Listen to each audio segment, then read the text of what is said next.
Why, hello there. Good morning, everybody. How you doing? It's your boosted boy after a day off. I'd say I'm like somewhere between 90 and 95% right now. I'm a little tired. I got a little bit of soreness. JoJo's sleeping in. But we boosted. So all worth once we get everything out of our system. How you doing, everybody? Happy Thursday? Yes, very good. Happy Thursday to all of you. We're back with more Cozy Minecraft. We got some goals. Hopefully we just crush absolutely everything. It was the day after my boost that ruined you out of nowhere. JoJo. It's weird. Jo has mostly been suffering as she's gone to go to sleep. We've been like kind of achy during the day, but like at night she's suddenly like hot and cold flashes, not like severe ones, just uncomfortable enough to be like, well, this is unfortunate. Why only now, right? Look, I'll take a little bit of suffering during the day as long as I can sleep fine, but when it interrupts with your sleep, that's when it's really bad, right? That's when it's really bad. Oh no, Fonsati, I'm sorry to hear that, friend. Good morning, Zed. Am I partying like a rock star? Not yet. Not yet. I have to marinate first. I'm marinating like a rock star. Second day after the booster. Well, today's day 2 for me, and I feel better than I did yesterday. And again, mind you, I didn't feel particularly bad. Most of the reason I took yesterday off was to make sure that A, if it got worse, I was resting up, in abundance of precaution, and B, just hanging out with Jo. Since she was having it a little bit rougher than I was, I thought I'd hang out and be a team player, Good evening, Creeper. Just going to try and wiggle it out a little bit. All right, let's get into the game and let's talk about our plan today, shall we?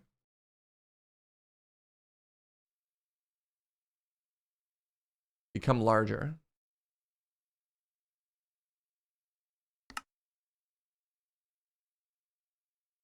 Taking time for yourself and your partner. Now that's rockstar behavior. Oh yeah, like I said, constantly living that rockstar. Why am I here? Of all the places to... Oh, hello. Yeah. Of all the places to have logged out, this is a particularly bold one. Oh, they're stacking. Welcome to our Wither Skeleton farm, BT Dubs. They're stacking too. It's got some work to do, so we can work on that a little bit later. My goodness, Mitu with the butter bean. Thank you for that prime, friend. Hope you're having a fantastic day. All right, let's head home first. I also can't help but notice that my bow is probably not going to make it much longer.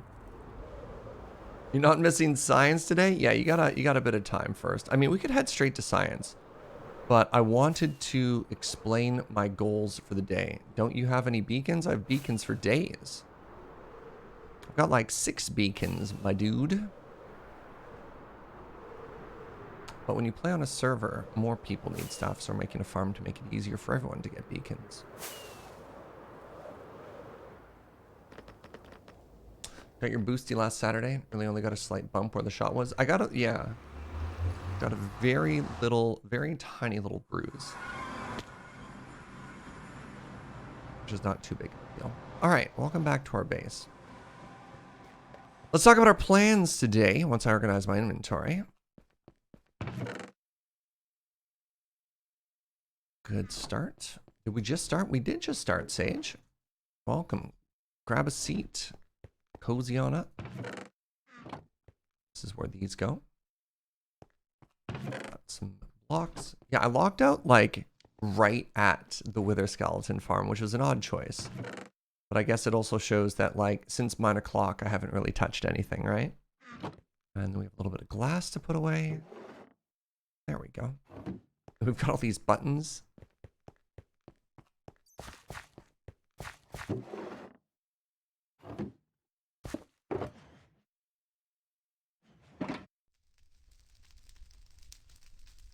Didn't get sick, thankfully, but my arm was swollen. What do I do about this bow? I don't know how I get power 5 back, and I don't know if Joe's had a chance to restock it. All right, let's talk about our plan today, friend. We're going to start with some science. Of course, we start with science. And the second thing I want to do is, you notice I have all these buttons in my inventory. I just put them away. All these buttons in my inventory. Our Wither Skeleton farm is not done yet.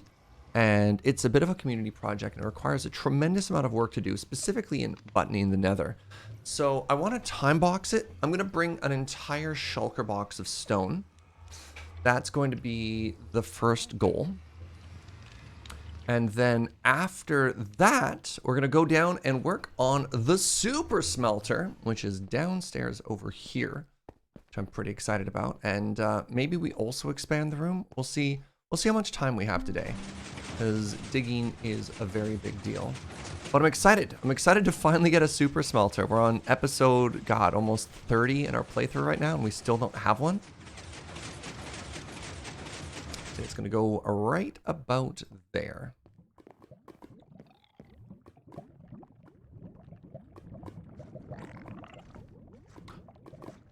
Hello? Hello? One of them has a saddle. Oh my goodness. We got Strider delivery, chat. Ah! Hello! I guess that one's a tip. Oh my goodness! We owe somebody some diamonds. Oh, I'm so pleased! Our little friends are here now, chat. Did you get named? Fraser, okay. Is that even how you spell Fraser? Okay, sure. I'm gonna need you to come closer. Are you just gonna stare at me? You're gonna come closer. Hello? Wait, did they make little noises?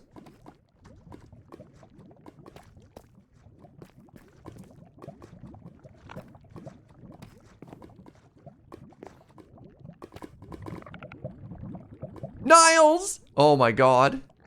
Alright, we got Fraser and Niles. Oh, I love it. I love it. Alright. Does Saddle Friend have a name? Wait, I can just go through it. It's a gate. Martin. Was Martin a character from Frasier? Or does James... presumably this was James. It could have been anybody. Who's Martin? Martin was the dad? Oh man, okay. Okay. Wow! I remember Marty. I didn't remember Martin. Martin was the dad. He always sat in that chair. Ah. Adorable. And it was James? Alright, well, I owe somebody some diamonds. I'm surprised there's no note. Oh, geez. Speaking of subs, I had Bad Panda Bear. This is while we're going live. Sub for 43 months. Good morning. Ghost Valve, thank you for 19 months. Word Nerdify, thank you for 10 months of tier 2. Holy moly. I've been here for some number of months. I somehow caught Mitu as he streamed. And Vegetals has been here for 16 months. Thank you very, very much, everybody. All right, let's go check, I guess, the bounty board.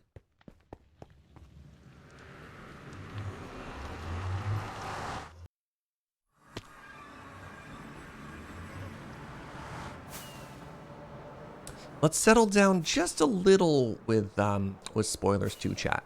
I see a lot of you are excited for stuff.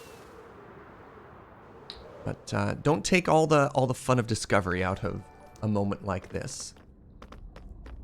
Hey, Chucky, thank you for 10 months.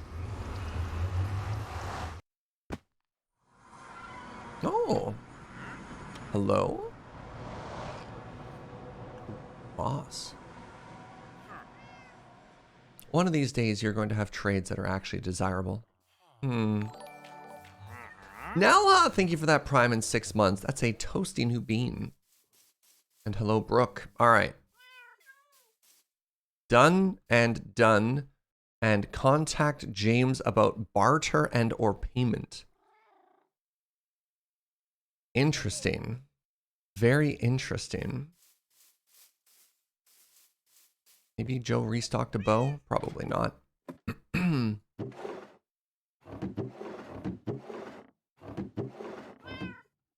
mean, may as well restock my rockets while we're here. That's 10.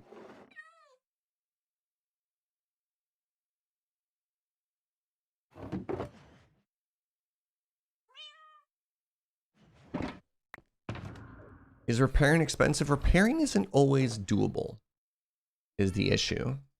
I mean, I could be able to repair, but sometimes when an item has been enchanted to a certain amount, it, instead of just being expensive level-wise, it's just impossible. But I guess there's no reason not to simply check at an anvil, right? With a new bow. I wonder if Erica's new shop is done. No, it's still a work in progress. That's okay. Have I made any sales? Probably not. It's fine to check anyways. Yeah. Let's check over here.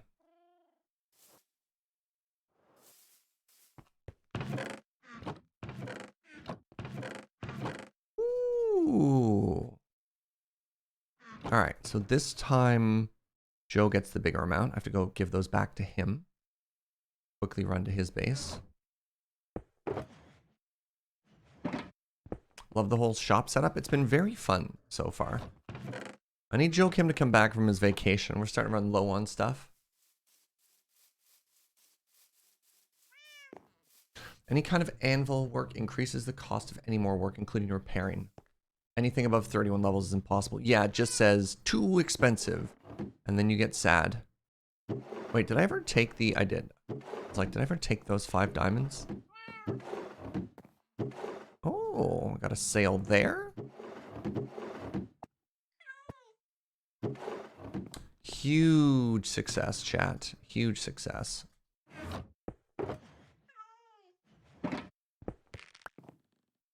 How am I feeling today? I'm feeling much better. Thank you, Keldarin. All right, somebody said check out the cobble shop.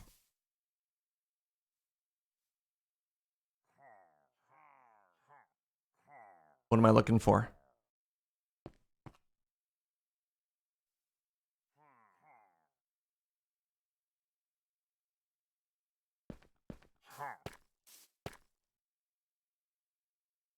There should be llamas. Uh-oh.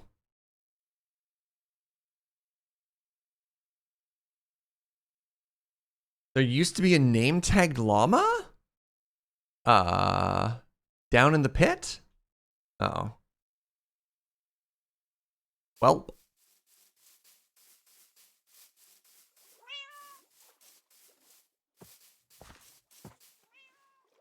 I love that they turn invisible at night.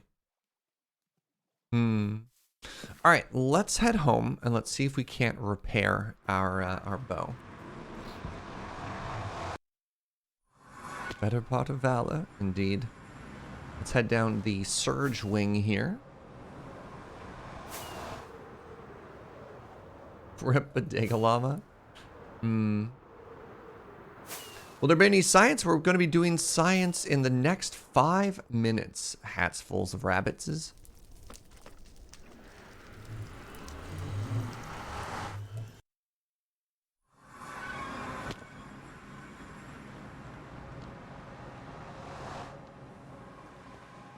All right. Why does the portal have a toddler barrier around it? So that iron golems and villagers and cats don't walk into the nether. Basically because iron golems, villagers, and cats are toddlers. Yeah, you put a baby gate around it to keep them safe.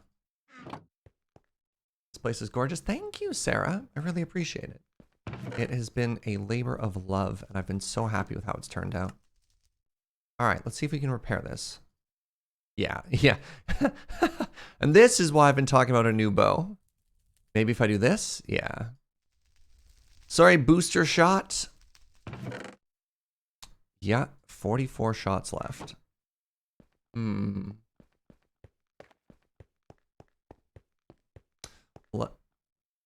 Saw the smoke for a second. I was really confused. I don't think I have access to a power book. Let me check my villagers first anyways. Because I definitely have infinity. I definitely have unbreaking. I just don't know if I have power.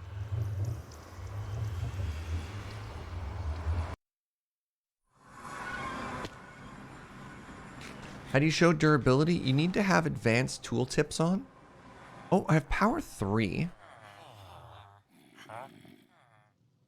which I think you get in the Java edition by hitting F3 plus H.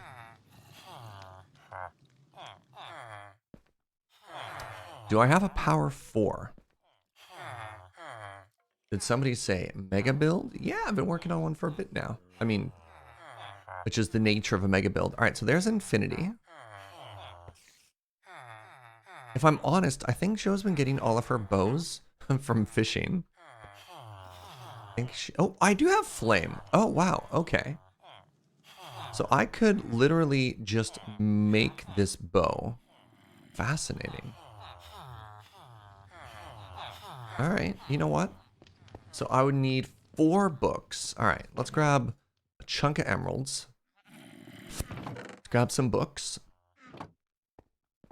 So I need power 5. And I normally don't like combining stuff because it might potentially max out. All right. And then I need unbreaking 3. Am I feeling pretty good? Thank you. Definitely better than I was yesterday. Gotta treat the archers with respect and bow down before them. Kits, how dare you? I take a sick day off and this is how you welcome me back. All right, there's our Infinity. And where was Flame? I thought I saw it on the left side.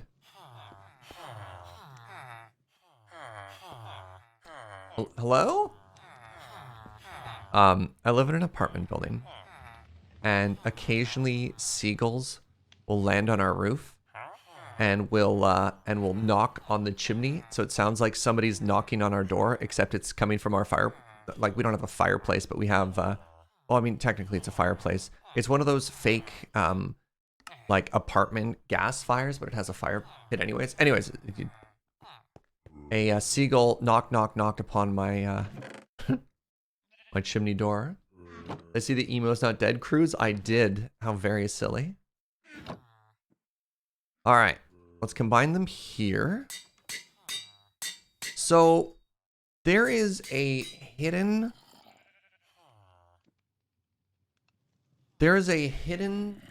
mechanic where you can, not even level wise, there's like a maximum amount of enchantments that you can put on a bow, and that's why you typically don't want to combine like all of your level 1 bows to get up there. I think I should be able to put this onto it, but we'll see. Live in a place where woodpeckers would pick at the metal gutters every morning. Oh my god. Cloth the seagull mine? Yeah. That's what they say in Finding Nemo, right? Yeah, the emo's not dead cruise seems very funny, and I'm definitely still not in a place where I'd consider going on a cruise. I'm like very medium on cruises as it is, which is fascinating. One of my like lifetime best friends, him and his family love cruises. That's what they do for vacations. It's wild. And obviously, like, I love my friends and I'm never going to give them a hard time, but that is not for Surge. All right, so it's 5 to do that. Let's just try combining everything here. Whatever. I've got, like, one thing I'm not lacking is levels. There we go. There we go. Oh, heck, I should have named it. All right, how much do you cost? 32. I'm down to level 3. Oh, woofa doofa. All right. You go live in here for now. All right, I've made you all wait long enough. Let's empty this box out and then let's proceed with some science. A cruise ship is a hotel you can't leave that might sink. Yeah. Hey, some people like that.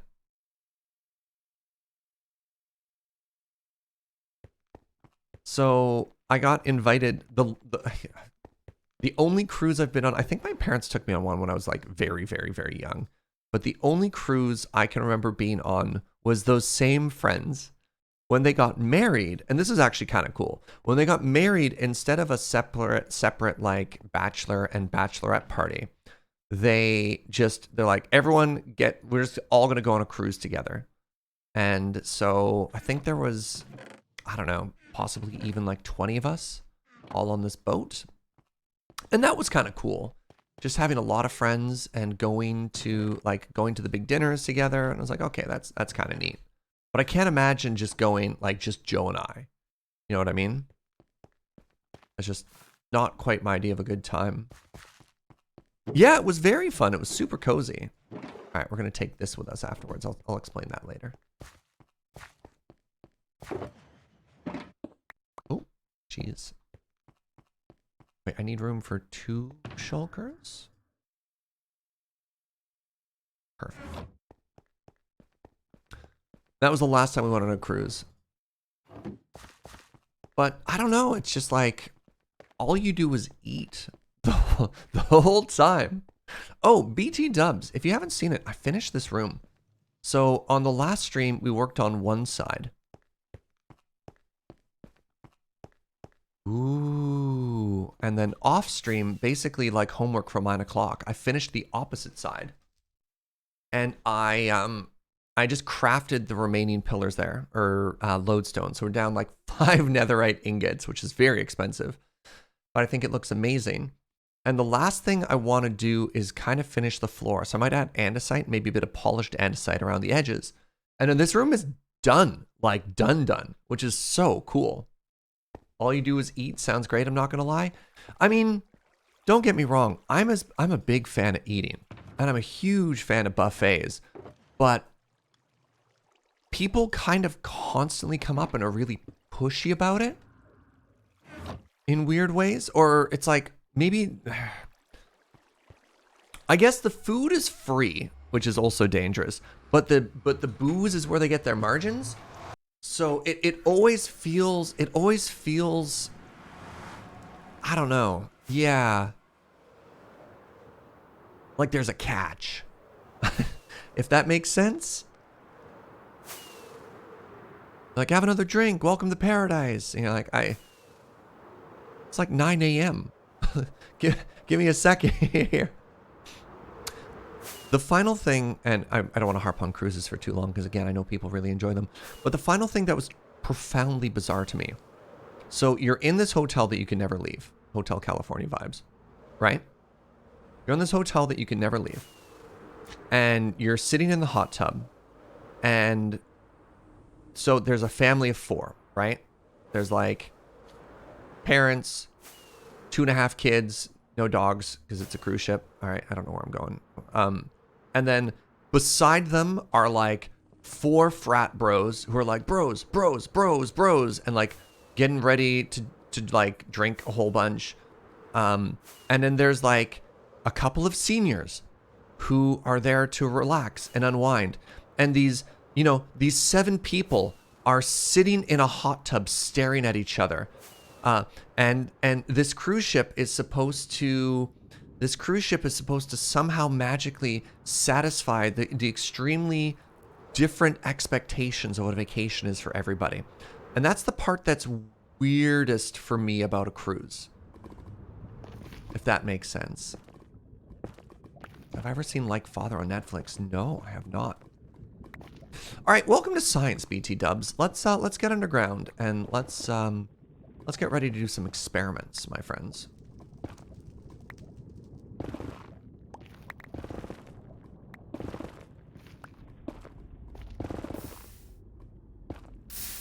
Is this going to work?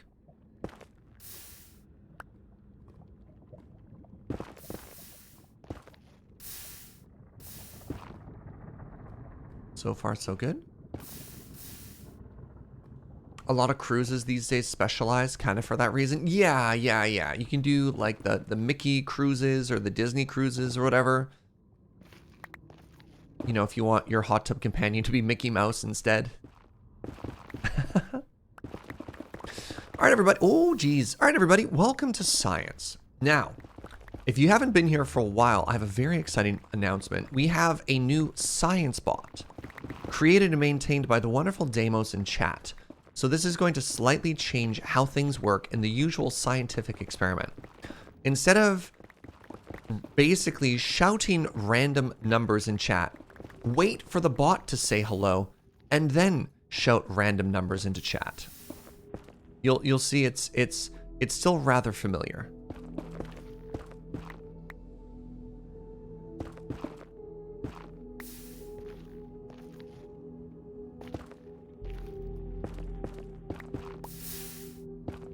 This is very rude, lava.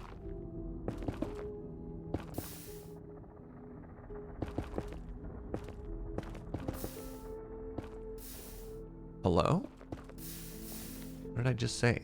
Very rude.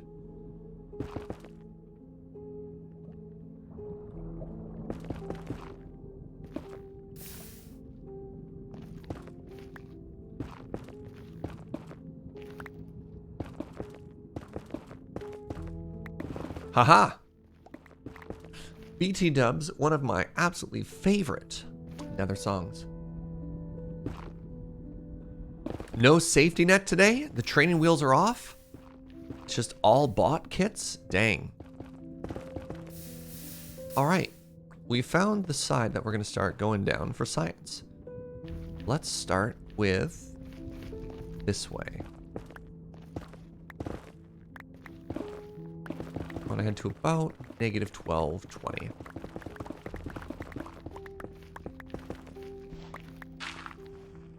A streamer watch is also an entertainer on cruises, which is an interesting combination, especially as both of his streams and acts are basically solving Rubik's Cubes. Interesting. Alright. Like, I hear you can make pretty good money working as an entertainer on cruise ships.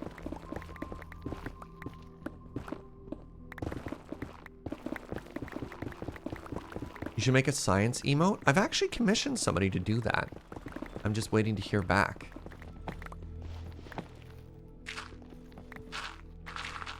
Look, I don't know how well live streamers do in non-environments, because keep in mind, Times Square tried to hire a streamer.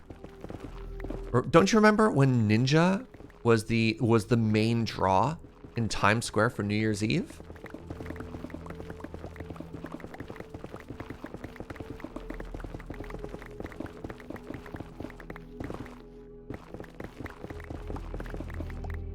Oh, you didn't remember that? Yeah.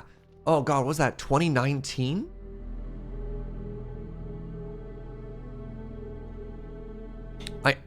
I don't. Maybe this was like a fever dream I had, but I definitely remember him at one point being like, "What's that? What's the? Oh God, I'm dating myself here.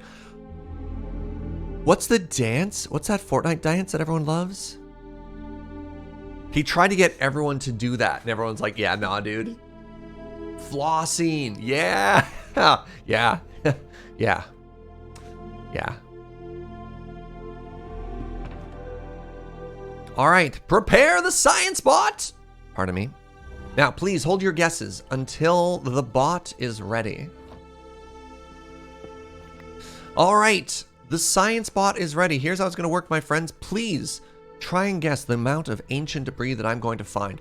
Positive integers only. And now, for the science bot, you can't add words. You can't say like, I choose the number 5. It will ignore you. Only if you have integers will it accept your guess.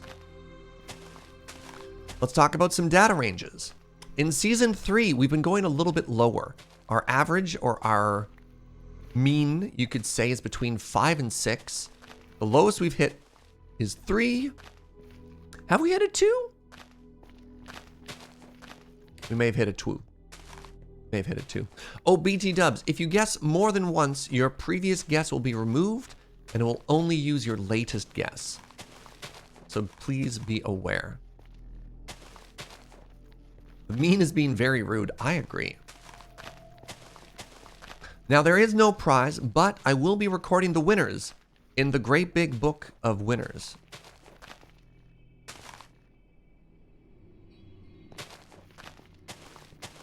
And please be nice to the bot.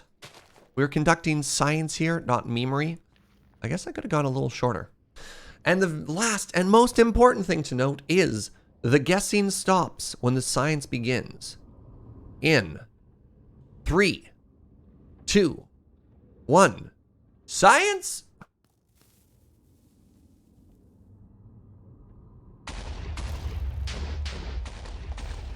And the science is off. Good. No skunkerino. Yeah. Oh, no. All right, I made it through. I mean, that's good. We're seeing a good amount.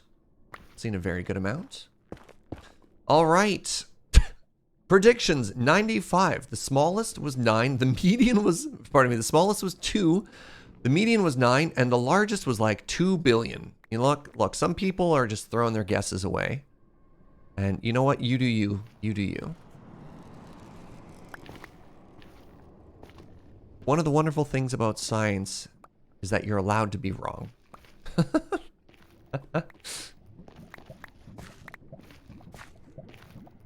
Oh.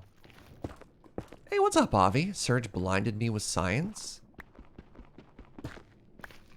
I told you that was a freak chemical accident, and I'm sorry, Avi. Okay, I'm sorry.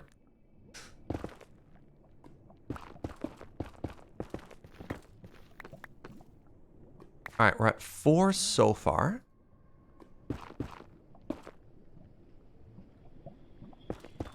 All right.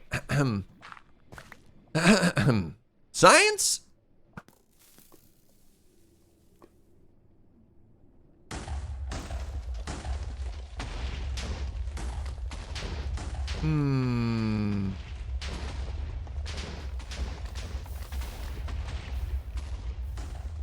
Cool.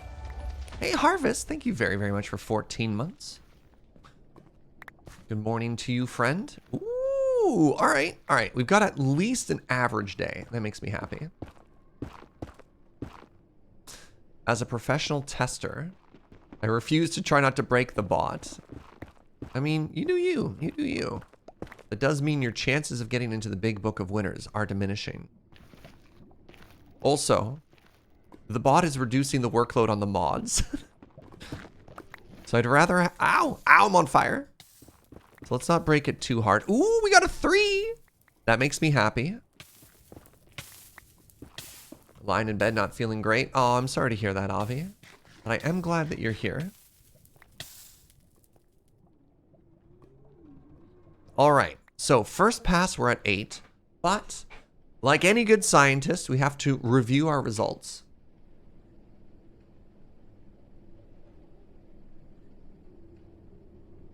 We're good. Just stop now. Yeah, just walk back with your eyes closed, Serge. For no particular reason. No reason at all.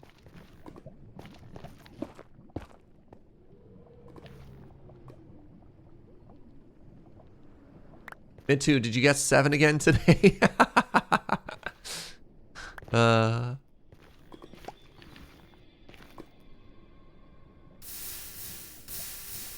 You sure did. All right. I got bad news for you, bud.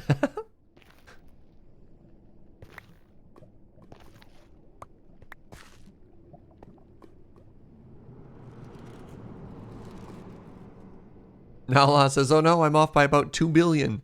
You were real close. You were real close. I, for one, am shocked you missed with that guess. You'll get him next time.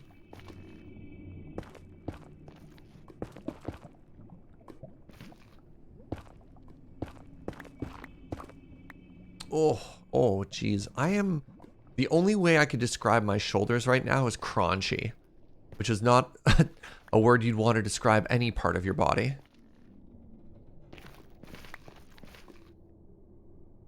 Ooh, apologies to everyone who was excited that I had 8. This is why we review our results. Sorry, Basil. All right, how many did we get here? How many did we get here? 1. Ah, it was just the 1. Going from 8 to 9.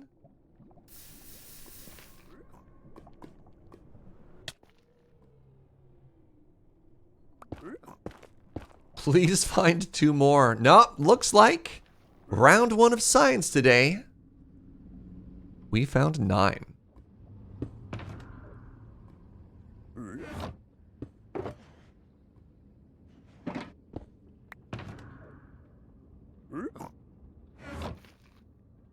Oh my goodness, and we had some winners. Congratulations to Barbarian, Sorcerin, Nagoki, Avi, Deadly Creeper, Dangerous Safety, Meeple Skills, Constable Crab, Cataclysm, Maybe Terra, and Chrono. All right.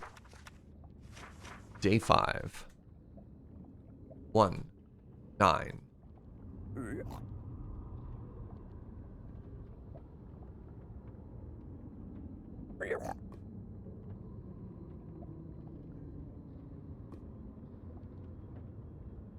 Oh no, see, Dudson said, did I not pick 9? Did I typo my own guess? I'm heartbroken. Oh no.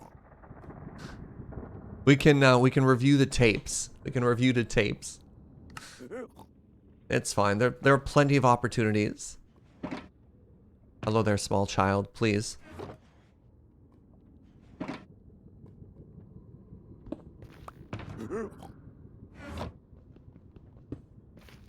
Please give me my box back. I trust the bot more than my own hands. Yeah, that's fair.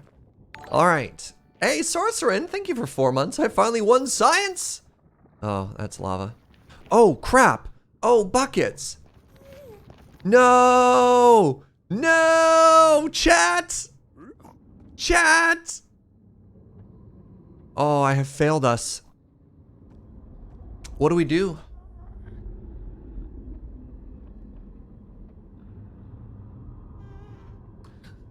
Remember, for this season, we were supposed to be on the chunk borders. Yo, Chrono, thank you for that Prime in 3 months. Enjoy your brand new bean.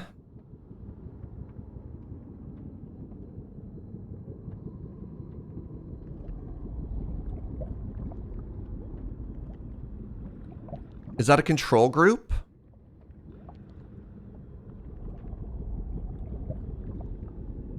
I actually don't know what we're supposed to do here. The first box was the control group.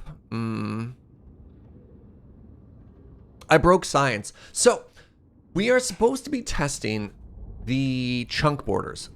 We're supposed to be testing the chunk borders to see what kind of results we're getting.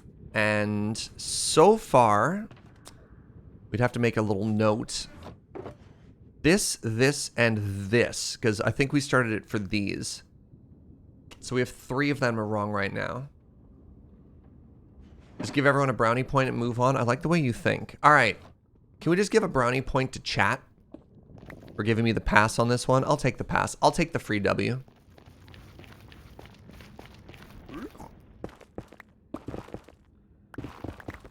All right, so I didn't have to go quite as far as I went last time. So let's go to like negative 1200. Oh, I love you. Hello.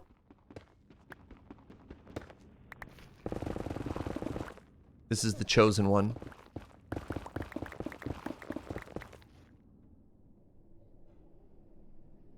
Oh, they count. Yes. Yeah, any ones that we find along the blast path count. If they would be on a branch that we're using to get somewhere and we don't end up exploding that tunnel, then they don't count. What it does is it helps chat narrow in on their guesses because they know how much we have. Oh, you're still in the book. Yeah. Nobody who won is being removed. You're all winners still.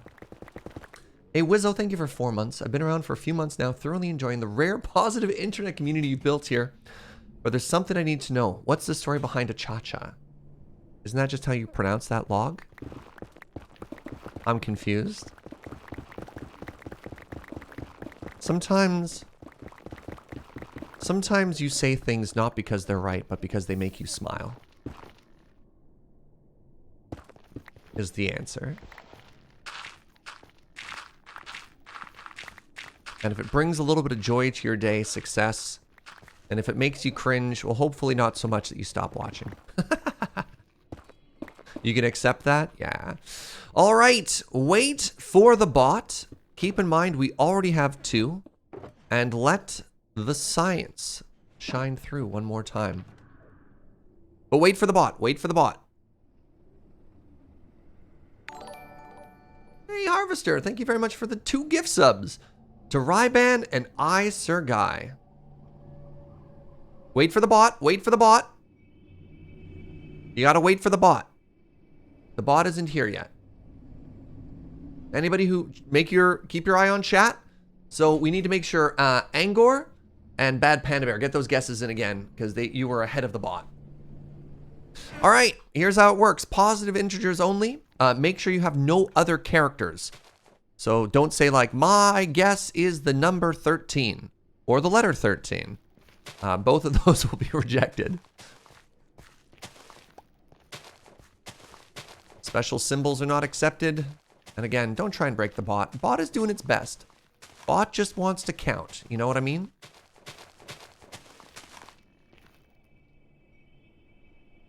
Bot is a helper.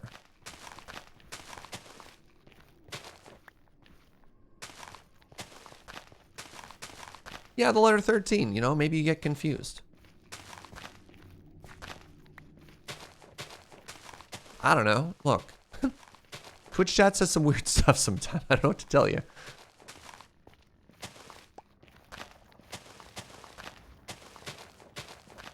All right.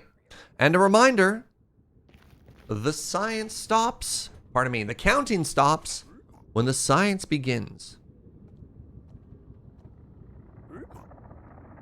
In 3, 2, 1. Science.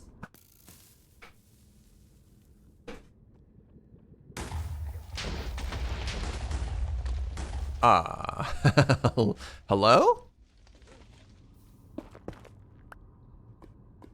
Well, this is just rude.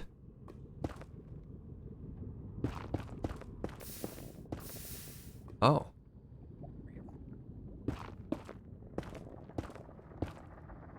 Oh. Oh. Science? Try again.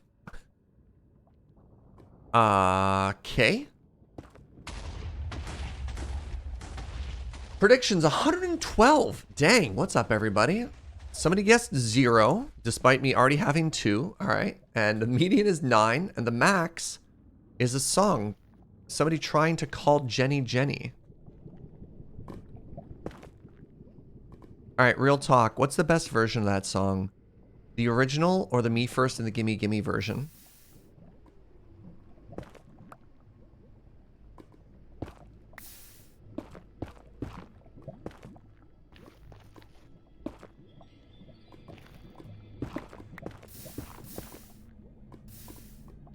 Me First 100%, yeah.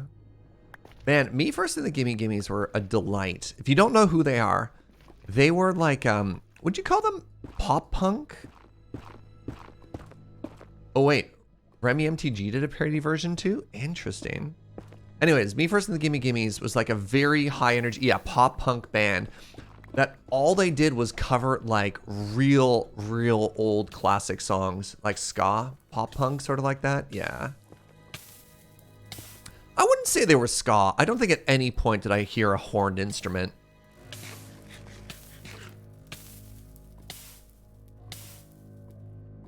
Ska punk, a subset of pop punk? Okay.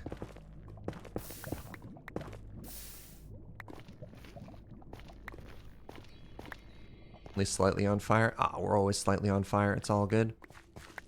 Yeah, and they would do just hilarious old covers. Such as Country Road.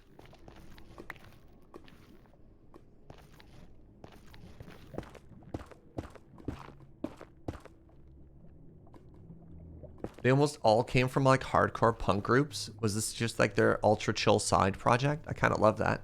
Science! We are finding an astonishingly small amount of ancient debris currently, and I'm not here for it.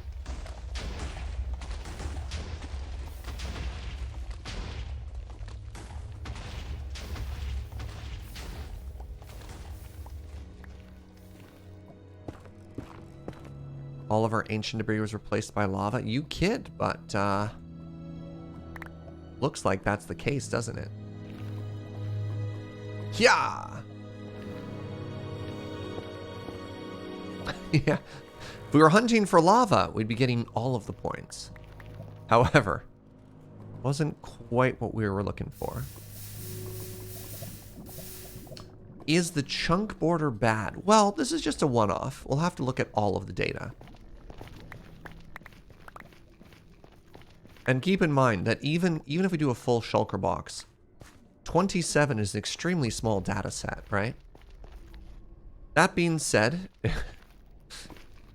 any amount of data still does prove the existence of something. 2? We found 2 while mining and have found literally 0 since. All right. We're walking back. We're double checking our results.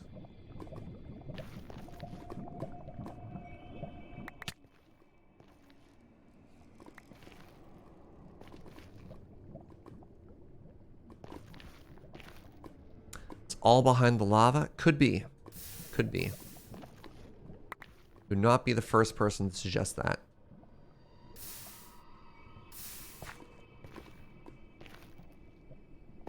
But you know who we are? We're scientists. We are not lava scuba divers.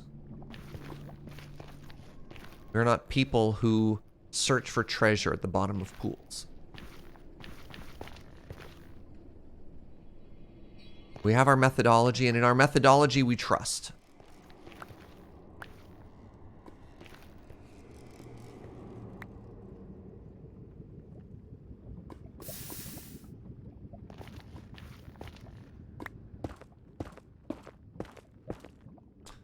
Is there a huge lava pool above me? Potentially.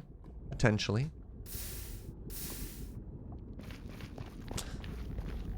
Two! Twitch chat. 2.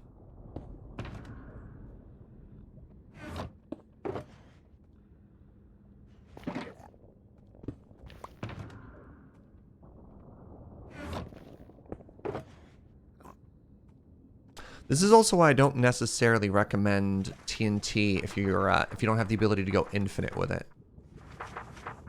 It feels a lot worse, or a lot better, I guess, to spend beds and get skunked than it does to spend TNT and get skunked.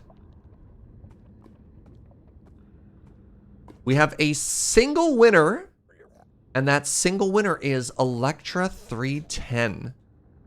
Who's getting rewarded for not believing in me. I don't know how I feel about this. Ah! You there, small child. How dare you? What's up, Wanhuna? How you doing? Sorry. Did anyone else get jump scared by the small pig child?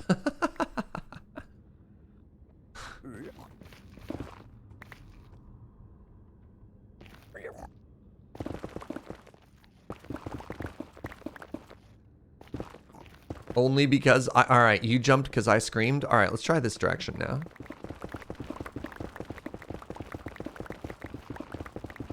I'm on the chunk border. I'm on the chunk border because that one was on the chunk border. I was at 1060.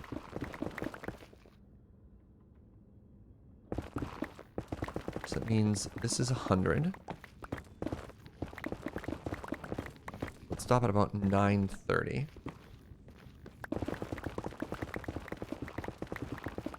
We are getting nice straight science shots though, and that's good. That's good.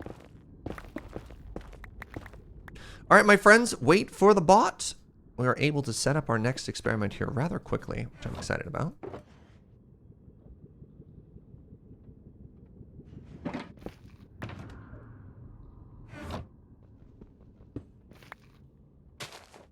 All right, make sure your guesses are in after the bot. Integers only. And let's go.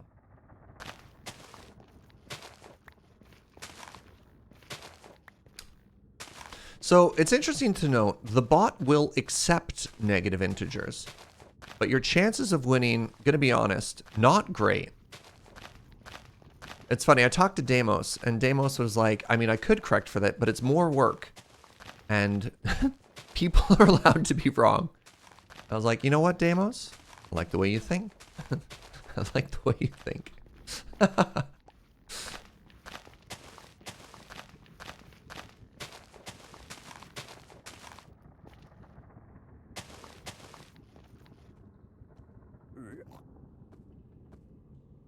Negative counts if you accidentally die and lose debris in lava?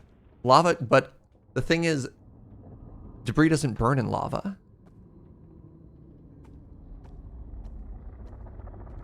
Oh, I could have gone slightly further. This is fine. Remember, once the science starts, Wait. Oh, how do I... This is like my slogan. I shouldn't mess this up. The counting stops when the science starts. I'm sorry, small child. You're a little too keen on science. In 3, get out of there, kid. 2, get out. 1, science.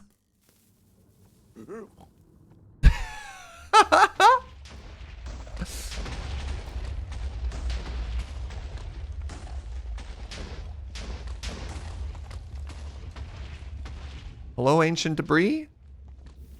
Hello? Are we gonna get skunked? Alright, can I hit this from downtown? From downtown! Science!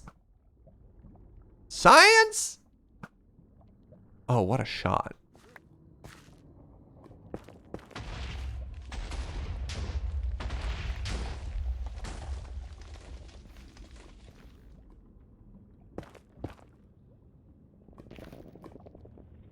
I'm seeing a not great amount right now, if I'm honest.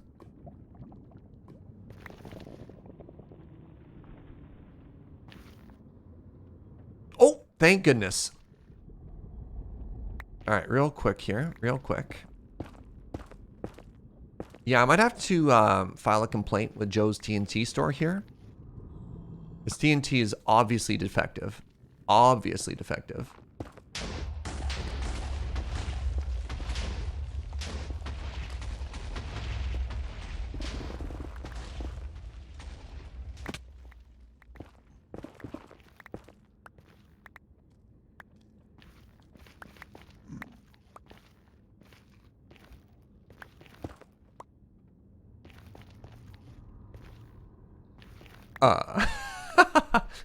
Oh no, chat.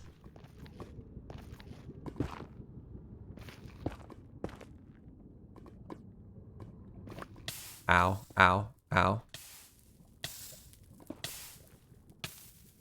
Am I literally gonna get 1? No. No, this can't be.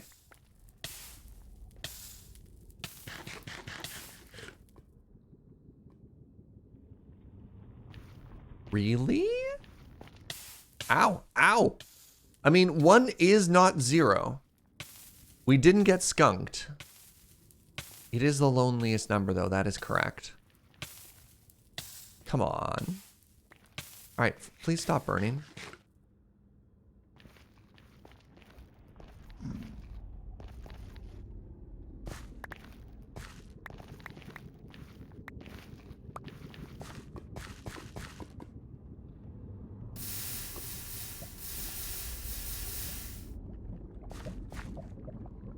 Ow!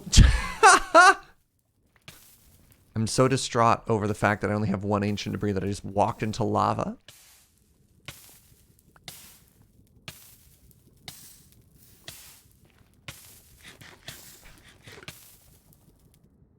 Really? I am unimpressed. We had a 2 and then a 1? Wow. Wow. All right. 1. We got 1. This is shaping up to be our worst season of science ever. There are no winners. Not a single winner.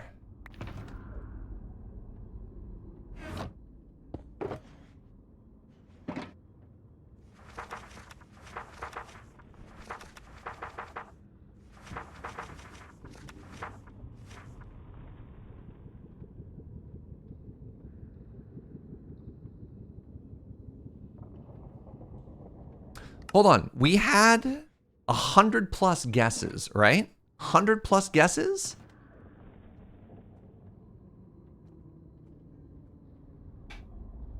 What up, Treyon? You'd figure with like, what's the word? What's the word? Deviation?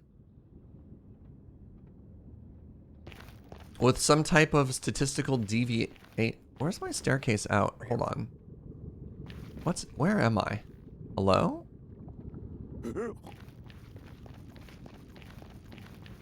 I make my way back this way. There were 0s and 2s, but no 1s.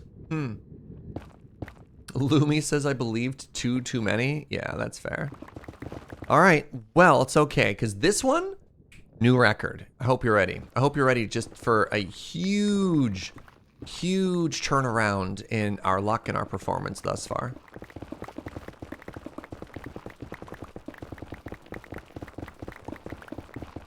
Did I just call you bell curve? I figured that, you know, if chances are somebody had guessed the right number. Yeah, no guesses yet. No guesses yet. Wait for the bot. Don't you meme at me. Guess with your heart. Don't try and game the system. Oh, that's bad.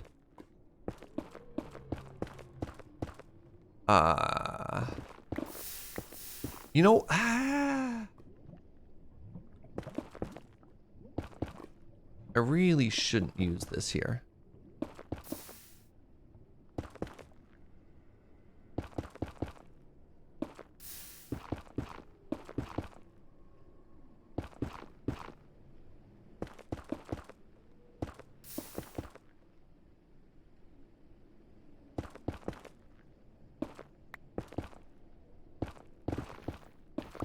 I mean, it's only lava beneath us, right? And most of the ancient debris is going to be above us, right?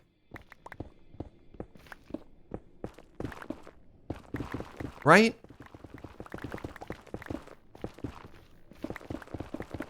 This time will be better than the last. It's all good. Sure, yeah. Good. Good, chat. Good. All right, our final science of the day. Wait for the bot before posting your guesses. Good vibes only. Good vibes only, right?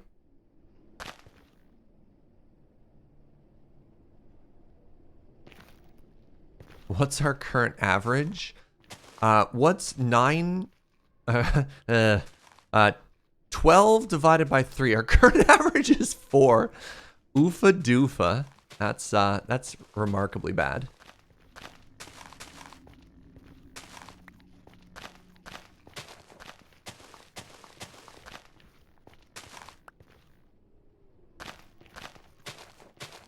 It's okay. This one's going to be the mythical 15. This is going to be the new record. I can feel it. How can my current average be below average? As a gamer, it's only ever supposed to be number go up. All right, friends, reminder that guessing stops when the science begins. So get those guesses in. Give you a couple more seconds here. I may have been too optimistic in guessing 1. Oof. Is there a theoretical maximum? No. Maybe? You could say theoretically in every chunk you could get 4. And we're on a border of 2 chunks and we're going 60 blocks, which is like, I don't know. Theoretical maximum is probably like 40? Maybe? All right. Science begins in 3, 2, 1. Science! Oh, hello, science child. Can there only be 1 in a chunk? No. So there's a chance of 2 generating. There's a chance of a small one, we're not skunked. A small one generating anywhere in the whole vertical area of the chunk, and there's a second probability of another node generating in the lower half, which means you could potentially get both spawns or both generations in the same area down here. Inconsiderate hat. Thank you for 3 months. That gets you a brand new bean saying chill lunch break entertainment. Excellent. Welcome, friend. Ooh. Hello, non-believers.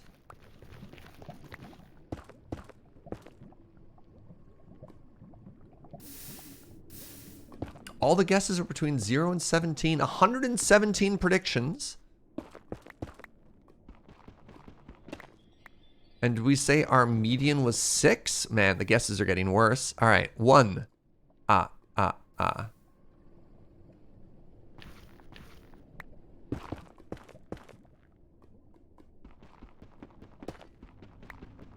The median went down. Well, we also didn't have people guessing like 3 billion.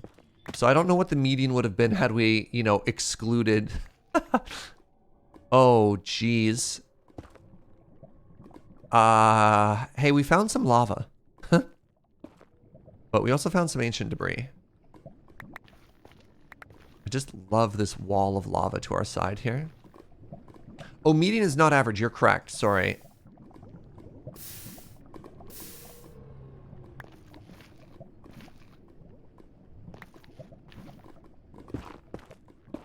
Median excludes super high guesses by definition. I was confusing mean with median with mean. Yeah. Look, it's been a while since I've had to take a math class. All right, let's.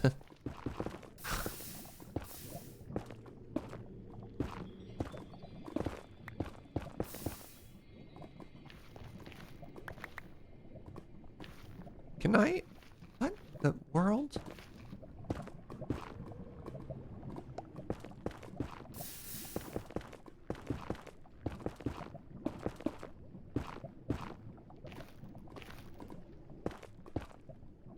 When you find fewer ancient debris, are you checking under lava? No, I am checking under lava a total of basically 0 times. The rationale behind it, while there is a chance, all right, there's an equal chance for ancient debris to behind any block, right? Here's the effort to remove a block. Here's the effort to remove lava.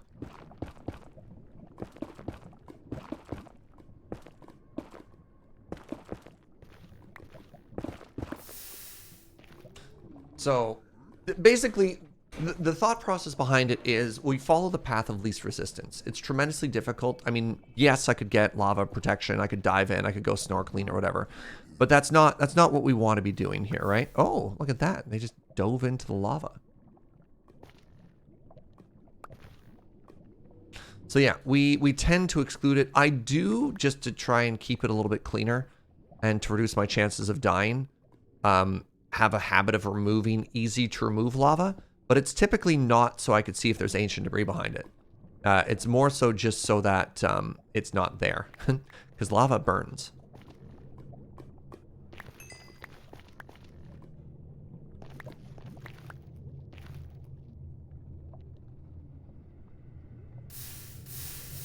Hey, Dr. Sattler.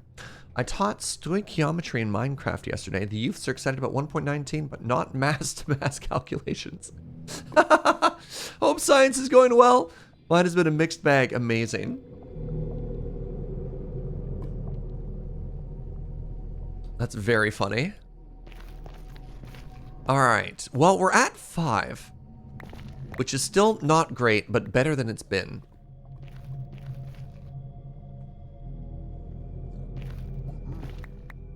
I hope I get one young person excited in science, even though science isn't all, you know, TNT and explosions. I hope we paint it in a positive light.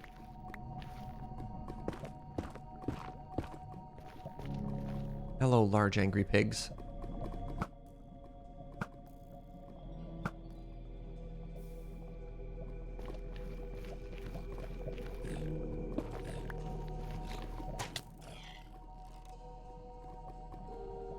Wait, it's not?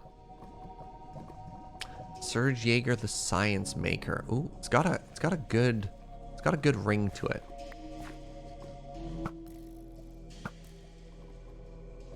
Mythbusters would beg to differ. Yeah, that's fair.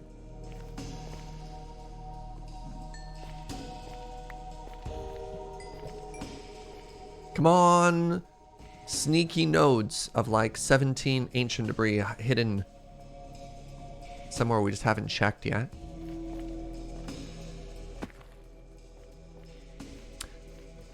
Uh-oh. Uh-oh. All right. Well.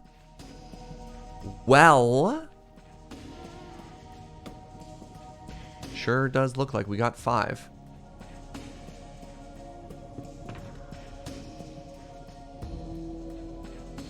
Our average before was 5. Oh.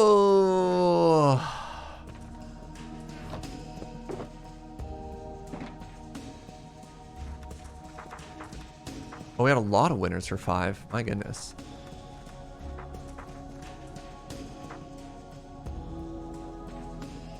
Oh, there's a typing error above here. And our winners are... Oh my goodness, can they all fit? I got everyone. Burnt Flapjack.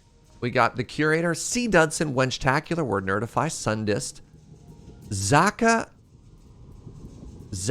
Slain Elf, yeah. Real OG Lobster, Castle on Tantro, Fonsati, Reaper Titan, Rita, Blue Crew, and Chef Rito. Ooh, wait, we can make it alphabetical? Yes, please. Hold on. Even better. What have I done wrong? Why? Why? Why? Why won't you copy paste?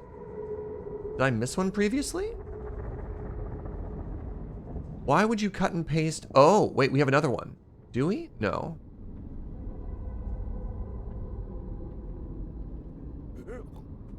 All right, well, we're going to go with the unsorted list because apparently the unsorted list fits, but due to spacing, if they're arranged in a different way, they won't fit. So, yeah, it wraps differently. Neat. Rita, you're in the book. Made your depressing workday a little better. I'm glad I could help.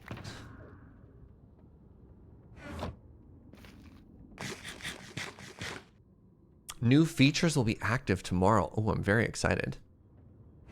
Very excited to see new and improved Science Bot. Mark II.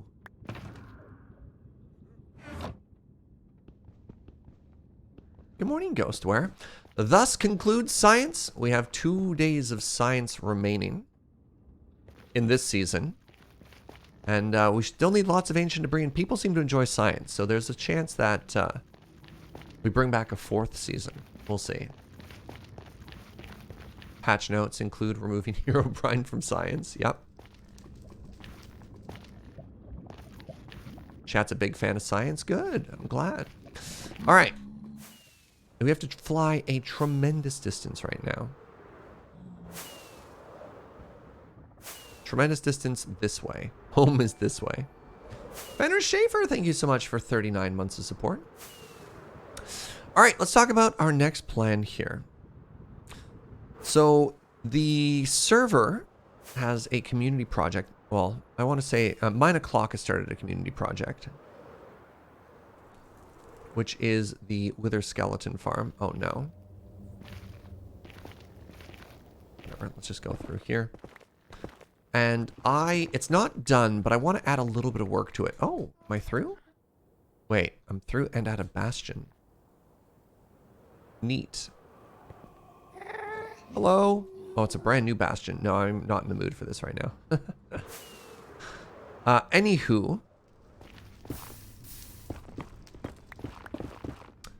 Wither Skeleton Farm, and it requires a little bit more buttoning. I don't want to do a ton of work there. I don't want that to be, for example, all that we do on stream today. So what I'm going to do is I'm going to do 1 shulker of buttons. You know, I think enough to make a dent, but not enough to be boring. Okay, please just find some open caves. Oh, like this.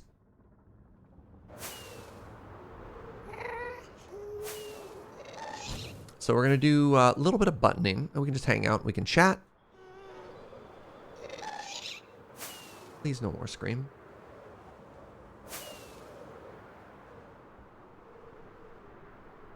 Then we'll get to our super smelter. Wait, I'm going the wrong way. I want to be going this way.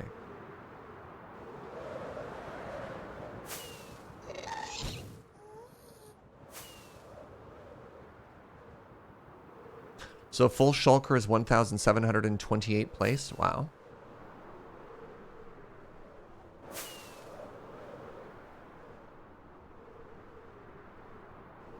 What is ancient debris for? Great question. Ancient debris is used to turn into... Hold on. I think I go this way now. Is used to turn into netherite. And netherite is the next tier of tools above diamond. So they're better, stronger, faster, more productive, and they're fireproof, which is very exciting. Wait, did we not do this? Oh, we did do this. Excellent. Excellent, excellent, excellent. And they make fantastic elevators. All right, everybody. I'm actually going to take a very short bio break before we jump into the buttoning, but you can see how much work has been done. So the areas that I want to focus on are... Wait, all of this needs to be done still. Wow. So we tried to hit the outer perimeter. Maybe that one's outside of it. The problem is with the sphere gone, it's hard to tell. And we really need to hit this basalt area. So please stick around. I'll be right back. Why'd I hit booth? I meant to mute my microphone. I'll be right back.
Hello, friends.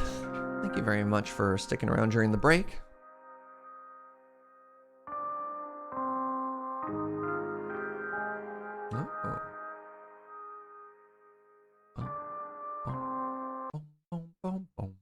Chair stream ended, my apologies. Third most popular streamer on the channel is back. Joe was still asleep. All right, so something that we did to make our life more visible is we turned off the thing that shows us the boundary. That makes me slightly nervous. Now I can't see anything.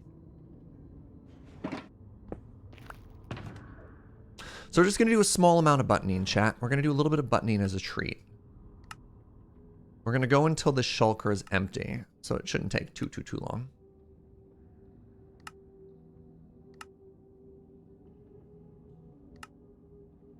In the meantime, we can just hang out and chat. Hey, Totally Not a Beholder, thank you for that. Prime and 21 months of support. I am the wisest man alive, for I know one thing, and that is I know to use my Prime sub. Yeah, that's basically like verbatim what Plato was talking about, yeah. As somewhat of a scholar myself. All right, actually, random brain tangent, let's go. Speaking of ancient history, oh, you're gonna love this segue. I watched The Eternals yesterday. And what a movie that was. Oh, we missed a spot here. Who else has seen The Eternals? And what did you think?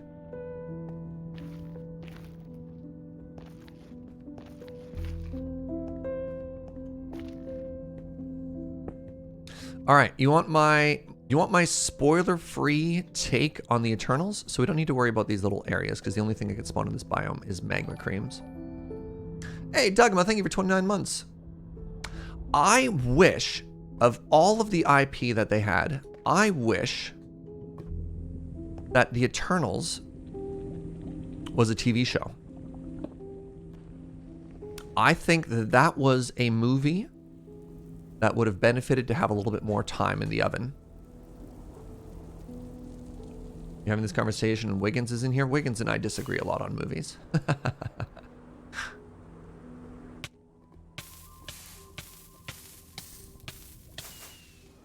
Bah! Ooh! I had to practice my lava takeoff. my lava takeoff there. Oh my god, that was terrifying. Wait, where did you spawn? You spawned up there. Okay, so all of this needs to be spawn proofed. I'm going to level this area then to make it a little bit easier for us.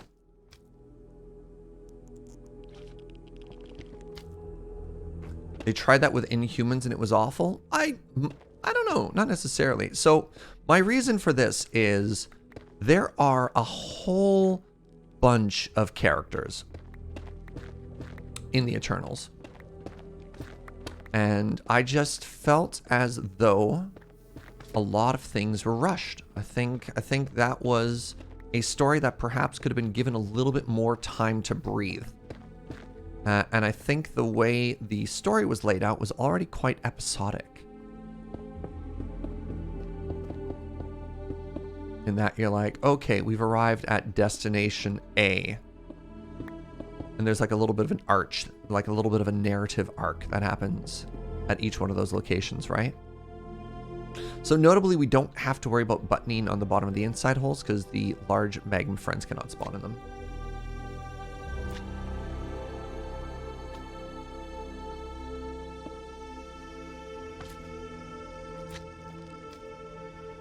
Problem with the TV series is cost.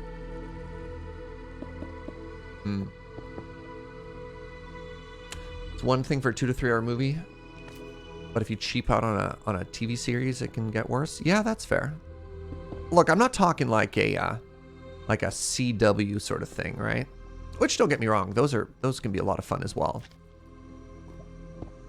But yeah, just think this one could have benefited from a little bit more time. And the movie was already like 2.5 hours, right? Like, yeah.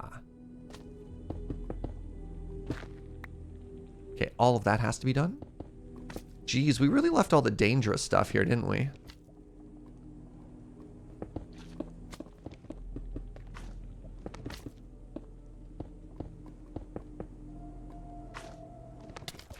Is it just me or are movies getting longer? I think it depends on the story. And look, I got nothing wrong with a long movie. I just want to make sure that whoever's telling their story has the time to tell their story, right? That's it. Hello? All right, good talk.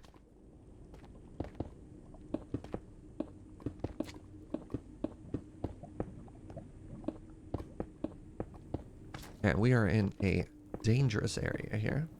All right, my ability to just randomly chat while doing this is actually not as easy as I thought it was. All right, so it looks like, oh, you know what this was? I think this is exactly the area that I was buttoning when I had to stop to go test it at the end of at 9 o'clock.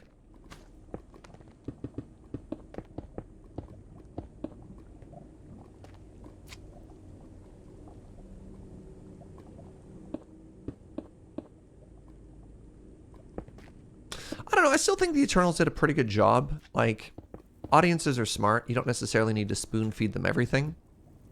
You can just be like, this is a significant relationship. And you're like, as an audience member, you're like, ah, okay, this is a significant, this is a relationship I need to care about. Got it. Like, obviously, sometimes show don't tell is important, but like, look, at the beginning of Star Wars, they were able to establish a lot of what was important just by through scrolling text, right? I don't think a lot of people are like, man, they really could have done without all of that.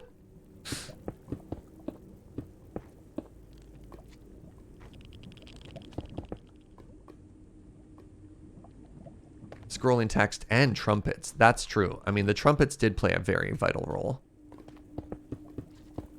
I think if anything, we need to have more trumpets in the beginning scrolling text of movies, right?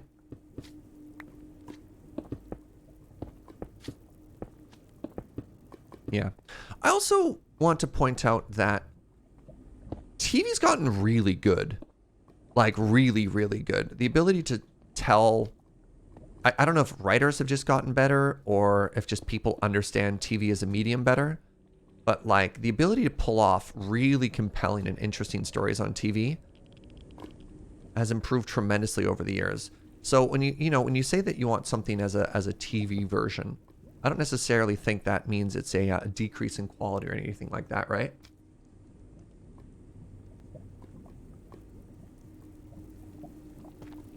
All right, I need to flatten this so I don't just die. So let's knock this down to about 2 high.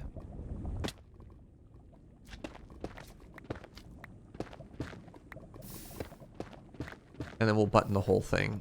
Rather than having to parkour, this might result in slightly more buttons, but I think if it results in me not dying, worth. It all evens out. Oh, ScienceBot is open source. Oh, I love that. I love that so much, Deimos. So if you're curious, there's a GitHub link. You can be a contributor to ScienceBot. Wow.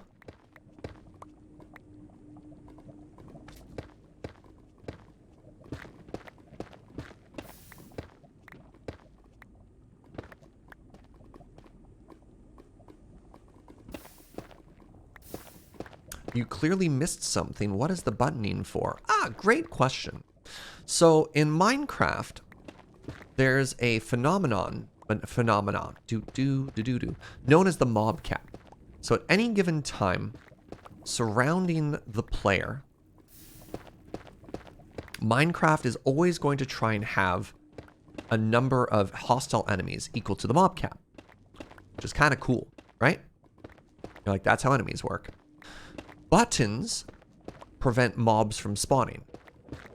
So what we're trying to do is we're trying to spawn proof an area. And this is how a lot of mob farms work. We're trying to spawn proof a huge area around a wither skeleton farm right there.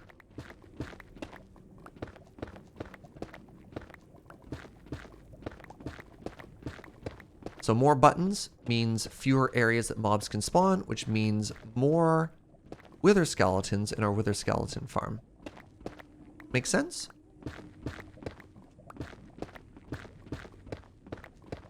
What's up, Raincoast Bear? Dropping by to say hi. Appreciate the heck out of that, friend. You're having a fantastic day. You guessed it was mob proof and I didn't know why? Yeah.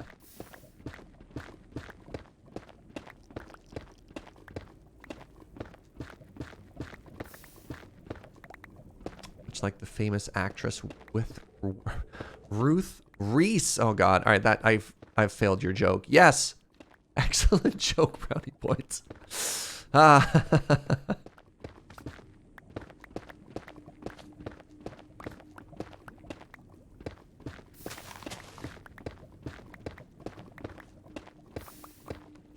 And the good thing is we shouldn't have to go get more basalt after this either. Hey, what kind of super smelter should we make? I was thinking just going back to old faithful, the bad. The like 23 furnace array that I've made a couple times. You're concerned with my taste. My taste in what, Juliamon? Oh, Snurge. That makes way more sense. Oh, hey, Snurge, accepting that Subway sponsorship. Good for him. You get that money, Snurge. You sell out, my dude.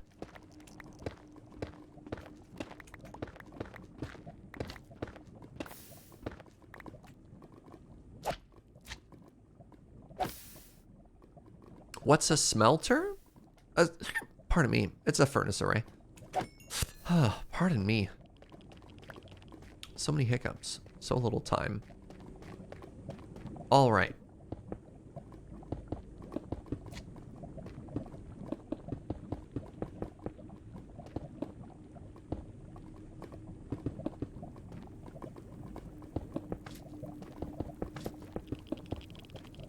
So I don't have to worry too much about the low-lying area.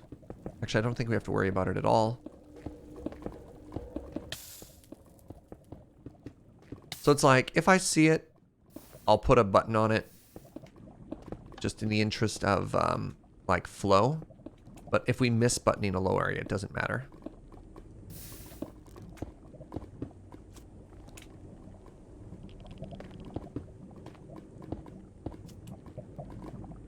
These ones I need to hit, though. It's interesting. So a sign, if you put it into a low area like that, will block lava. Oh, we're gonna have to parkour here.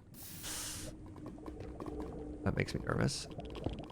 But a button will get washed away. Neat.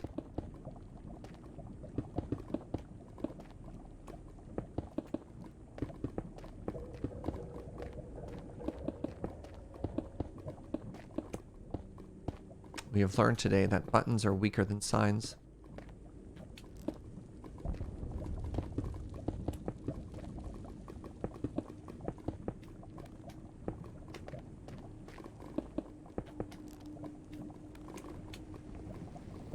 Yeah, a wood sign is more fireproof than a stone button. You got it.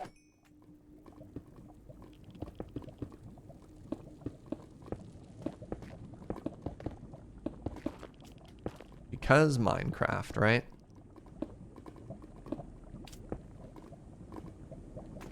Yeah.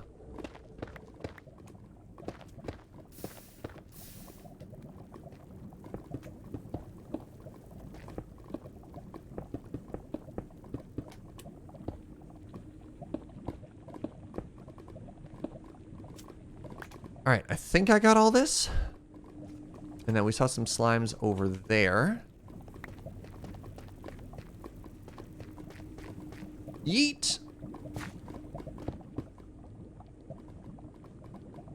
Is beacons the only thing you get from this farm? No! No, actually, even potentially even more valuable. You get coal from Wither Skeleton farms. And I know a lot of people have been complaining about getting coal in 118. Because everyone likes to dig down, no one likes to dig up. So this will be a Wither Skeleton farm, a bone farm, and a coal farm, all of which are very exciting.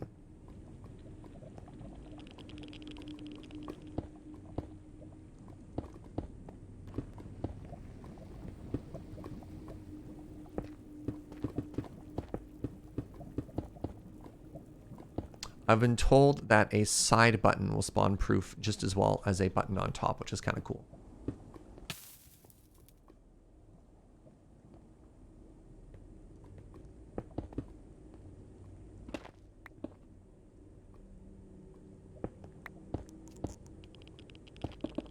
Fadoofa. It's a lot of work. This is the hardest part about spawn proofing in the nether. It's not the amount of work, like per volume, it's the effort to do like little areas like this. That's the hard part. Right? It's not like, okay, place 10,000 buttons. You're like, all right, that kind of sucks. It's like, place 10,000 buttons while doing parkour. Like, wait, hold on a second. Why is spawn proofing required in this area? Spawn, in this biome in particular, basically spawn proofing is required anywhere within a radius of this farm.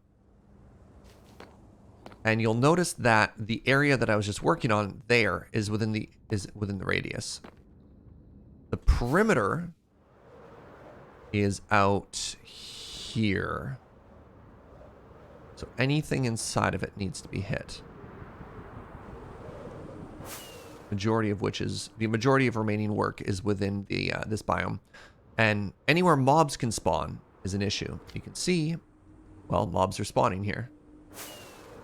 Striders do not count. So there is a hostile mob cap, and there is a passive mob cap.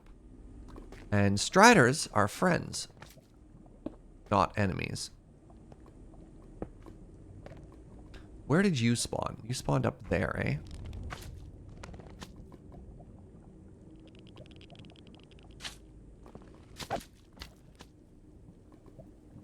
eh? Name tag mobs, I believe, are removed from it.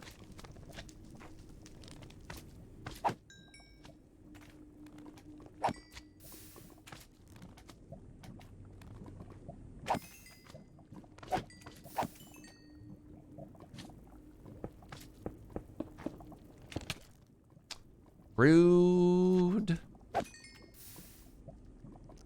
Rude.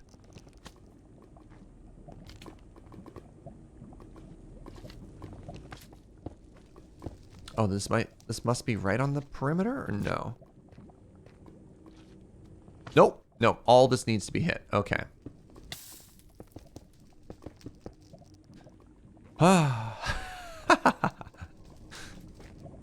Sometimes you just missed a spot, eh?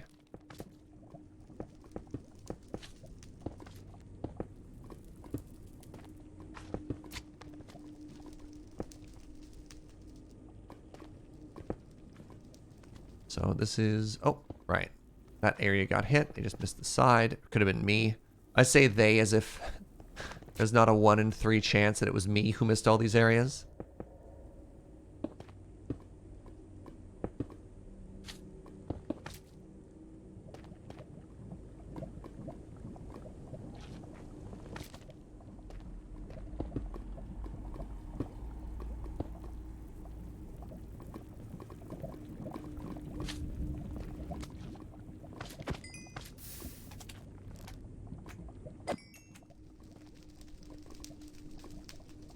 So I don't know if this is the perimeter. Nope, it's not. This all has to be done.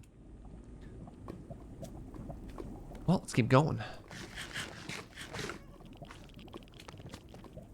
This is why I didn't want to do too much of this on stream today, because it's a tremendous amount of work. All right, I think I have to flatten this just for my own well-being. And I don't see buttons flying off the top either. So we tried to go around and hit the outer perimeter so that the next person coming through would know how far they had to go. Jeez, it really is just all of this, isn't it?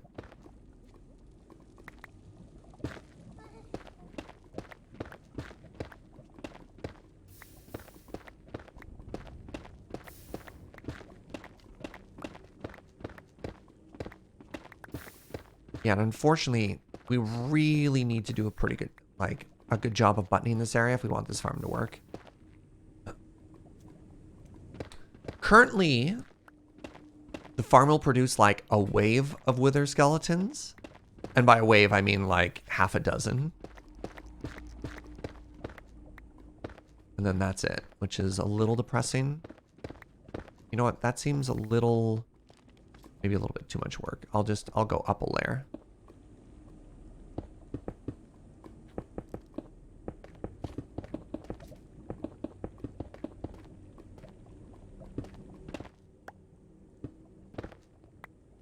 Aha, some buttons.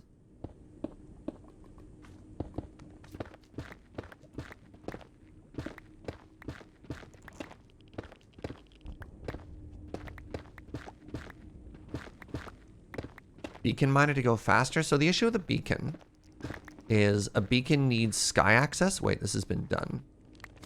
A beacon needs sky access, which would involve having to punch through up top. Now, bedrock is transparent.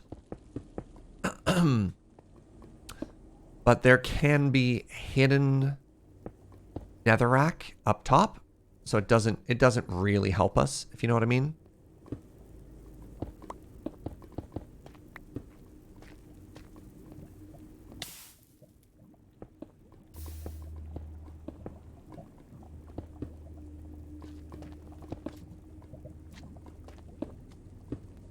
Yeah.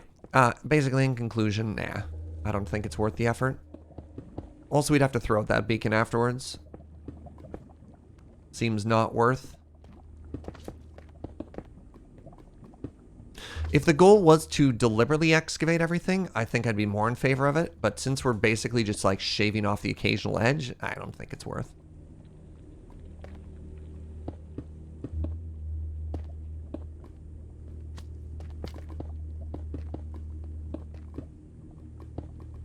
Wait, am I outside now? So I might have gone too far here.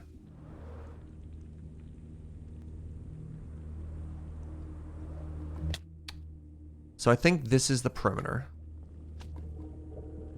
Based on our distance.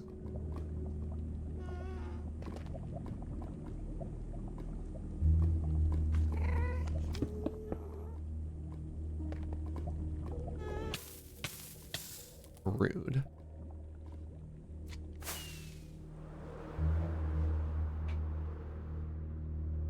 All right, let's see if I can't hit one more definitely in the area. Here we go, like this, like this. All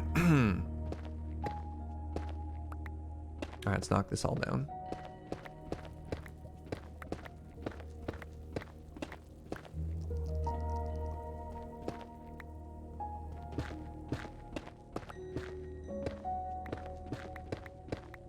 This will be the last little area I do. I said I wanted to do a full shulker box, but it's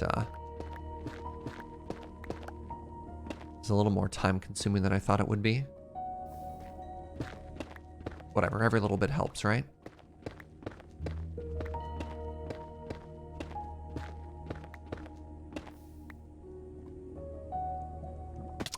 Butts.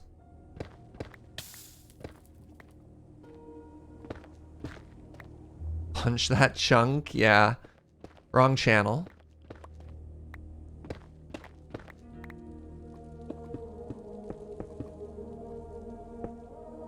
Oofa doofa. There's so much here.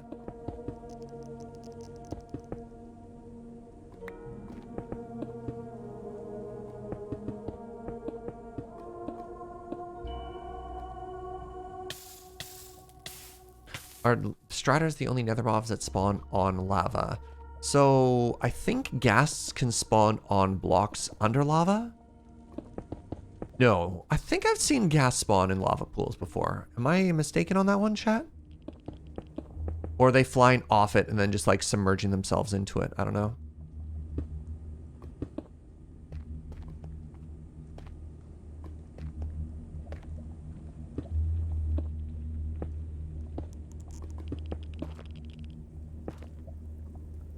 Hey, what's up, Triple?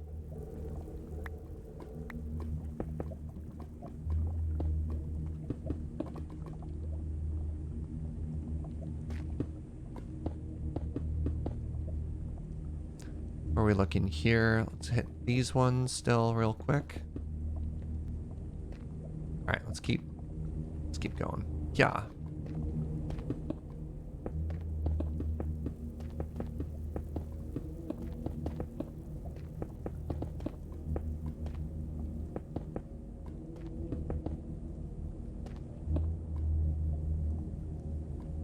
Gas respect light levels, don't they?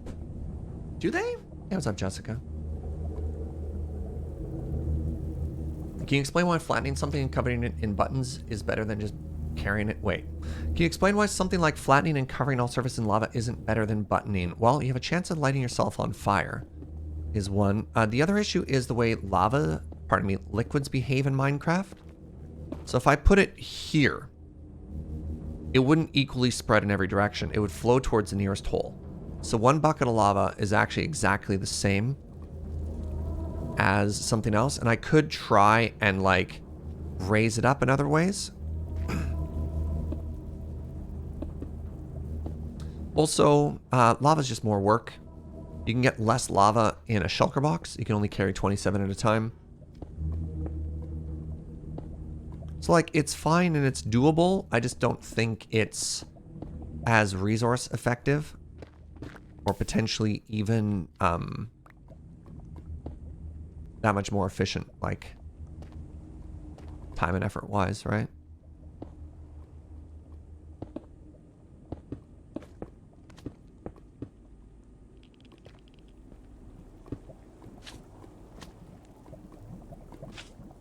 Get out of here. Oh my god, it just never stops. It never stops.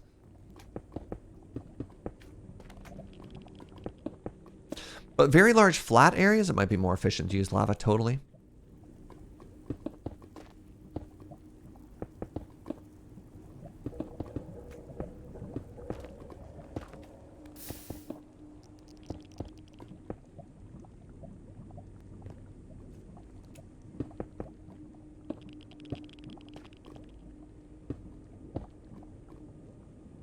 Alright, so we're in the lower area. Looks like somebody's already buttoned in there. That somebody literally could have been me right now. It's all it's all just kind of blending into itself, right? At this point.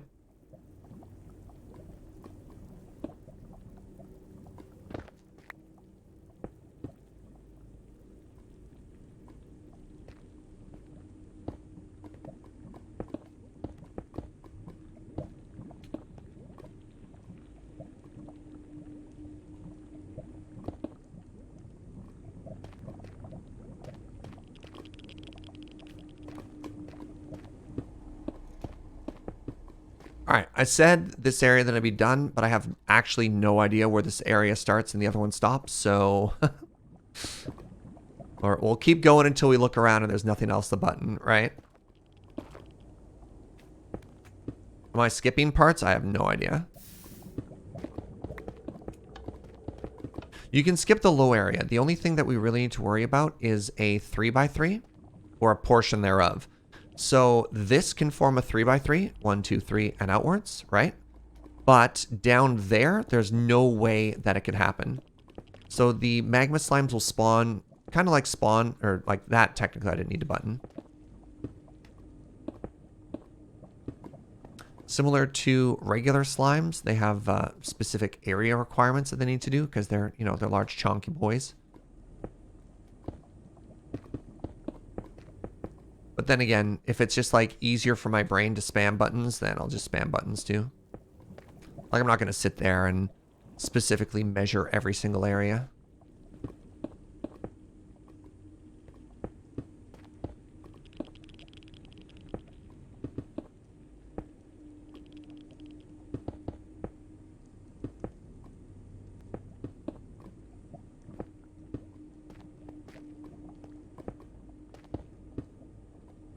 Oh. Pardon me.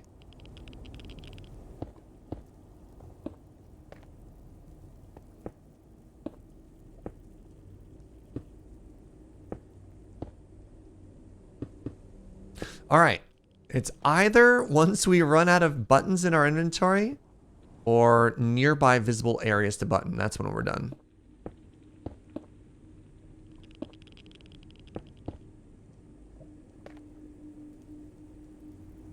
What are the buttons for? Spawn proofing.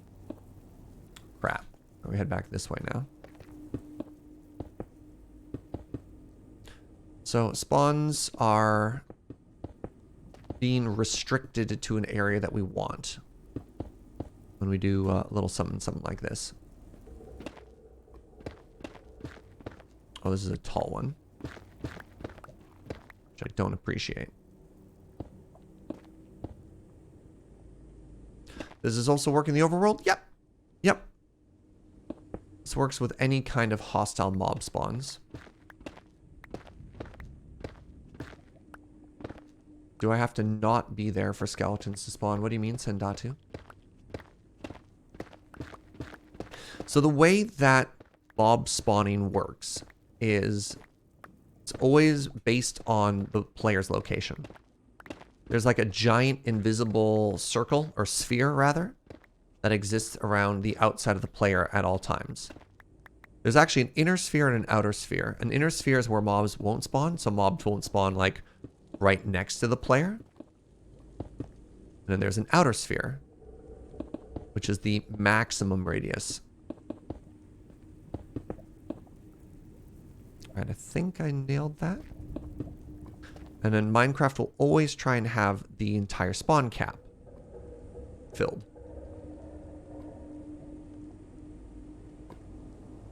Would it be easier to build the farm somewhere else? This is this is in like the top percentile. This is already an excellent spot for this farm to be built, which is kind of terrifying. So like looking around, this is already in the crossroads of lava. Imagine how much more work there would have been. I mean, maybe not a basalt biome, but like this giant lava crossroad already talks about how good of a spot this is. Anyway, so there you go. That's how it works. So then the sphere, the spawning sphere, is calculated based on the player standing here. But you can see by the fact that it's not immediately refilling. Oh, I mean, it's working pretty good now. Honestly. Yeah, but now it stops. I mean, like, I don't know if you've seen updates of how well this has been working. That's not bad. That's not bad.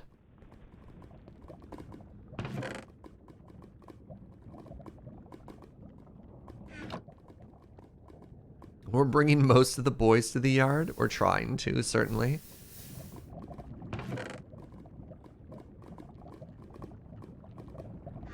It's doing its best, and it'll only continue to get better.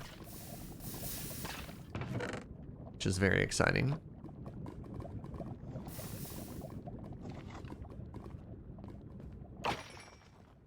So that might be more of an off-stream thing.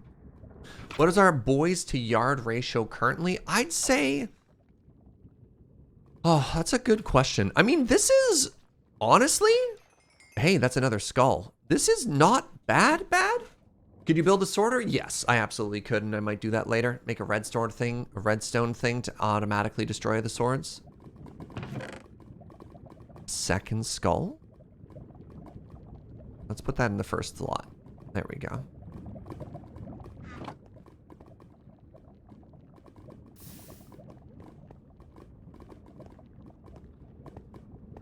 That was several boys. Yeah, the boys to yard ratio could use a little bit of improving.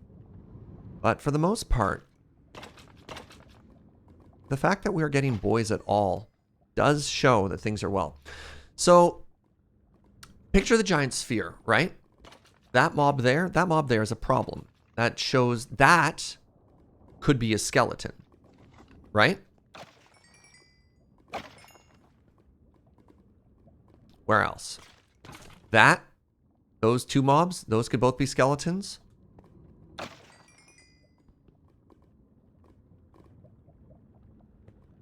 Who else could be skeletons? Those are passive mobs. Those are friends, so we don't have to worry about them.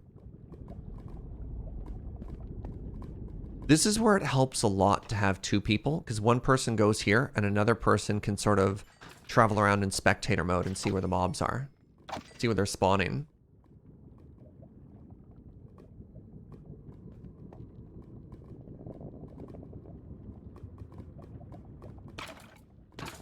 You love watching the Strider stack? Me too. This is actually, I'm really pleased with this level of skeleton already. Are we worried about ghasts? Only a little. Look at this, chat! I'm actually really happy. I've never seen a triple stack, no. I'm so pleased. All right, let's get out of here. We're not here for skulls. All right, let's take a look around again. Yeah, so there's a couple of spots that have been missed here, obviously.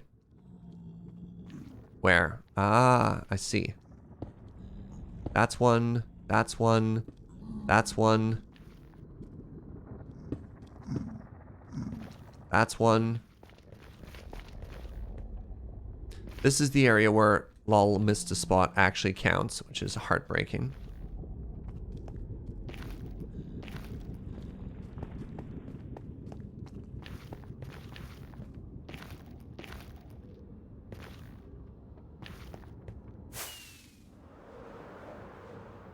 Did the wither farm get completed? I mean, yes and no. I wouldn't say it's fully armed and operational, but it's getting there, you know? I think I've made a mistake. There we go. This way. Do spawns work on game ticks? That I'm not sure. No, I don't think so. Because I don't think if you sped the game up and instantly killed all the mobs that it would come back faster.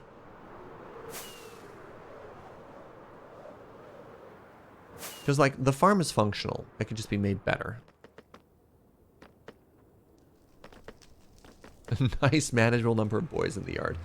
Yeah, you could sit there and you could get your skulls.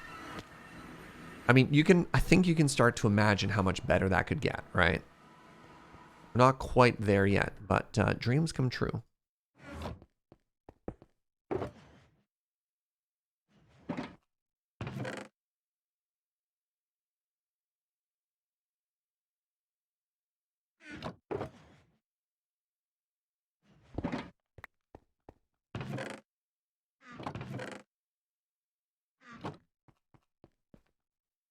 Will you eventually connect it to the nether hub? A little bit, not directly, because it's, again, just such a huge pain to have to walk the whole way and worry about spawn proofing everything.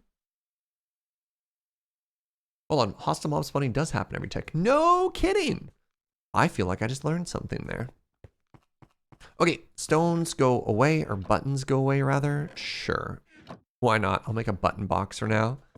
I don't need it for long, but I may as well in the meantime.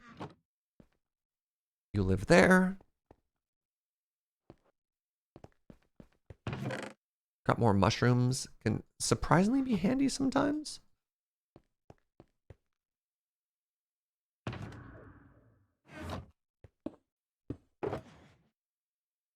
Half stack, half stack. All right, we're going to keep using this bow until it breaks. Oh, I should drop off Joachim's diamonds and repair my pick. All right, give me half a second here.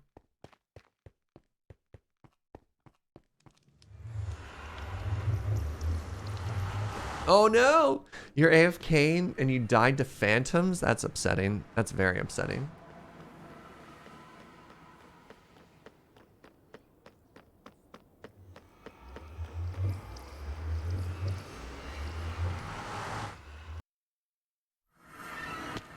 When my grandparents moved out of their house, we found a large stash of spare buttons in almost every room. Really? Your grandparents just really liked buttons, I guess?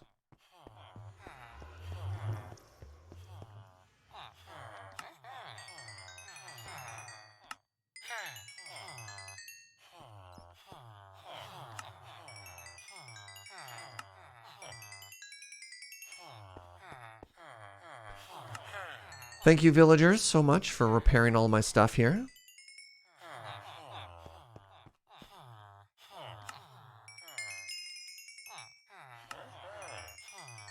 All right, we'll use that. We'll buy some glowstone.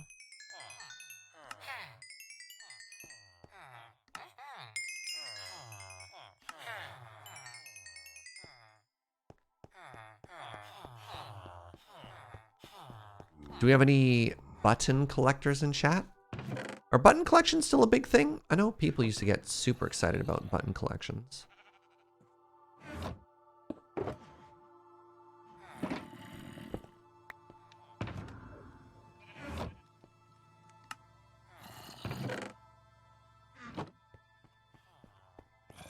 Or has that trend died out?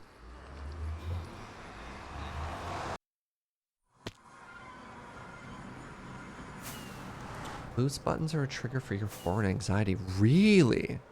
Wow. My apologies. We can talk about something else.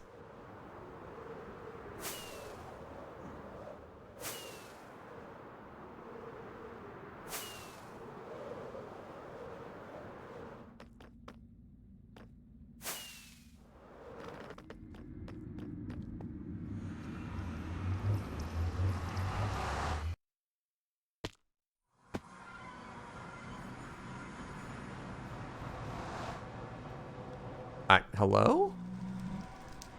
Stonks! Alright. Oh. Oh, this is cute. Some beehives over here? I feel some things have changed since the last time we were here. Yeah, definitely some changes.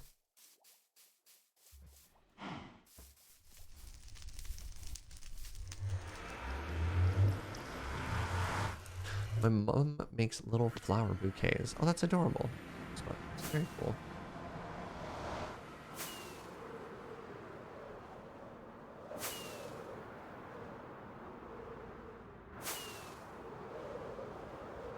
Hey, what's up, Kitsune? I'm back. I hope chat didn't go anywhere super Oh. Yeah, so it goes.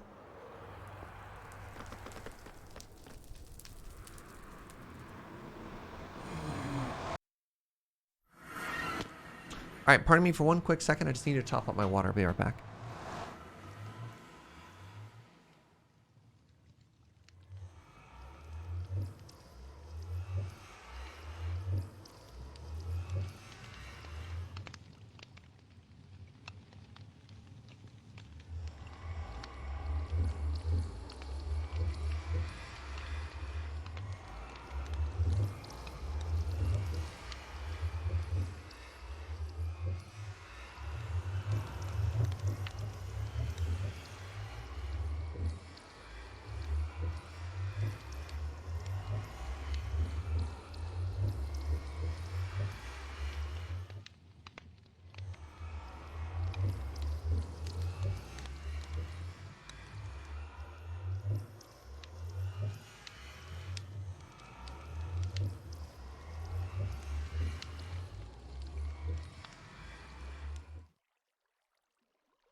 Let's talk super smelters. So I've made a fairly similar design of a super smelter. Actually, let me bring it up. Well, let's go to the area first.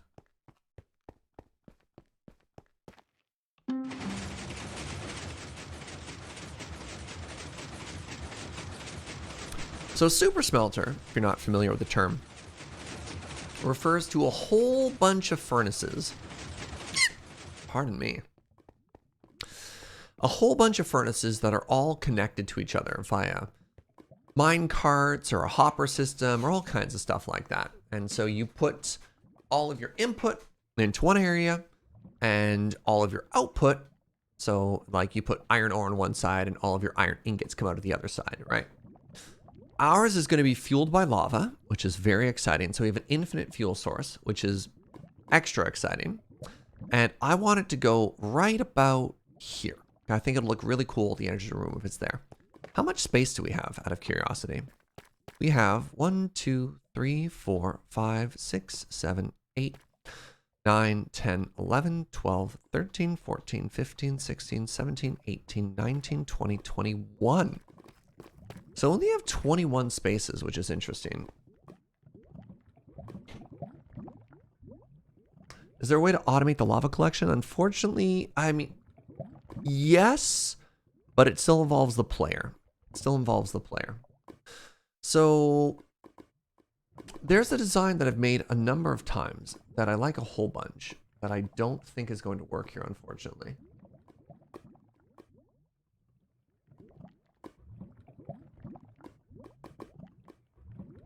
This is an Il Mango design.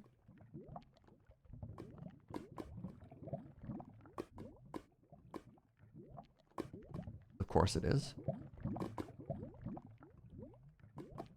And it is 1, 2, 3, 4, 5, 6, 7, 8, 9, 10, 11, 12, 13, 14, 15, 16, 17, 18, 19, 20, 21, 22, 23.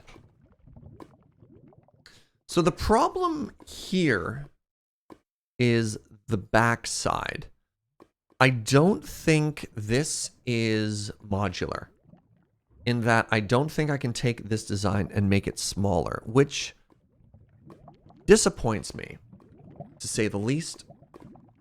I find myself disappointed by the fact that I can't. No, you can't really turn it or tuck it either. So the redstone in this one is like a bunch of really long straight lines.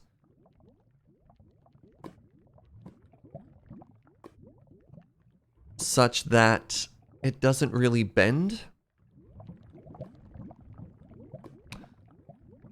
And I find this one very elegant, and I like it slightly more than hopper minecart ones. I could just make a hopper minecart one. Like, that's fine, I guess.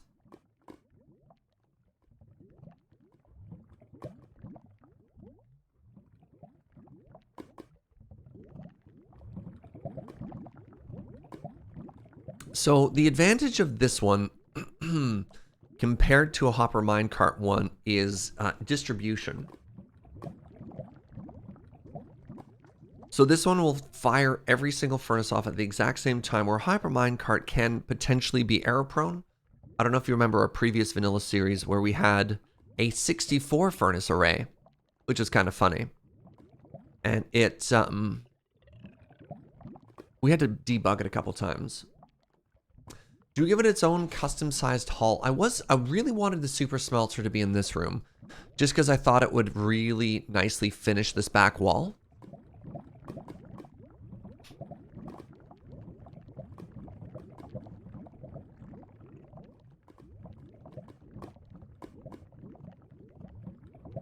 Double the size of the room. It doesn't really work with moving the canal.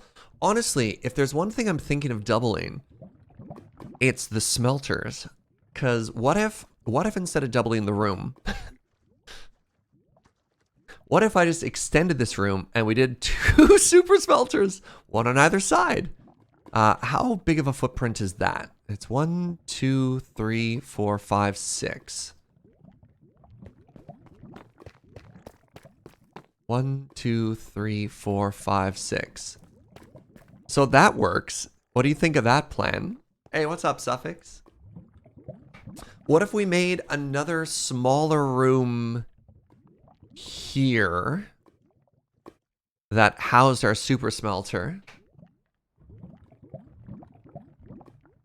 Yeah, like an omega smelter. Thank you, Trick. Wouldn't too many hoppers cause an incredible amount of lag? Not that many hoppers. No, that's not a problem.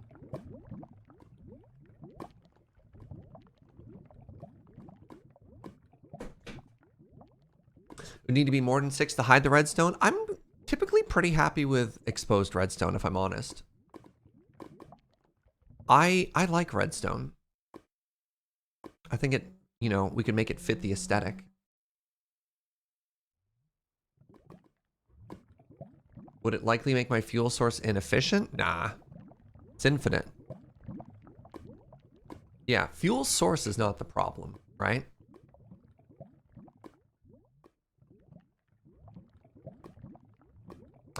It'll be barely visible from the elevator. That's okay. Can't really put anything that's visible here either way, right? Okay, so if we want this to work, I'm going to put the furnaces on basically in line with this.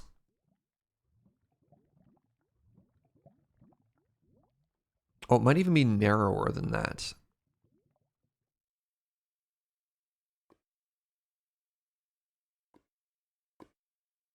Looks like it's actually only a 5 wide footprint. Or 4? 1, 2, 3, 4? Wait, that's an alternate design. Yeah, there we go.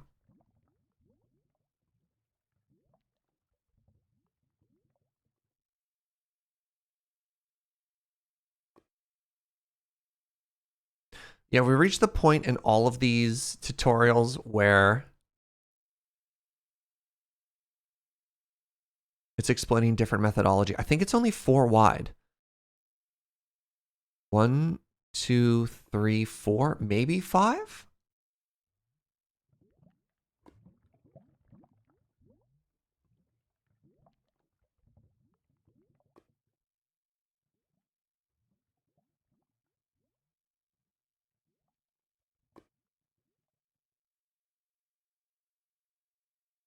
Yeah, I think it's only 4 wide.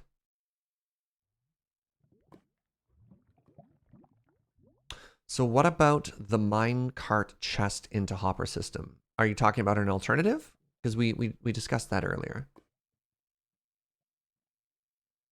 I just have a personal preference. 5 if you want to hide the redstone. So it's only 4. Okay. Looks like 4, but the furnaces are inset to hide. Well, so there's a block that goes over the furnaces. There's a redstone line that passes on top of them. So you have the furnace and then it comes in one.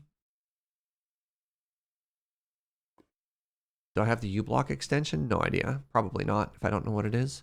So if we have the furnace here and the block above it, we could have like a cozy little alcove here. Wish there's a better medium for Minecraft builds than YouTube. Yeah, everything's in video form because, you know, everyone gets to make content out of it. Hi, sweetie. Good morning. Joe is awake. She got a big sleep in this morning. It's like a laundromat, but furnaces. Yeah, exactly. So I guess the question is, we have our inputs here. We could also centralize it. We could have our inputs in the very center, which would be kind of funny. Joe deserves sleep. Yeah. Joe's having a little bit more of a struggle with the after effects of the boosty than I am, for sure. All right, well, I guess, as always, it's probably better to mine more than we need than it is to not have enough space. How tall do we want this to be? Maybe just within reach. Okay.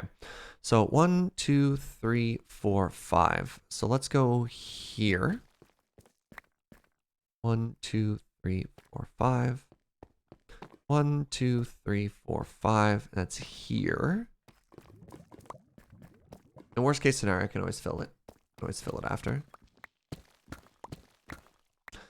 And I need to go, it's 23 furnaces plus input plus output.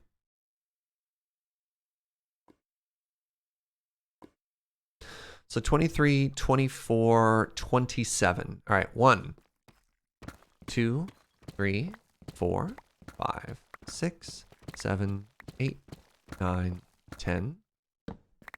1, 2, 3, 4, 5, 6, 7, 8, 9, 10.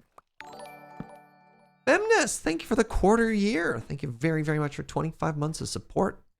1, 2, 3, 4, 5, 6, 7. A little bit bummed out that we didn't just hit a big open cave. It looks like we're gonna have to remove all these blocks ourselves, but you know, so it goes. 2, 3, 4, 5, 6, 7, 8, 9, 10. It's been a while since we had a special episode of Counting with Surge. 1, 2, 3, 4, 5, 6, 7, 8, 9, 10. 1, 2, 3, 4, 5, 6. It's tough. I lost track. 1, 2, 3, 4, 5, 6, 7. And now, when our powers combine,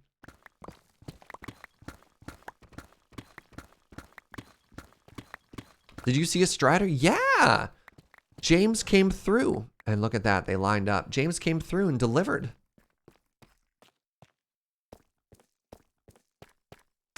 The furnace array could be shortenable. That's fine. I appreciate it, but we've got a ridiculous scope creep plan, and I'm pretty happy with it. Look, when you're going dwarf, you go big. The dwarves, at least Jaeger dwarves, are not subtle. What are the Striders' names? The Striders were named Fraser and Niles.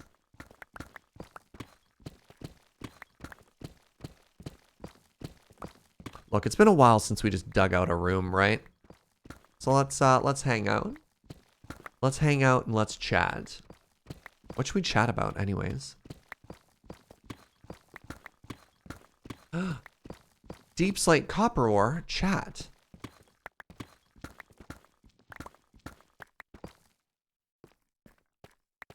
You saw a third? Yes, there's also the father. Marty's there with his chair. Have I talked to Cam about the written letter to the Canada tax people? Ah, an update. So I talked to another accountant. And it turns out I don't have to do that. So I'm not going to. There was an option that required me to not have to mail in a handwritten letter. And I've decided that that was the way to go. Crap, I was supposed to call my accountant though. This boostie's thrown me off my rhythm though.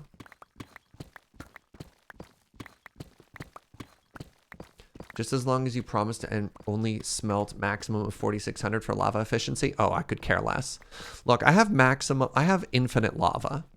We don't need to worry about fuel efficiency. One of the privileges of going infinite is not having to worry about waste. We're in the post-scarcity economy. Been catching up on your 1.18 videos and so used to double speed voice.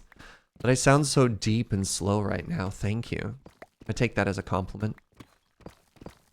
Yeah, also, VOD watchers, YouTube watchers, apologies. There will be likely a bit of a delay for the release schedule as poor Jojo recovers.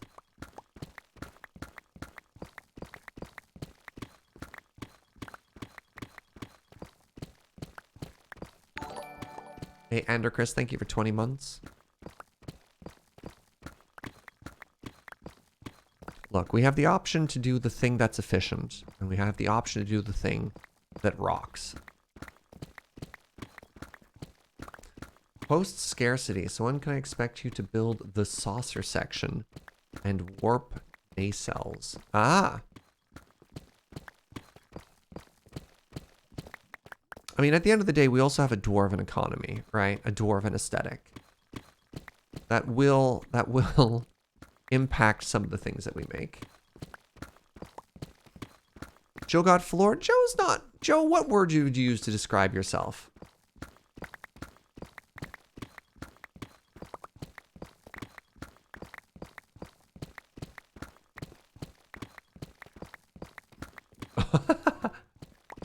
Joe's like, look, I haven't even had a cold in 2 years.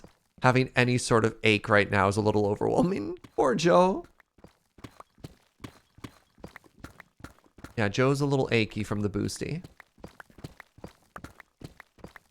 But she says her big old sleep helps, so that's good.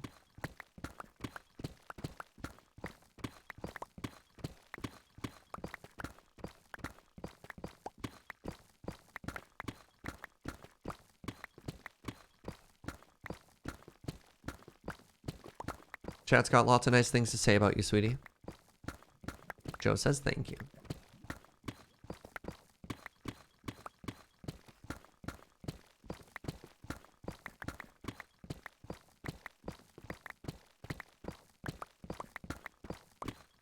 Mostly just reveling in how ridiculous the smelter is going to be. It's going to be big. Joe Stotska had a double smelter. Oh, you know what we could do? You know what we could do? Maybe this would make you feel better. Are there any blast furnace enthusiasts in the chat?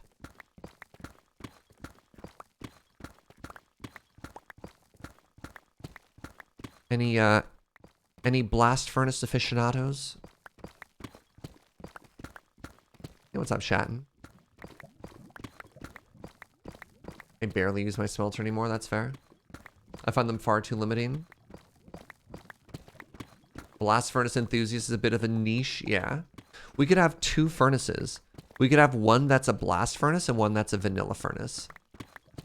Harken back to the days of Joe Stotska.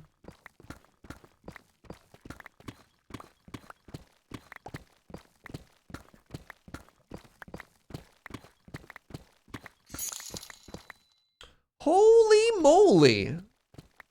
Dang, J-Rod? Dear Joe? Somebody in chat just said order takeout and gave us a $50 dono. That's so generous. Thank you very much. There we go. We don't have to worry about cooking anything. Somebody's treating us to dinner. That's so thoughtful.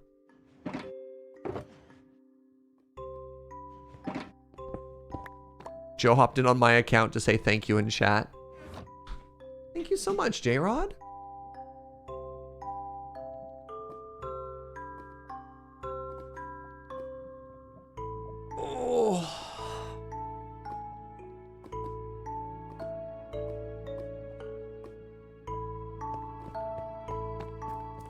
All right, now we go up. Oh, I hit smooth stone there. Amazing. That's mega generous. I put a big old dumb smile on my face. Thank you, friend.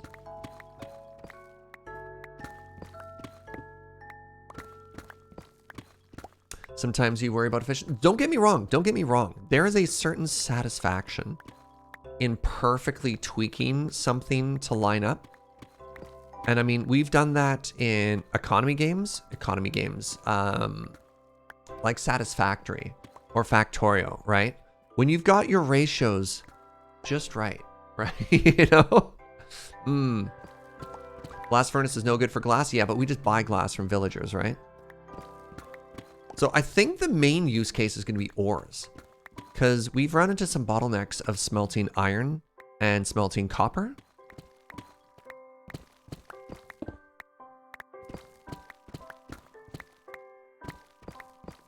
Oh no, I get you, Basil. I get you, friend.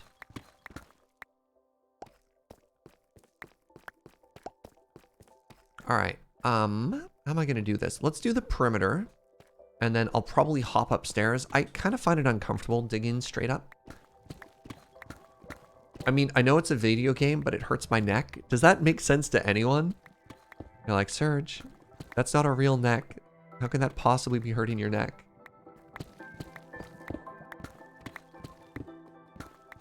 You totally get that? Yeah, okay.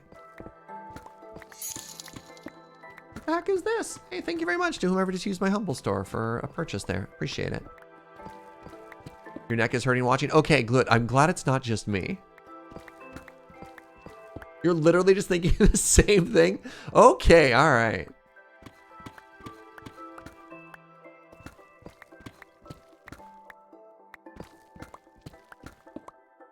My arm's gonna get sore from swinging the pick straight up too. Totally.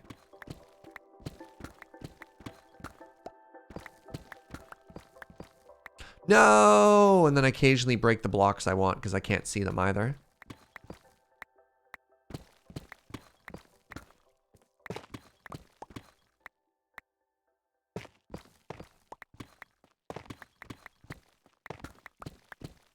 You just broke a deep slate copper there. Rip. I found out last week that US and Canada users can buy games from the Switch eShop via Humble. Really? Oh, that's exciting.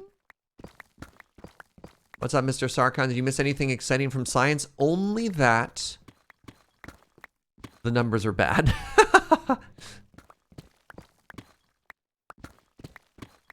Science Bot has been a huge success.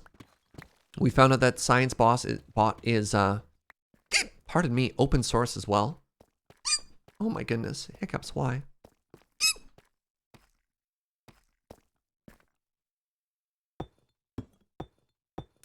Did you miss a 1? You did, Suffix. You did.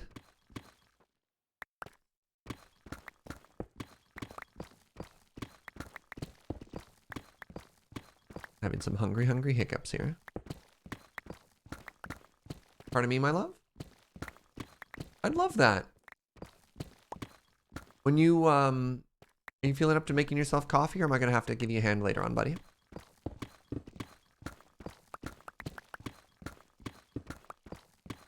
Sure.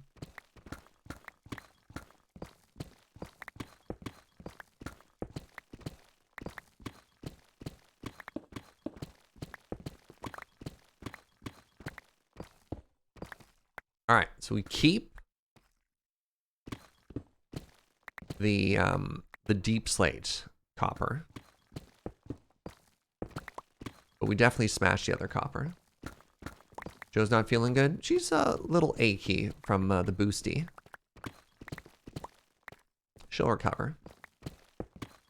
Oh, the booster shot blues is a great way to describe it. I like that. Man. Now I want to hear Muddy Waters sing that. Now I just want to listen to Muddy Waters. It's been a long time since I listened to Muddy Waters.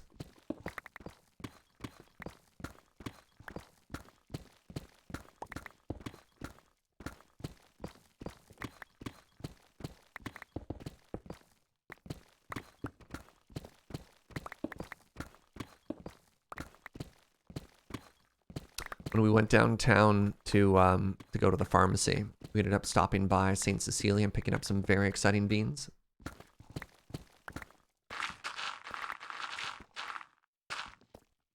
So, you know, there are upsides as well. And what should we have for dinner tonight? Dinner, so... Oh, man, you know what Joe just shouted from the other room?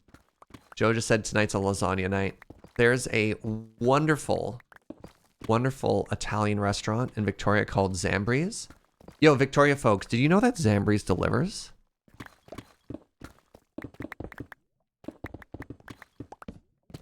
And they have the really fancy... Oh, this is gonna hurt somebody. They have the really fancy focaccia as well. You know, you just love to dip focaccia in that lasagna. Mmm.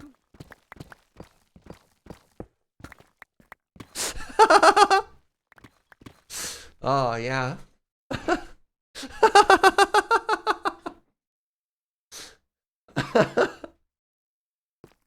Serge, I already have a migraine.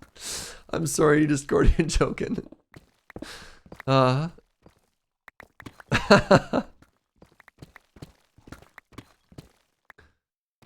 You complain about puns and then do this, does? Yeah, that's fair. Just double check that the delivery system doesn't include DoorDash. Yeah.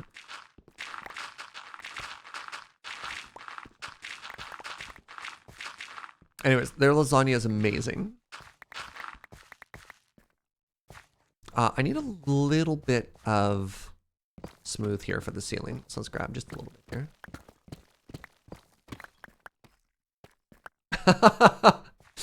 Oh. Your wife heard the giggle. I'm glad. I'm glad I could bring that joy to your household, Mitu. I can also picture your laugh.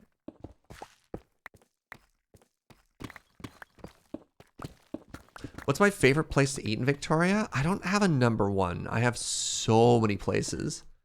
So eating out is like... Eating out is probably my vice, is my one thing that I just do the most. I don't drink, I don't have any vices. Because of the ongoing pandemic, I don't really spend money on magic cards anymore, other than the occasional, like, online commander thing, but I love to eat out. Well, I guess I love to order in these days. But yeah. Hey, Cryo, what's up, friend? Thank you for 33 months. Appreciate it. What have our main places been for the pandemic? Zamri's is amazing as an order in. 5th Street Bar and Grill is rad. Of course, the Parsonage. Love the Parsonage. Oh, if you like chicken wings, Tartan Took. Oh, the Tartan Took. Any of the handful of Korean fried chicken places in Victoria are incredible. When I was eating downtown a lot, there's a Caribbean place called Stir It Up that is phenomenal.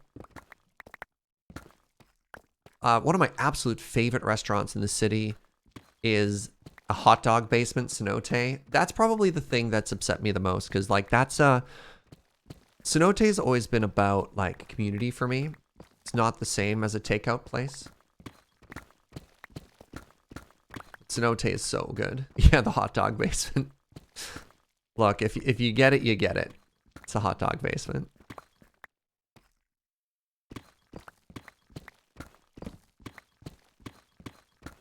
Any decent vegan places there? There's Green Cuisine, which is pretty solid. It's like a very classic downtown place for that. There's a, is it called Lotus Pond? Which I believe is like Thai buffet, but all vegan. The answer is yes. Quite a few. Oh, heck, there's a super famous one called...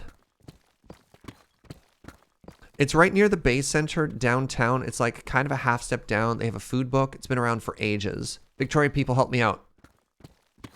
They have like they're also like a juice bar / vegetarian restaurant. No, not Lotus Pond, sweetie. Oh my god. The one near Irish Times. Yes, Chaos Queen. Yeah.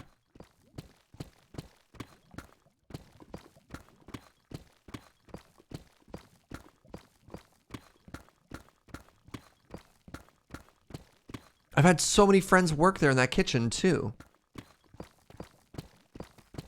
Oh, this is going to bother me. I'm sorry. Rebar! Thank you, Joe. Oh, my goodness. I was about to, like, open up a map of Victoria.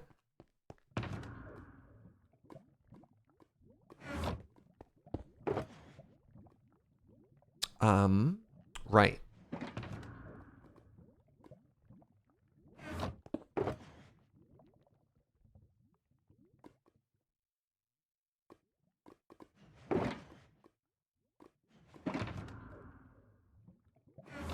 Been meaning to try rebar. It's very good. Completely unrelated. How does one go about getting a Canadian residency work permit? I don't know, actually.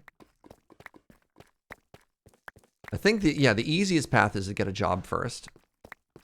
You had the most delicious vegan pulled pork burger at a local vegan restaurant a few weeks ago. Heck yeah, Ozzy.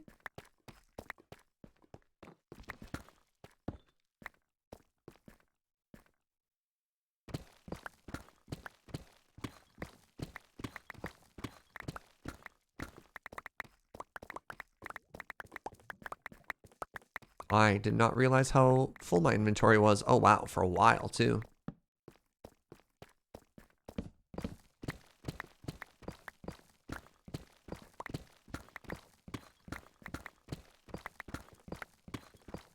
This is going to add more shape to the room as well. Like, having a little super smelter corridor here, I think is going to be fantastic.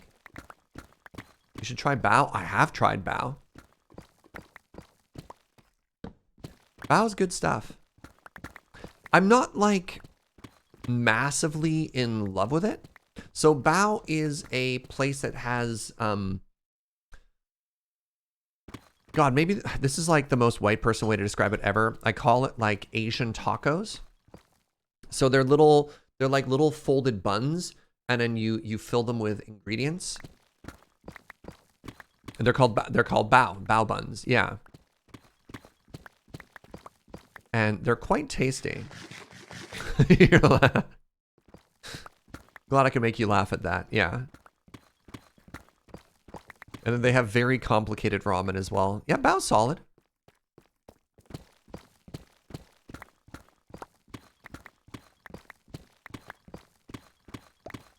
All right. The lovely Joe just brought me some lunch, which is a little earlier for now. So let's finish this layer and let's eat. I'm very hungry, Joe. Thank you very much. Serge, I'm blaming you for needing to go AFK to get some food. All right, we'll take a lunch break shortly. Look, we can't talk about lunch for this long and not have everyone get hungry, right?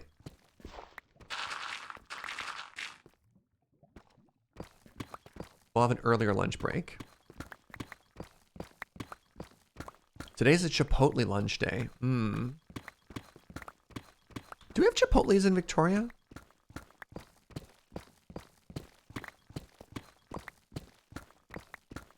Oh yeah, Chronicler, welcome to Deep Slate Mining, by the way. This is an Efficiency 5 netherite pick with a Haste 2 beacon. And this is how long it takes. Oh, leftover pizza was yesterday. So knowing that we might get taken out by the by our booster, we did order pizza. So we had leftover pizza yesterday. And then today we're having leftover Thai food. But no, J-Rod with the hero move there because we were going to have to figure something out for tonight.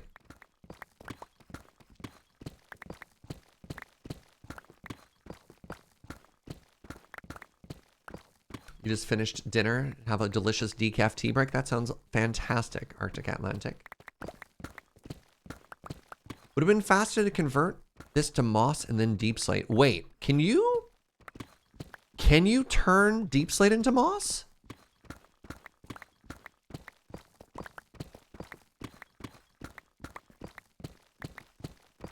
Oh.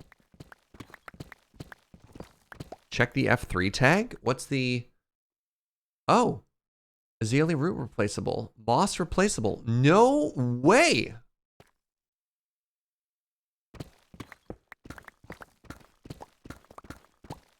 You can turn basically anything into moss. I'm making a note for next time. Now, I think I only have one layer here. Yeah, I don't think it's worth it at this point. Interesting. So when we go to make like the big side over there, maybe yes. I mean, Uno has a bone meal shop now. So it's not like we're lacking bone. We just ordered dinner, found a place that specializes in karaage. So got chicken, cauliflower, yakitori, and fries. Oh, very nice. All right, everybody. Welcome to lunch. I should really have like a lunch screen that goes like ba ba ba ba ba, you know. Oh yeah, I went with Tiny Surge today, by the way, to show that I was tired. We're gonna throw on music to lunch too.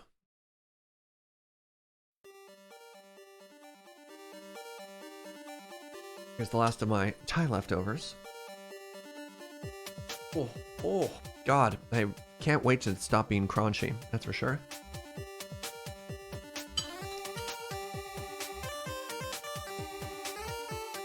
What's our lunch topic? What happened to my green screen? It's just down. Green screen requires additional lights, which I don't necessarily always want in my eyes.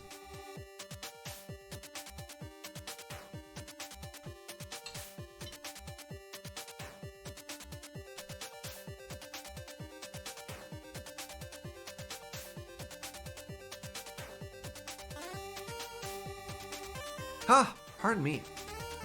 Woo! Zagrog, thank you for 42 months. I want to say thank you and then inhaled chili. Once again, waiting to hear a response on a job interview. Good luck on the job interview, friend. Kamigawa spoilers are actually really awkward for me to talk about.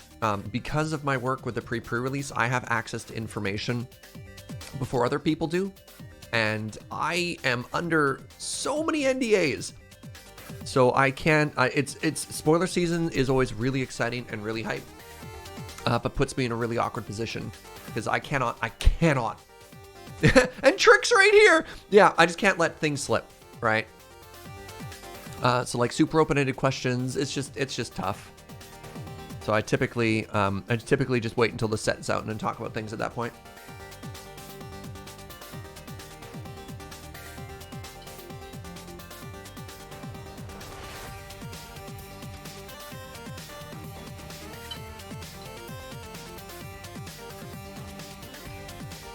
Yeah, how many NDAs are you on, my dude?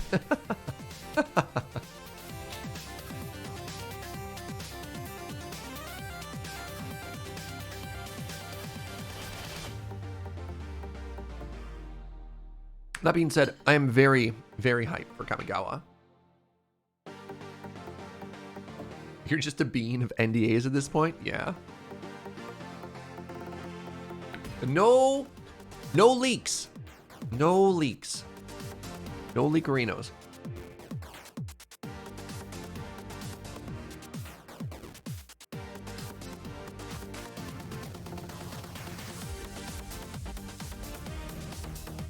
Leaks make people who work very hard very sad.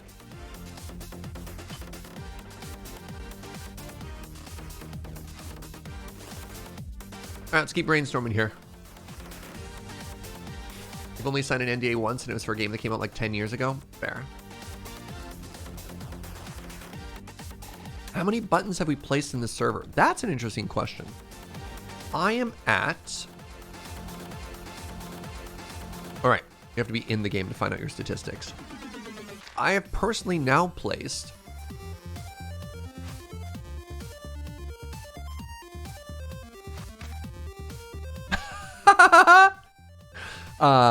I've placed 17,000. 17,000 buttons, just me. Oh my god.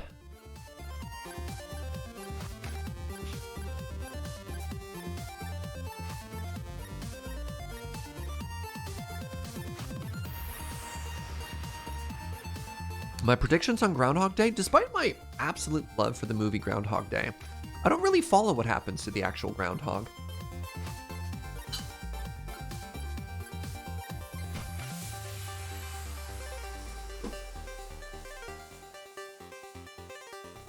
Here's a question. Is there one groundhog, or are there multiple groundhogs? Who is this groundhog? Wait, there's a Groundhog Day musical written by Tim Minchin? Really? Amazing.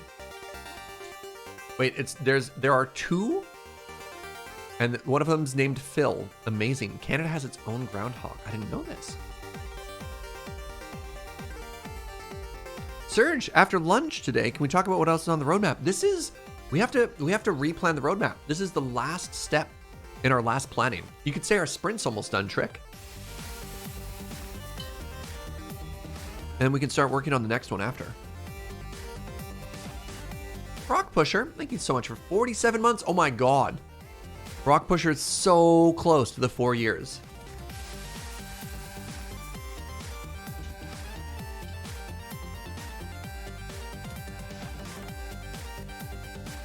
Kayfabe is that Phil is a single immortal groundhog?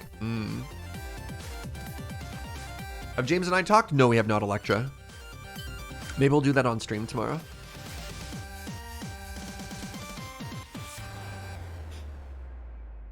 I'd like you to know, chat, that I played Tarkov with James for probably like 5 hours yesterday. And at no point did he mention Striders.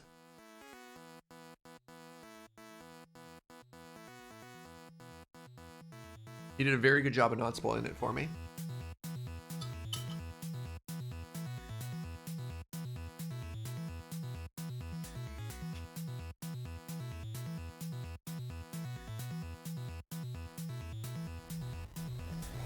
The highlights of me playing Tarkov are great. Thank you. I've been having a very good time. I don't think it's ever something that's going to exist on this channel.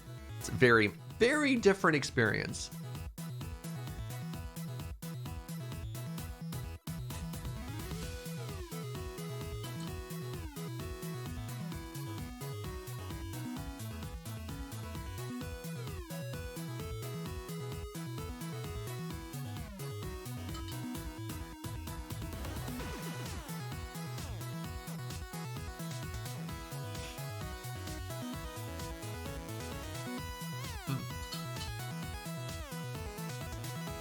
I've been working on a spreadsheet. I mean, that's not true. I started a spreadsheet I've been working on for a while to help me out with that game. You know, something that's got me hooked when I'm actually like actively working on a spreadsheet for it. There's just too much information. So I have to like make myself nice little charts to track all the things that I want to track. We'll see how far I get into it. I have visions.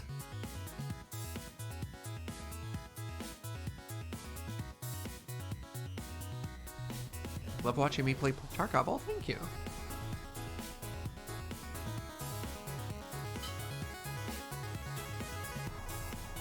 Last game you had a spreadsheet for was for WoW. What were you tracking, Basil?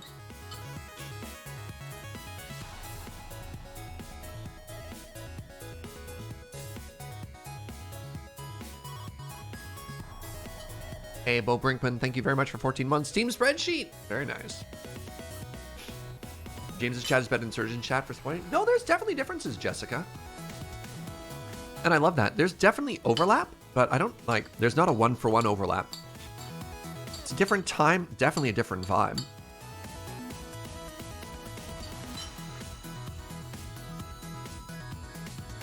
She even says, I started the Humankind demo yesterday, and the game is complicated. I can't figure out how to build new cities.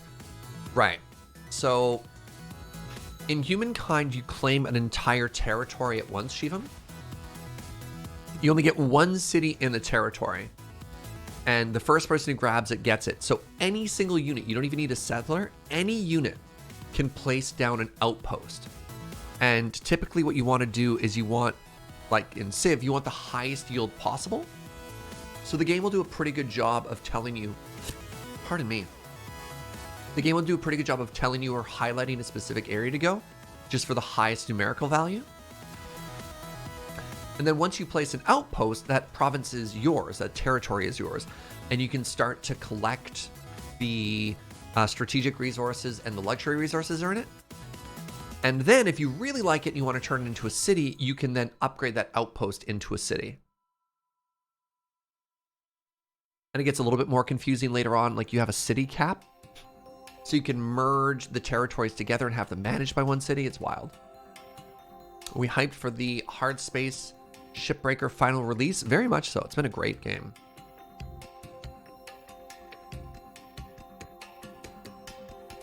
You had a spreadsheet of mostly gear and where to get upgrades. That's fair. That's definitely fair. I had a spreadsheet for my Star Wars RPG campaign. That was so I could do the math on stellar time travel. I love it. Hi, Chris. Good to see you, friend. You have a spreadsheet for Final Fantasy 14? Should make a new one. What materials I need to make the gear for everything? I love it.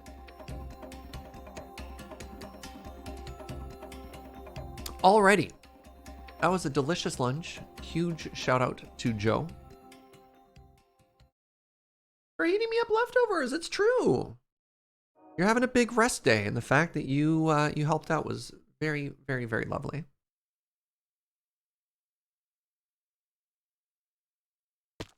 All right.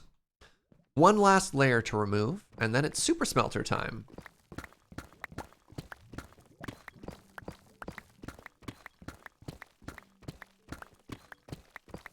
Yeah. So the reason I want a spreadsheet for Tarkov is there are items that you can sell, just like straight up. There are items you need for crafting, and there are items that you need for quests. And I, as a new player, don't really know which is which. So what I want to do is I want to make sure that I know not to sell quest items. And then I can sell everything else I can get, just more specifically the quest items. So the issue is you can look up, you can obviously Google anything. You're like, do I need to keep light bulbs? And the game will tell you if you need to keep light bulbs or whatever. Pardon me. But what the game doesn't do a great job of telling you is at a glance is how many light bulbs will I need total, right? Like, I want one quick spot that I can look up. All right, how many of this do I need? And then beside it, I can track how many I've already used. So I need 17 light bulbs total. I need 15 for X, 2 for Y, 3 for Z. You know what I mean? And then after a certain point, I can then just flip them for money.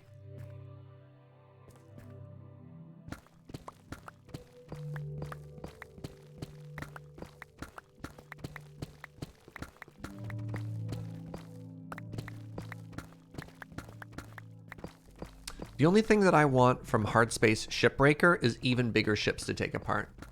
What's up, Lucas?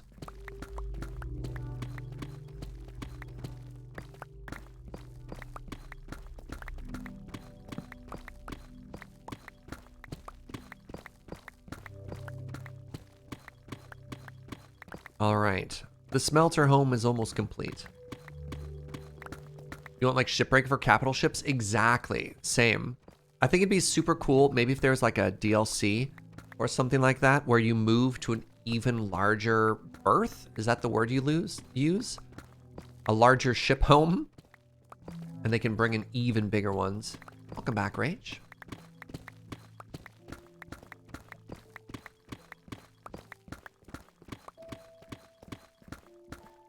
Yeah, like if they double your debt or whatever hook they want to give you to keep you in it, I think that'd be really cool.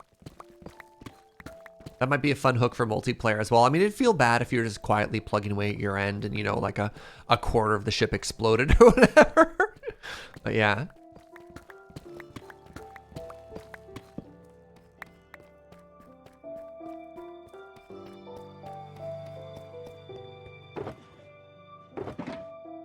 All right, I think it's time for me to get some fresh shulker boxes here. But the digging is done, which is very exciting.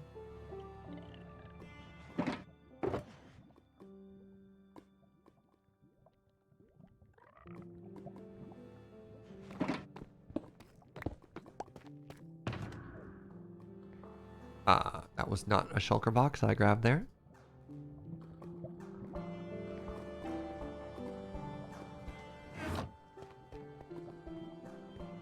Did you see that they announced a Star Wars strategy game by the same studio that made XCOM? I did not. Fascinating. Hey, what's up, Rakes? Wow, punching those blocks took a long time. How boring would it be if you had an entire stream based around it? Oh, yeah. Kind of idiot would do that, right?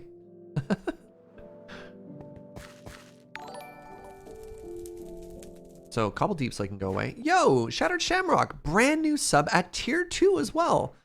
Thank you so much. That's super generous.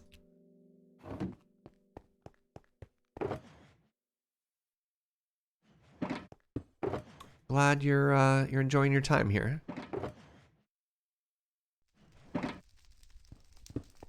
Have I talked to James? Not at all, no. In my head so far, the current plan is I'll just like we'll do something in kayfabe. How does that work? Is it more meaningful if we have the conversation on stream? Is what I'm asking.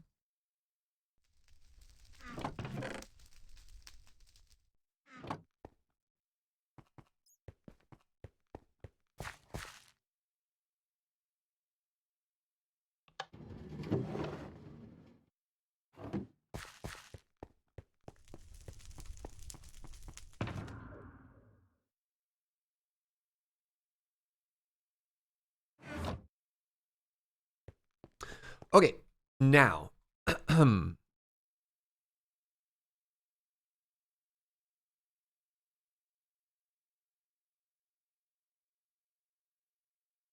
Is Il Mango the kind of person that includes a list of all the materials we're going to need? Yes! Yes! Oh.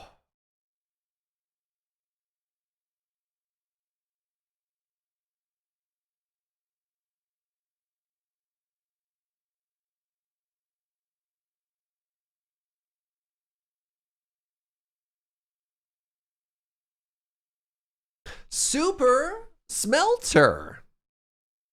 One super smelter requires hoppers, 119. Ignore the iron blocks, those are just building blocks. We need redstone dust. We need 97. Furnace, of course, 23. It's a 23 furnace array. Repeater.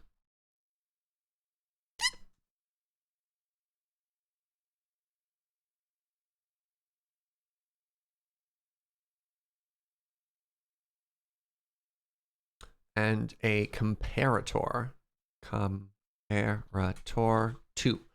Now, of course, we need 2 of these, which means we need 238 hoppers? Oh my god. Let's go level a forest, I guess. You're old school at this point. I build redstone on dyed wool to know what I'm doing. I like that, actually. And we did that for our elevator. And honestly, building our elevator that way helped out so much because it helped us understand that there were 3 separate circuits. So here's our creative test world. And yeah, where was it? There's our elevator. Breaking our elevator down into different circuits with different colored wool really, really helped so that when we decided to start to decorate it, we could see where we had room for various circuits to move and stuff like that, which is kind of cool. Tree farm time. Oh, we don't need to level a forest.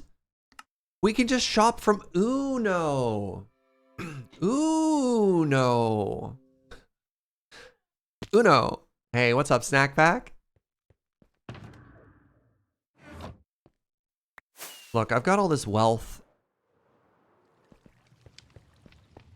Let's go shopping. Can we afford it? We owe James pretty big. Oh, we got diamonds for days. Oh, I bet you I know what James is gonna want.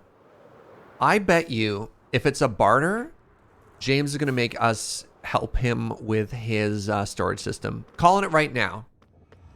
Calling it right now.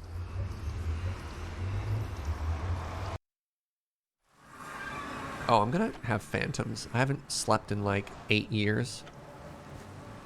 Are you a game dev, Shattered Shamrock? Where's a bed?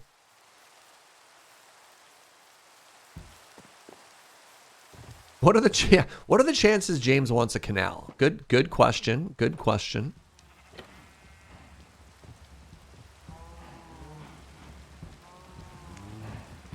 Oh, you work on Astroneer? Yo, that's sick. Astroneer is a very good game.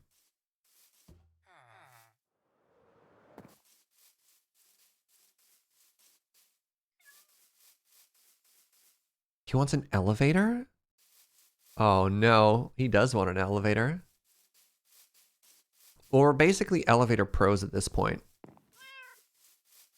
All right, hello Uno. Uno is selling all of this beautiful netherwood. Nether, leave home without it. So 1 diamond per slot. Oh my god, really Uno? This is free to you. Hold on. Let's see if we can get a better price from Jason.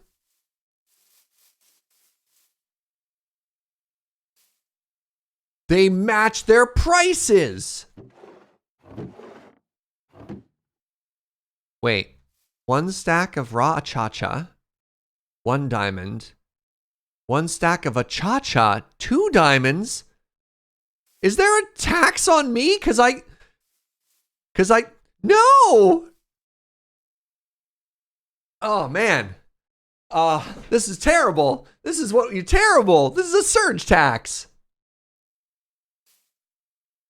So acacia only costs 1 diamond, but achacha costs 2. So heckin' rude. And Joe is loving this.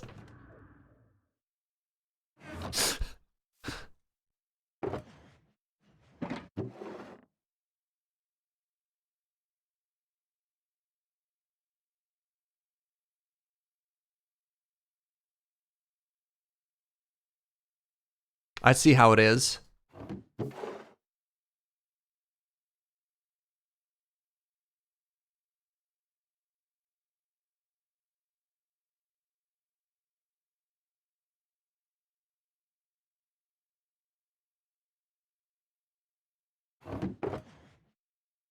I see how it is.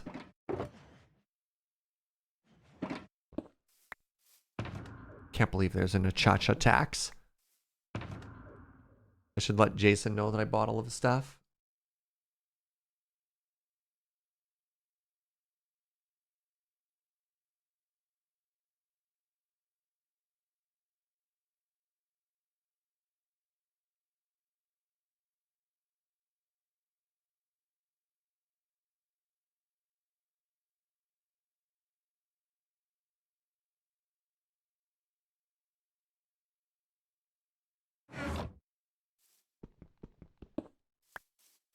You also appreciate that I spite paid the extra money? Thank you. Thank you.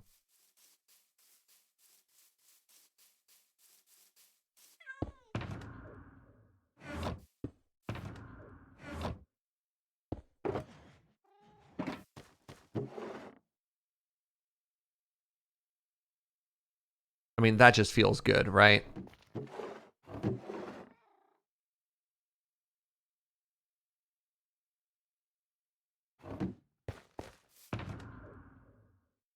Wrong box. There we go.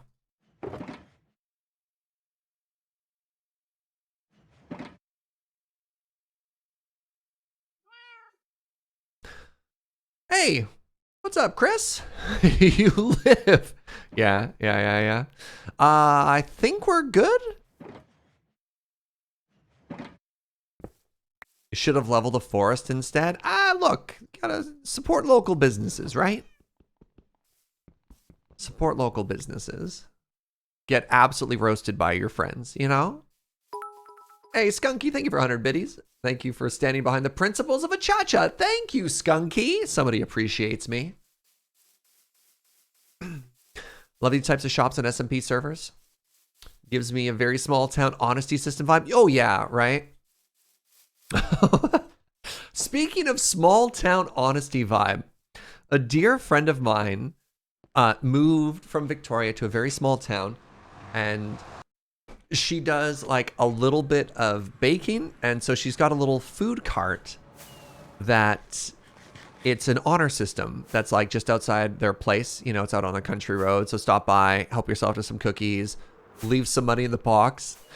And because I love her, because she's who she is, she shames people who just steal on Instagram, and it's beautiful. They've got a little camera, and if people like come in and just steal cookies, she's just like, it's $1. How dare you?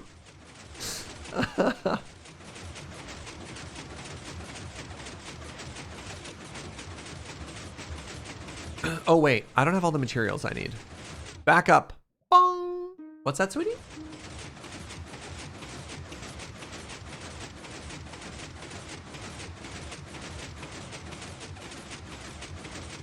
I would do damage to myself if you had regular access to a no human contact cookie transaction. Yeah, that's fair. Okay, so I need, what was it, 238 hoppers. 238 hoppers.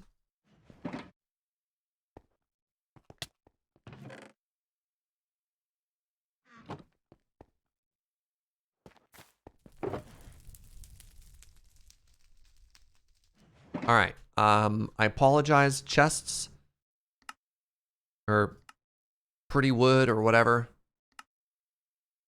At the end of the day, you have a new purpose.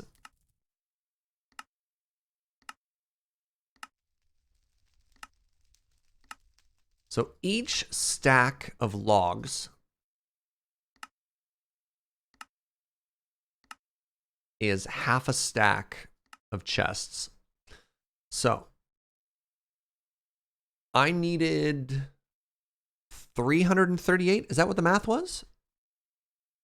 238. Okay, I've got enough. I've got enough now.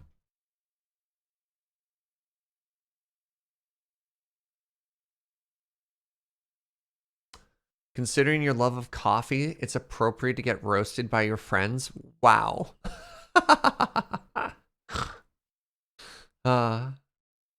Oh my God. My grandmother lived in a small rural town and used to sell painted gourds on an honor system.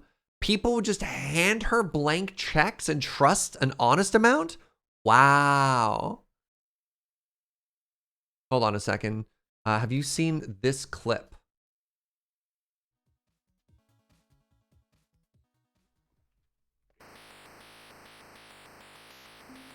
Oh, he's got music on, so I have to mute him. No, that's my music. Oh, crap. Hold on. I want to see his reaction. Okay. Hold on. All right. Here's James.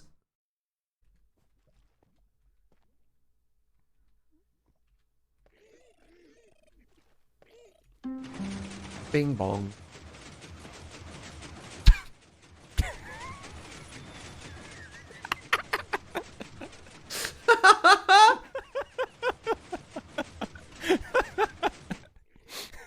Okay, well that was funny. All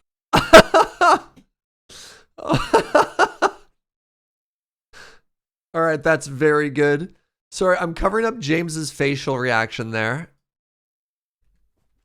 All right, can you see? Yeah, you can see James's face here.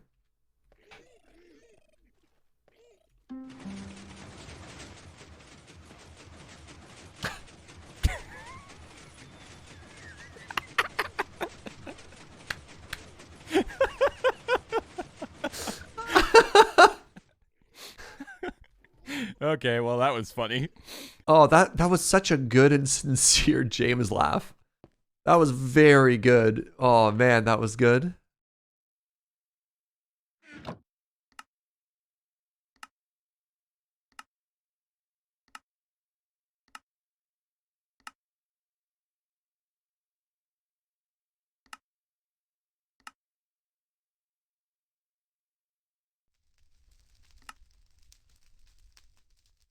Wow. Okay, we got hoppers for days. The next thing we need is a tremendous amount of Oh, hey! Hey there, tremendous amount of furnaces. I need 46. So I can leave that behind. And now how do I make a blast furnace? I need like the smelted stone. Baja blast furnace. Okay, so I need 69. Nice. Smooth stone. All right. Do I have any?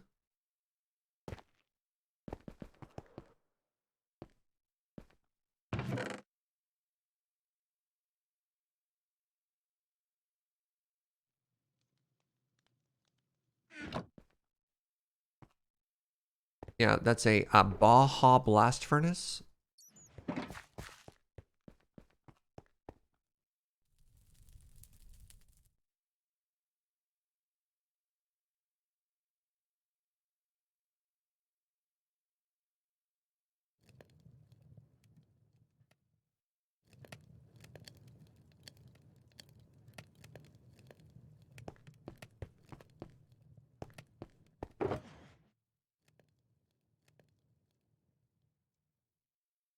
Okay, now I need a bunch of...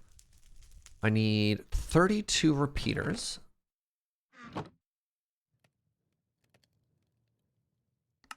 Repeaters of smooth stone, redstone, and torches.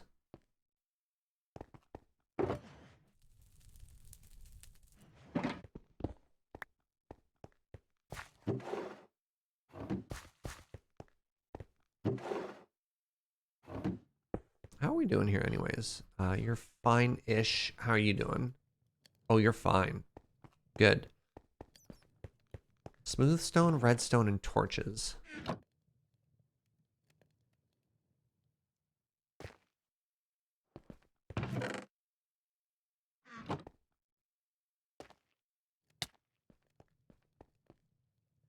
Resource pack for Surge, where the only change is all the item names are changed. Love it. Love it. The sheer number of raw resources needed for a super smelter is sort of silly. It's like you need a super smelter to make a super smelter. Yeah.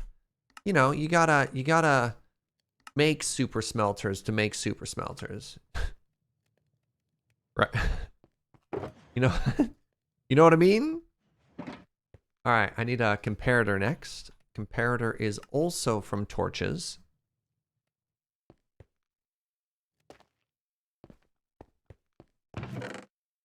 Well, typically, if you're making a super smelter, it's because you need such a tremendous amount of resources that it's worth it in the long run. You know what I mean?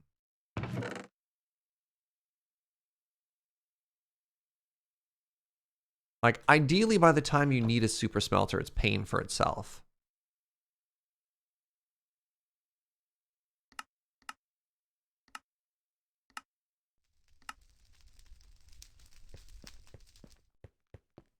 So just skipping a bunch of steps here. Yeah, this is my previous smelter, and I hate it. Serge, your chat is funnier than everybody else's. Oh, thank you. I really like this community, Random Shoes. I think we got ourselves a pretty good group of humans here. Comparators require quartz. Quartz. Can I make a stack?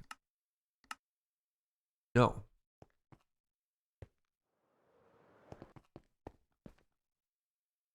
Sounds like a justification I give. It pays for itself, honest. Yeah. Look. Super Smelter. I mean, look, you can make anything you want to make in Minecraft just because you want to. Like, I'm never gonna give anyone a hard time because of that.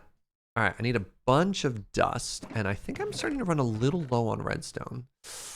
59 blocks is not a lot of blocks.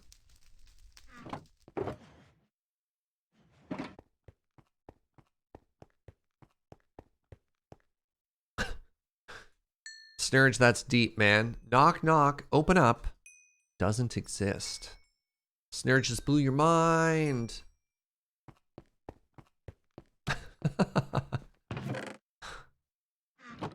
All right, we do this, and then we make ourselves 23 blast furnaces, and then we put them all away.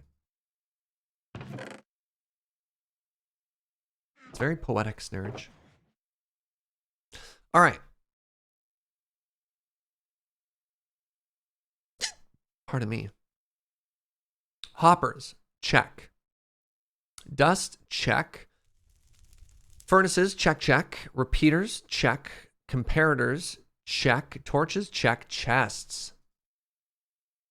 Chests, check.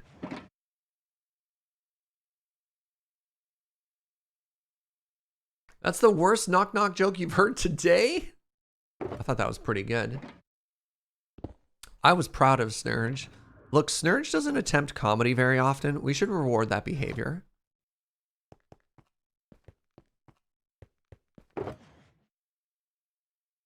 Maybe this is Snurge turning over a new leaf, moving away from evil and moving into a much more respectable profession like stand-up comedy. Give me a quick second. Because we're low on redstone, I want to quickly pop over to our villager trading hall and purchase some. That's the best procedurally generated knock-knock joke I heard today? Yeah.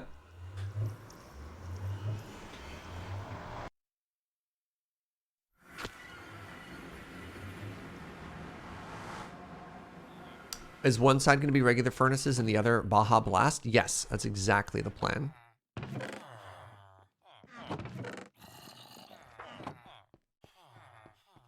Correct. Hello. Oh, I have a pick I could repair.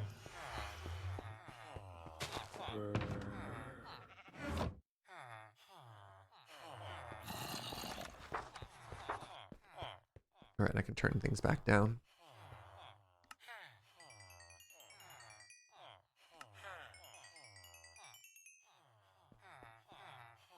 My bow's not looking great. Yeah, we've already solved that problem. So, unfortunately, the booster shot is not long for this world. It will break, and that's okay. You know, it happens to everyone eventually. Did you know you can get free redstone from clerics? Man, villager trading is OP. Whatever, I'll buy some of these too while we're here. Can you anvil it better? Oh, we tried.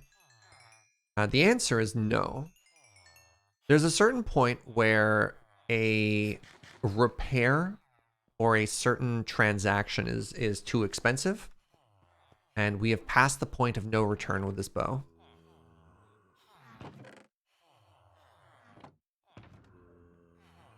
Wait, where did those where did that glowstone end up?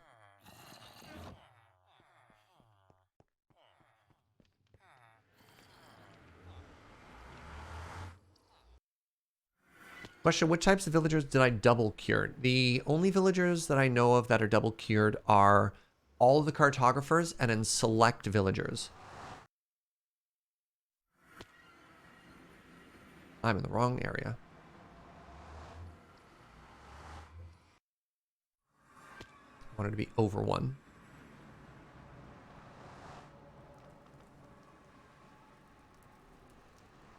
I really hope how crunchy my neck and shoulders isn't coming over the microphone. Be horrifying. All right, there's an extra shulker just on the ground somewhere, filled with glowstone. Now you're good? Okay, thank goodness.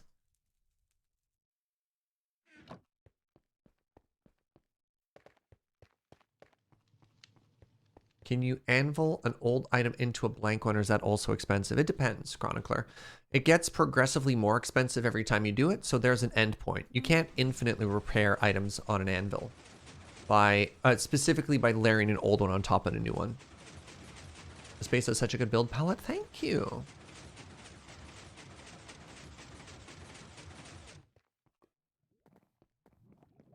So the first thing we're gonna have to do is vault that a little, right? No? Where did that glowstone box go, chat? I'm so confused. We had a bunch of glowstone set aside. Oh, did it end up in the... Oh, hold on. Hold on.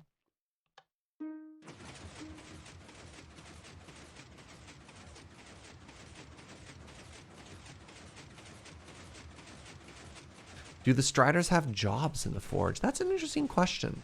I kind of just thought of them as being like ambient things that existed in it.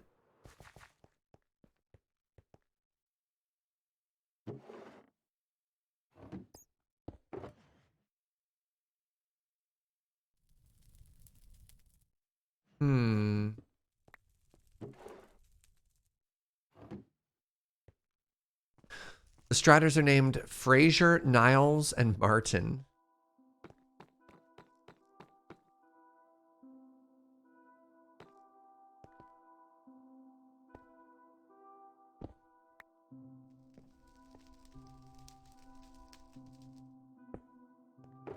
There it is. I thought so. We put the wrong shulker in the system. They're lifeguards? I like that.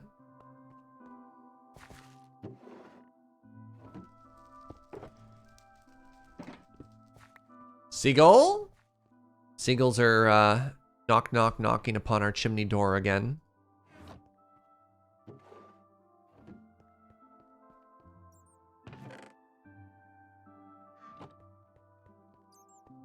Oh, did I tell you I found Batrick's smooth skin the other day? Batrick is just behind the redstone area. Is very excited. Hello, Snurge? Has Snurge been summoned too many times? I apologize, Coco. What are we going to build? What are we going to build this on? Should it be built on wool or no? So, in addition to the redstone itself, or pardon me, in addition to the furnaces, there's a bunch of redstoning we need to put behind it. I think I like the idea of it being visible.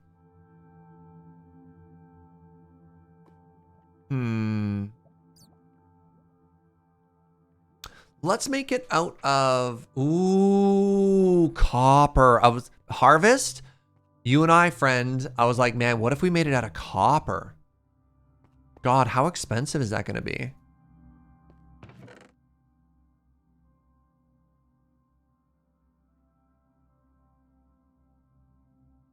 The answer is yes.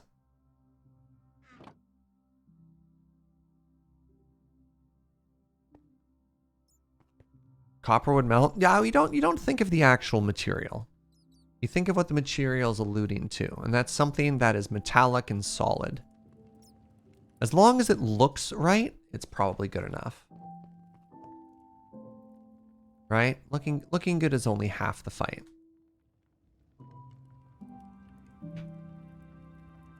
I think it'll look really cool.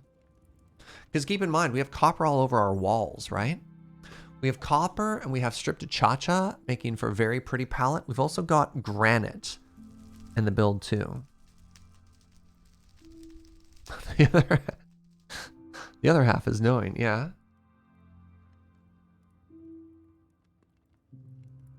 This is magical Jaeger copperitis. It's totally different and it's not melt proof, and that is wrong. I'm missing a stair there. No gold. Gold is shockingly ugly to build with,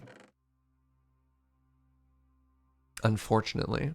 So if I turn these into blocks, they will multiply. Not copperitis. Yes, copperitis. The one and only. Although it was supposed to be forbidden.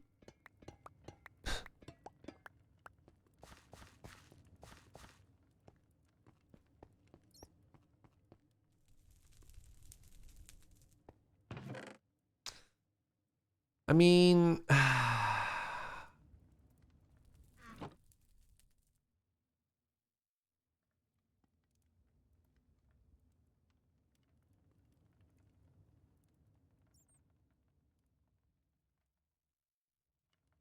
118 blocks, so I should have enough right now.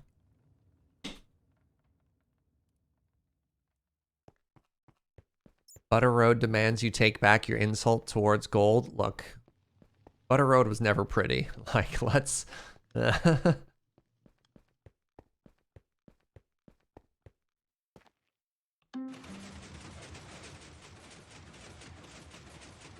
Is this Union copper, or did you get it from your scab seller in Azir?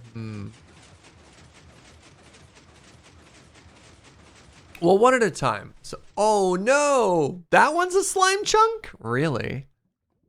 We were on such a roll so far with none of our chunks being slime chunks. Oh, it's that whole... Oh, it's almost perfectly a chunk. Oh no. Alright, well...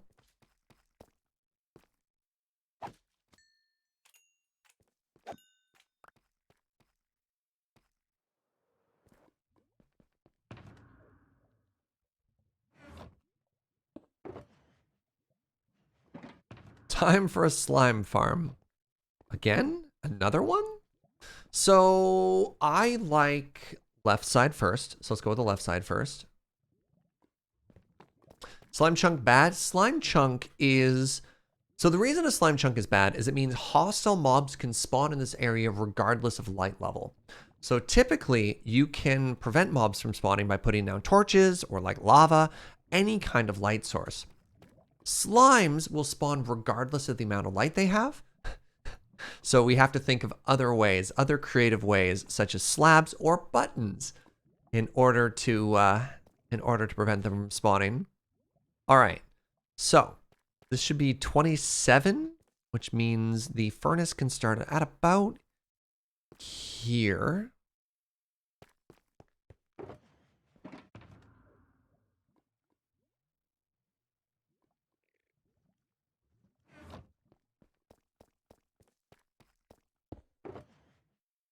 Let's start with the blast furnace one.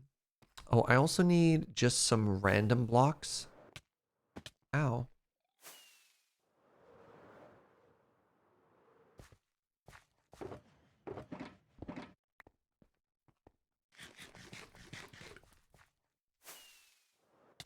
Ow.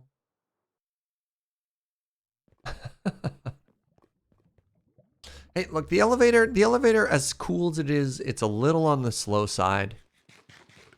Okay. All right. So I made a couple of these.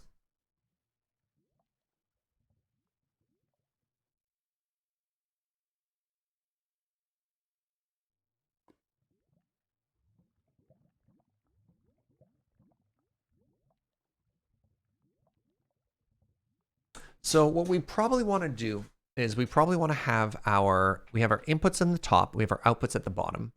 So we probably want our outputs to be about here. This is 27, so 1, 2, 3. And that gives us 23 and then 1 for room at the end, right? So first thing we do is we place down just an absolute butt ton of hoppers.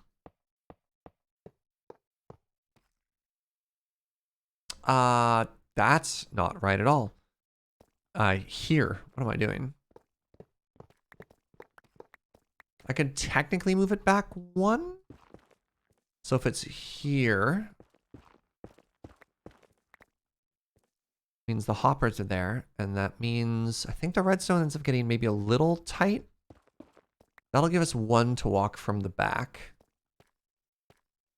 Yeah, I like this. 23 in room is the new DNA tracing game. I like it. Look, I already bought like 12 stacks of rockets from Joe again today. She's already down to half stock in her store. Joe's like, oh no.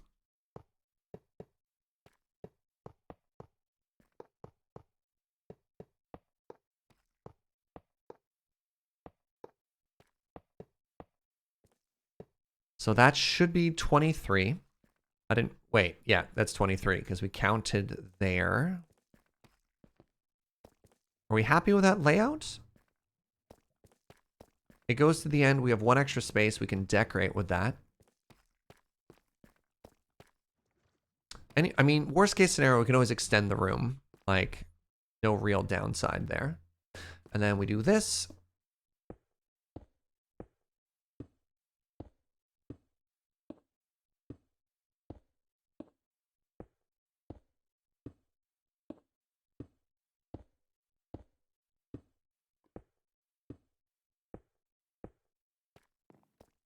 Very good. And then we put a bunch of hoppers in the top. Yeah. Put a bunch of hoppers into the top.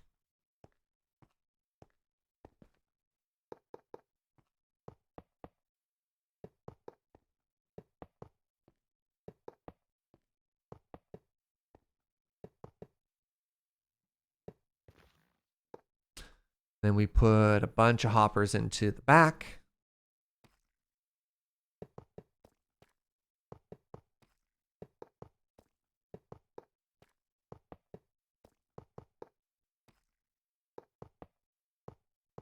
Now, we need a couple of directional hoppers here. So we have the items returning. You can see the direction the hoppers are facing. What we want to do is we want to have our input here. And so the hoppers are going to face in the opposite direction. Why 23 specifically? I have no idea. The magic of technology. Wait, so if I want to do that, yes. This way. There's probably some, I know Skunky was testing it out a little bit. There's repeating patterns in the redstone for the redstone signal that's extended. The beautiful thing about this particular super smelter is how it locks and unlocks. Every single furnace fires, pardon me, at the exact same time, which I find very aesthetically pleasing. And there is some redstone significance in the number 23 that lets that be possible.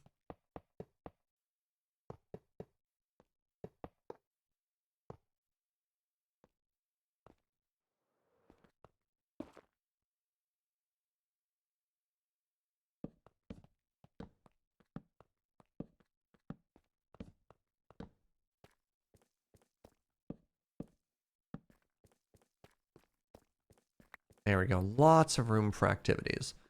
So the next thing we do is directly above the furnaces, we put in our row of copper. Let's go with,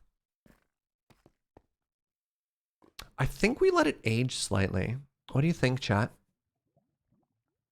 23 is also a prime number. Yeah. Yeah, I think that little bit of green is going to be the way to go. So that means I can actually head back to the storage room.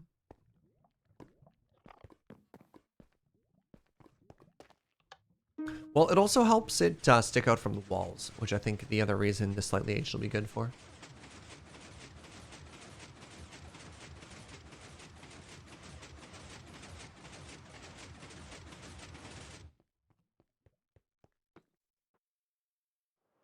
Yeah. 23. I think we'll leave those. I mean, I could chop them back down, but it's fine. It's fine.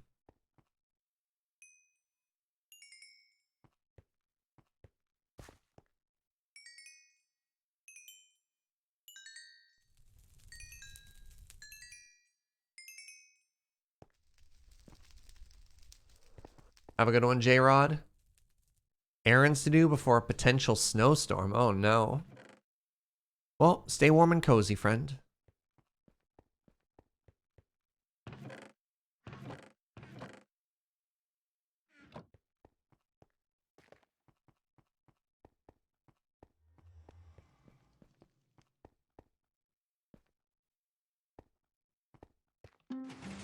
Bing bong.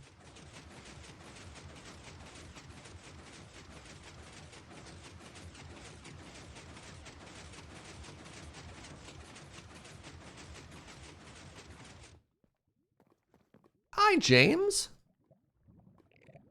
You and I have a conversation to have, apparently.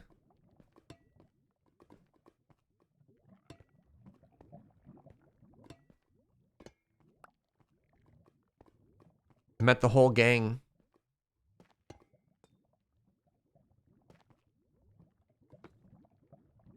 Should I,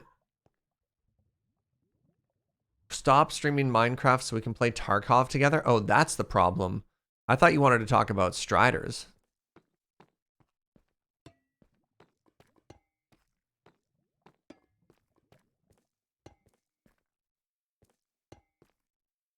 But, you know, teach their own.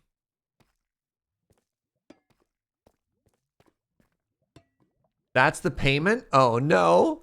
Oh, no, chat. He's trying to cash in for the payment. I don't know how I feel about that.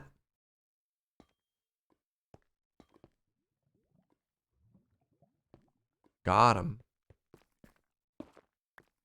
Does it have to be during a time that I would be streaming? Not gonna lie, you forgot about this. I thought you were just doing a really good job of keeping a secret. That cracks me up. That cracks me up. I was like, man, James did such a good job of keeping a secret. We played Tarkov for like 5 hours together yesterday, and he didn't say a word.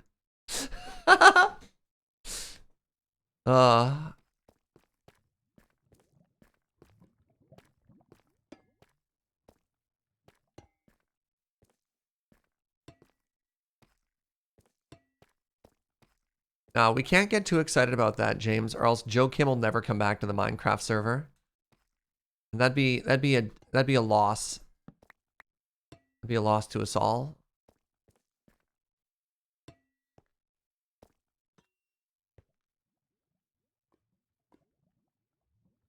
Oh, you remembered then? Didn't say anything on purpose? A likely story. Yeah, so I'm gonna hop in on Discord. Let's settle it in universe tomorrow. In kayfabe, if you will. Alright, so you want to be this color forever. Very good. And then we go to you. We drop you down. And we cut you into these. Now we do this.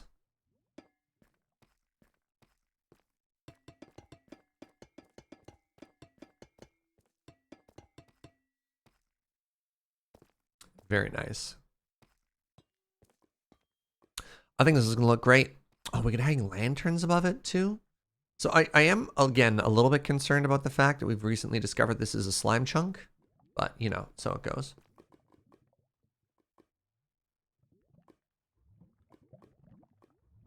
Right, redstone on the top.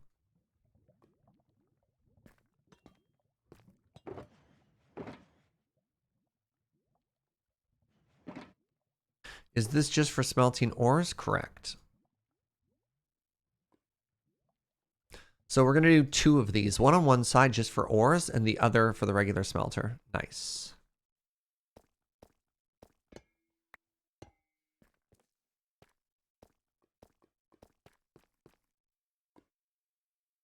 What if you put lava down and then made the floor glass?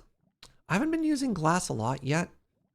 It's a nice aesthetic. Like, I don't think it'll look bad. I just don't think it's right for the particular, like, build direction we've been going with so far for this playthrough.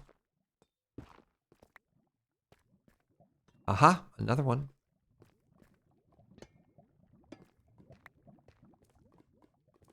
Okay, I need redstone dust, which is here.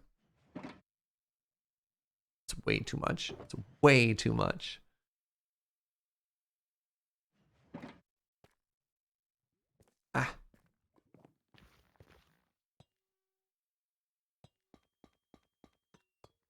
Is the pre-release a week from tomorrow? In case it has not been announced yet, you'll have to wait for... Basically, check Loading Ready Run for all Loading Ready Run announcements. I will never make announcements here. And even if it has been announced, if there's any chance that I could be spoiling something, I'll just say nothing, unfortunately. It has been announced for February 5th. There we go. Thank you.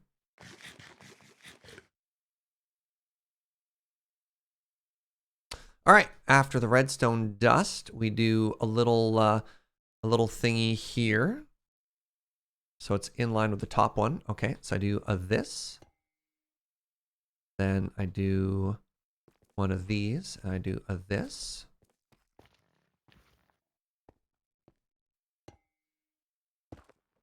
Right? So we're looking at the front, and then it's back one. We do a comparator, and then a dust. Okay. Hey, people who are really good at Minecraft, there has been an update since this tutorial was made. Do I need a dot, or do I need a cross now? Because this obviously is 1.11, and then they updated redstone. You know what I mean?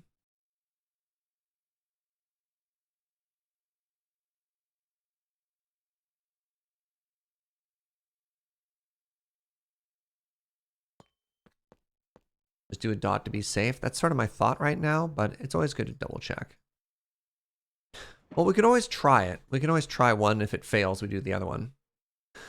I think if the redstone flows to an adjacent block, it should be a cross. So if it needs to power this, it should be a cross. And if it just needs to exist, I think what it does is the comparator reads out of this and then powers this repeater. So I think it has to take that, because then there's a repeater here that goes forward.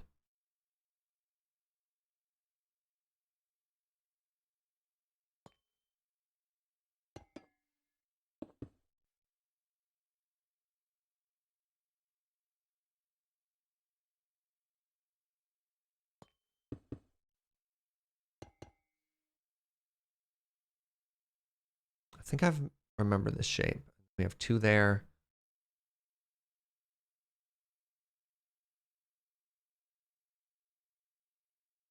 Oops. All right. So then that's here. Don't need this.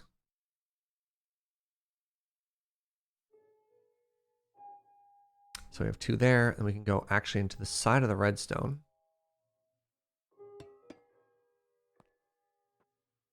Yeah. What will this do? So this is a really cool furnace where all of these 23 furnaces are going to function as a team. They're going to function as a team and be perfectly synchronized with each other, which is very cool. So if I put in... All right, so let's talk about how furnaces work and how hoppers work. With a regular hopper chain, if I put in 10 items, all 10 items would flow to the very end, right?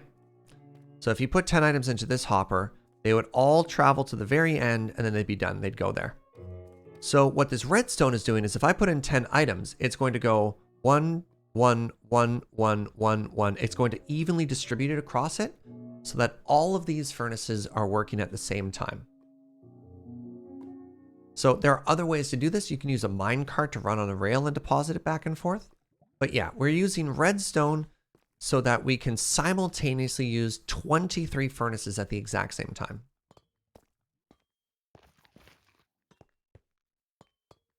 I believe I need one more block thereabouts. So redstone there, and then there. That's what I thought. And then we just repeat that. Both ends burning. Thank you so much for 5 months. Hello, chat. Hello, Serge. 5 months ago, I made one of the best decisions of my life, and I'm so grateful for that. Yo, thank you. Is there a reason that 23 is the number? Redstone wizardry. I'm not smart enough to know exactly why that's the case. All right. So we need 4 of these now. 3, 4, and I believe at this point we start to repeat the pattern. So we go down to, yes, okay. So I'm going to build that again. All right. So down to 2 of these here. 2 of these here. Fold this out of this furnace. Hopper, rather. Yeah, 24 is just luxury, exactly. Any of my copper age? Doesn't look like it. Which is very rude if you ask me.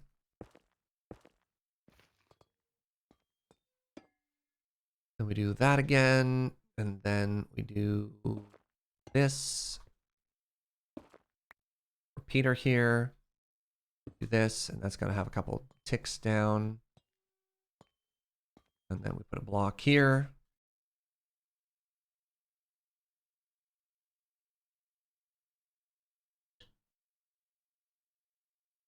It has something to do with redstone strength. All right, so how far do we go this time? Is it 4 again? Okay, it's literally the same pattern again. Okay. 2, 3, 4.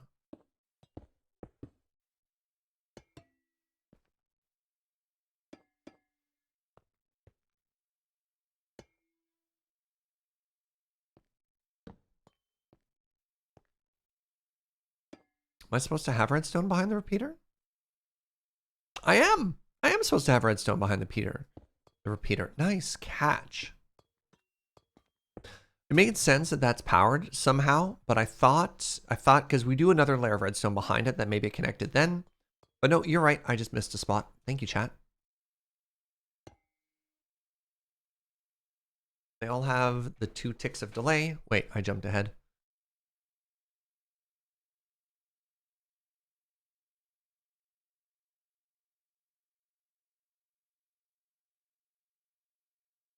So now we're here. We do this again. This is the one that we just built.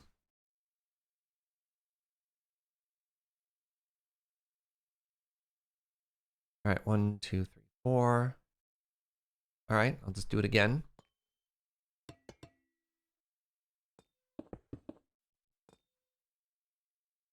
Everything's just the exact same, right? No, don't go putting in torches now, you hoser. All right, hold on. So it was here and here?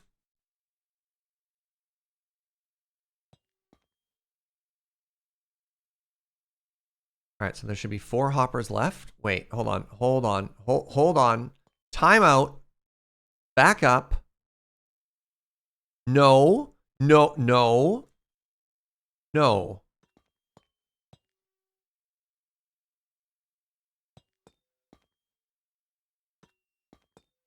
You know, Serge gets really mad when he goes full Canadian. 1, 2, 3, 4. What did I do wrong?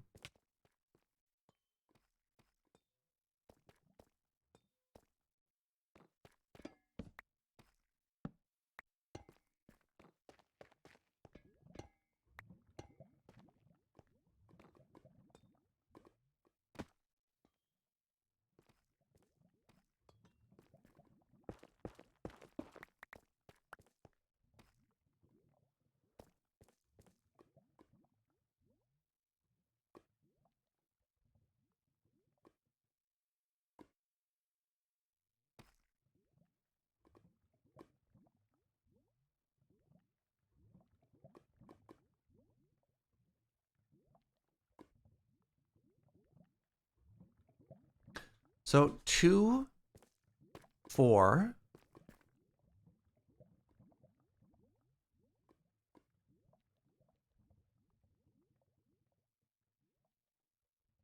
4. Oh, wait, no. There's only 3 there, right? So that's 4.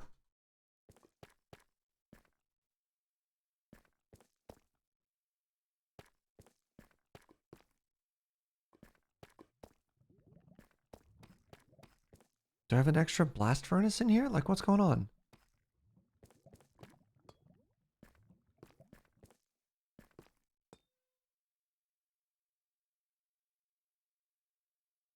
Oh, hold on. Is that last hopper an input? Okay, no, we're good. Oh, we're good. Okay, so that last hopper that was freaking me out, that is hanging over the edge because Ilmango is using that as the input, but we're using the input over on this side.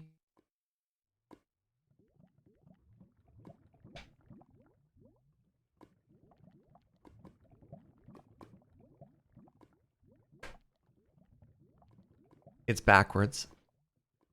It's backwards. I built it backwards. I built it backwards. I built the whole thing backwards.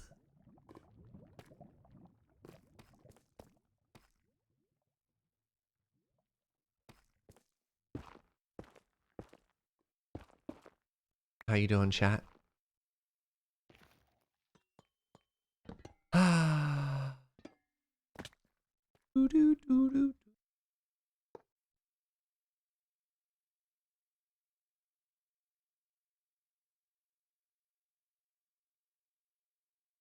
You ever try and meme and then start choking? Ah.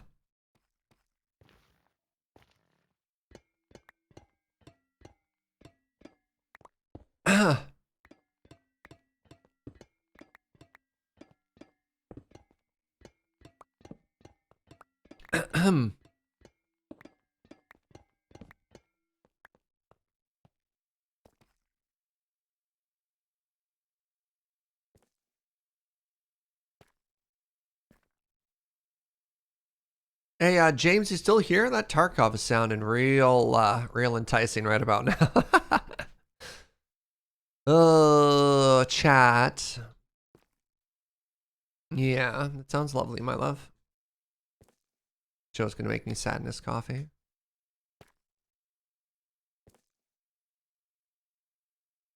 I have to check all my hoppers now. Did somebody say Tarkov? Not you too? Later. Actually, maybe not even necessarily later. I have some work I have to do after this. But then after that. Wait, did it just put... Interesting.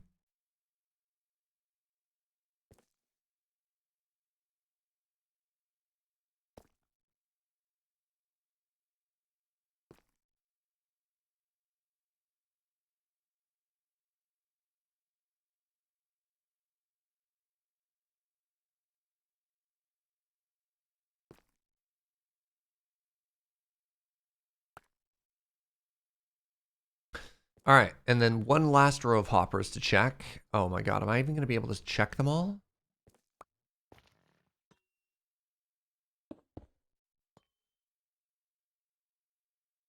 I don't even know where those ones wound up. Oh, those wound up in... Okay, those wound up inside. So those should be here and here now. That should be everything. So I need to move the wall. Just casually move the wall another 4 blocks.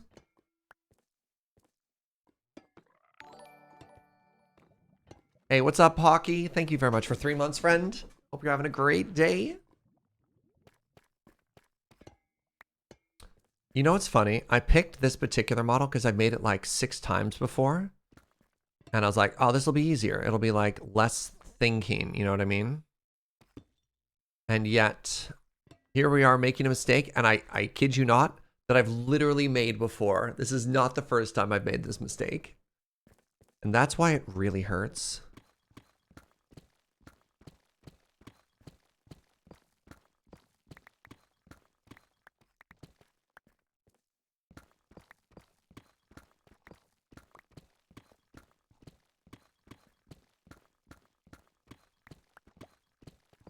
Just getting started over here in Australia. Hopefully you're having a great day. I'm having a great day, Pocky. Thank you very much, friend.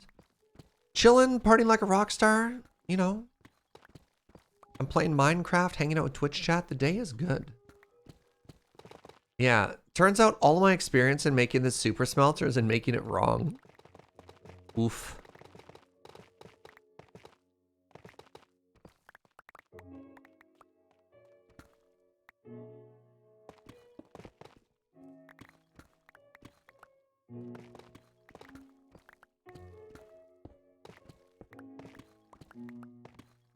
At least you're consistent.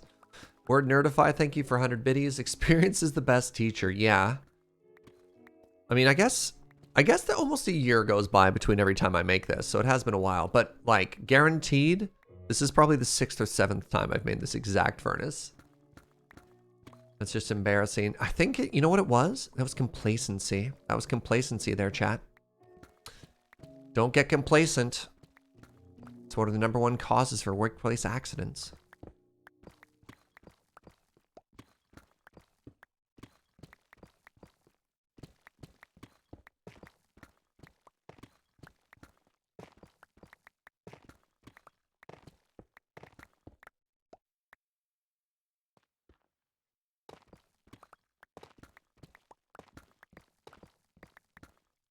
You thought the #1 cause was people who aren't forklift certified? That's probably complacency too, though, Koo. When do we build a forklift?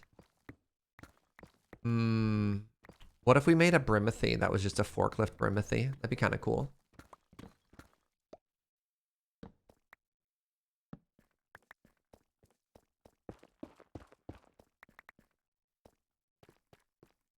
Ah, sadness.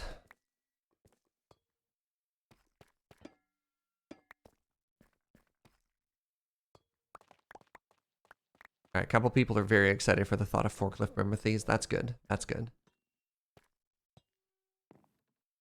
Yeah.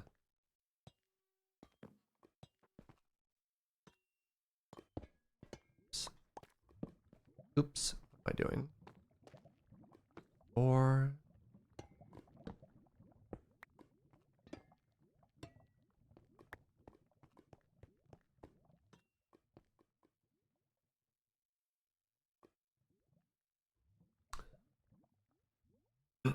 Some type of alien exosuit Brimothy.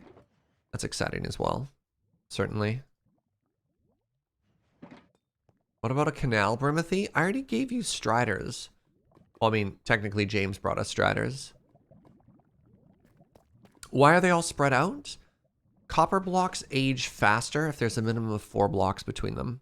The closer they're grouped together, it can actually slow down how long it takes them to age. All right, I'm going to take a very short bio break. I have to pee, and I'll be... Actually, let me leave you with a view of the Striders. I'm actually going to go here. No, there's no way a mob can spawn behind us and knock us into lava. There might be. I know. New plan. New plan. There. Slimes can't hurt us up here. All right, I'll be right back.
Sorry about that, friends. I'm back. I got a phone call. And more appliances. Hooray. So the final kitchen upgrade, which started in October. Oh, hi, started in October, is scheduled to be delivered on Tuesday now. The new PoE League got announced. That's exciting. What do Canadian geese do? They honk.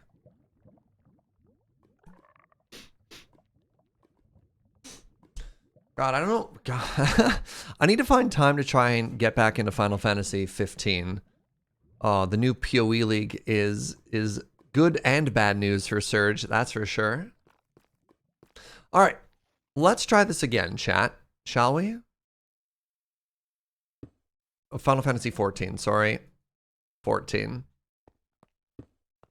Not 15, you're correct. It's like 5 down? Is that where that other one went?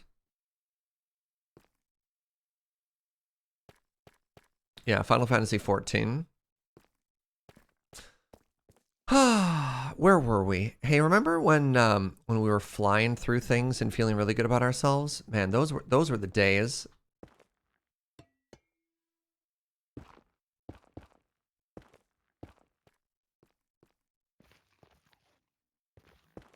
All right, so if I remember correctly, there's a comparator here. On top of the comparator, there's this. It points into a repeater. Points into a repeater with 0 tick delay and a star one there. And then it goes block, block. Redstone, redstone. Redstone. Now I have to make it backwards.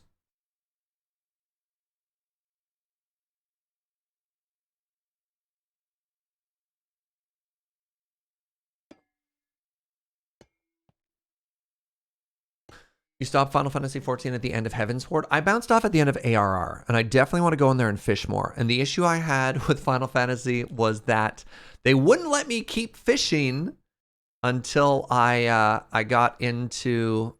Hello? They wouldn't let me keep fishing until I got into like the next content, which is very upsetting to me. All right, so that should be the reverse of what we were doing before, or the mirror rather. And then I do 4 of these. 100% by a skip to Heavensward. Yeah, I don't know if I want to skip all the way to Shadowbringer or not, because I can always go back and like New Game Plus it if I care. But at the very least, at the very, very least,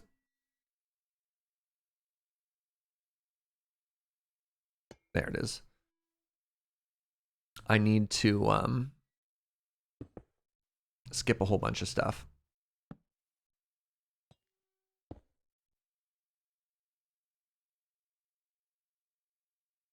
You have to play the MSQ, you'll be lost? Probably not. Look, I skimmed the storyline at best, right?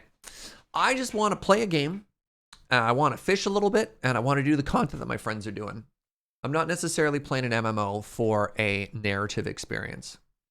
Also, it's just like, if I don't skip, I probably won't play at all. So that's a big part of it too, right?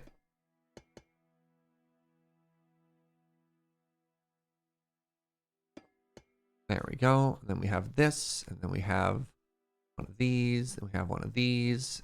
Nope, one of these. There we go. And then we do this. Do. All right. So where was I? I think we literally caught back up to where we were before. So if I extend this out to 4, there should be 3 hoppers left. Okay, thank goodness. God, can you imagine if I did it wrong again?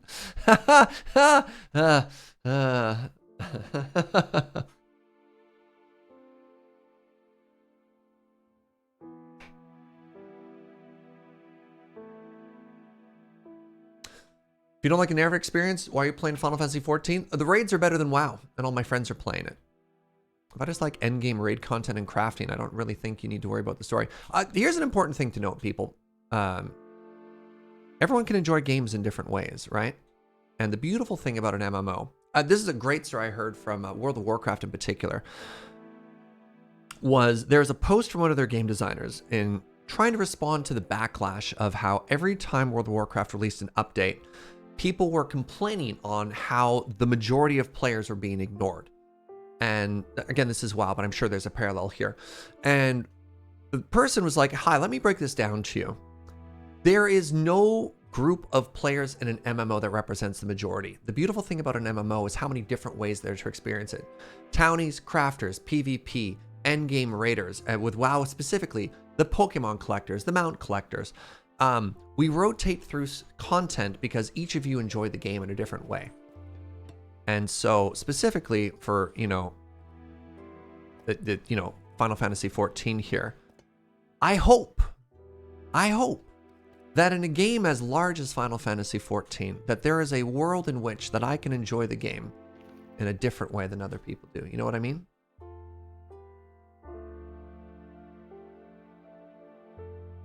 You really like the loading ready run crap shot about World of Warcraft?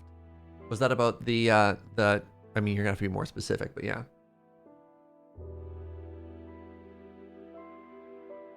All right, so I do one last one of these and then it just kind of ends there. That's good to know. So I do this, and then there's only one at the end. It goes there. And then, much like before, we do this. Then I hit the side of the hitbox like that, and then like this. And then presumably there's still a redstone dot there, but we'll see. So I have like so, right?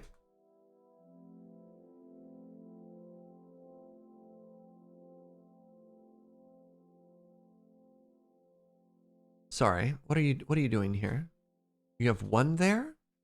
You said you have two there. That's fine. All right, so this should be the perfect mirror of what I'm looking at. Oh, I have an extra hopper. Yeah. This is just the input. It doesn't really matter where it goes. These are fun to have extras of. Joe made me coffee. Oh, is this the fancy stuff?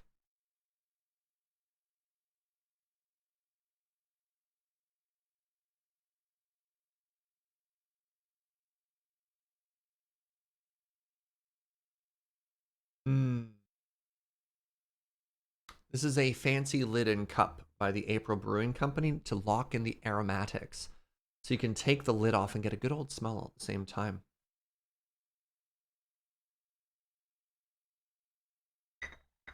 Oh. Oh. Oh. Lovely. All right, I can probably stop aging. No, never stop aging copper. Keep going just in case.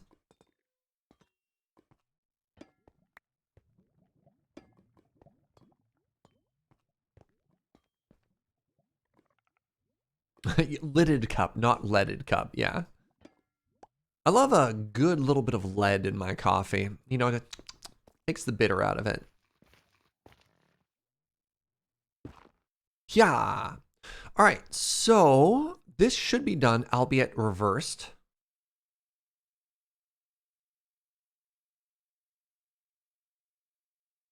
Oh, I didn't put the torches in. Hold on a second here. So we're on this side, and that means here, as well as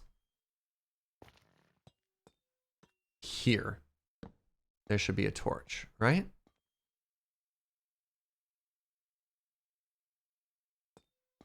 Yes. My parents called decaf coffee unleaded. Adorable. I love that, actually.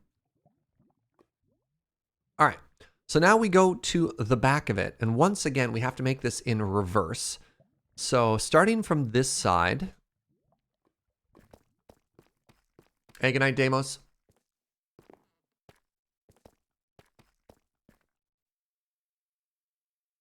So from the second hopper down, it's there. I want a comparator on it. Okay. I want a comparator on it, and then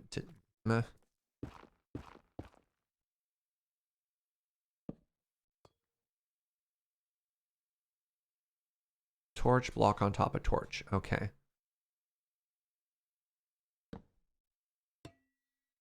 Torch block on top of torch. Torch towards the hoppers.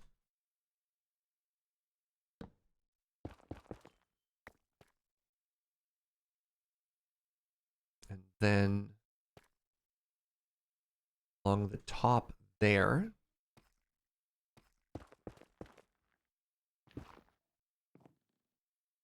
Things are getting smelty. You can feel it. Excellent. Excellent.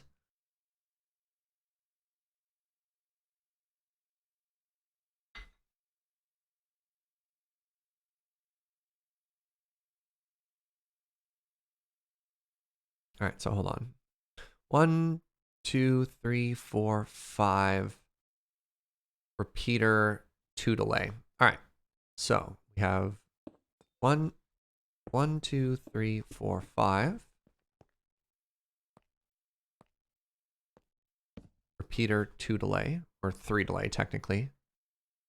1, 2, 3, 4, 5, 6. Repeater. Okay. 1, 2, 3, 4, 5, 6. Repeater. 1, 2, 3, 4, 5.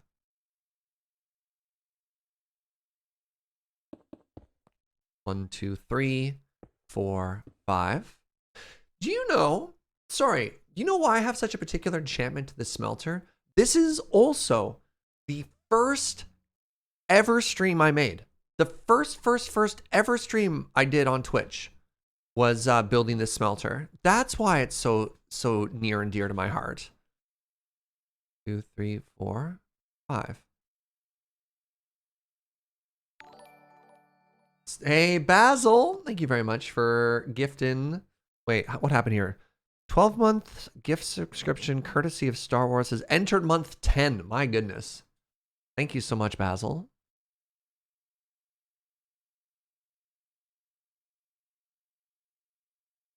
All right, so how many was that? That was like 5 or 6 again. 1, 2, 3, 4, 5. All right, whatever.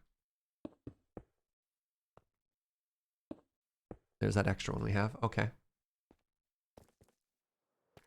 This is also designed for James Burner. Yeah. And Joe Stotska. Oh, right. And then we have the input chest there at the end. Yeah, that's fine. Okay, next. We're back here. I'm sure you're saying really important stuff. Uh-oh. Uh-oh. Do I have to mine down? Or am I a genius and I left myself enough room here?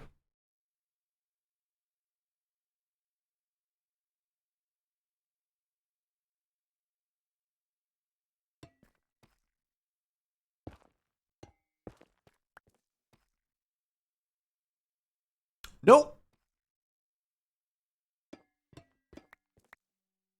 Definitely need to be one lower. All right. Well.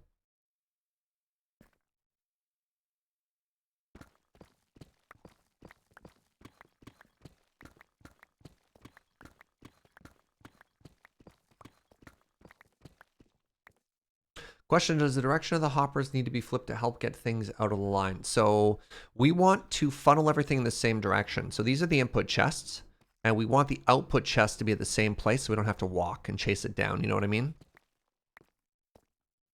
So we're like to there. Hopefully that's all I need to do. I might have to do 2 rows, but we'll see. So it's like that.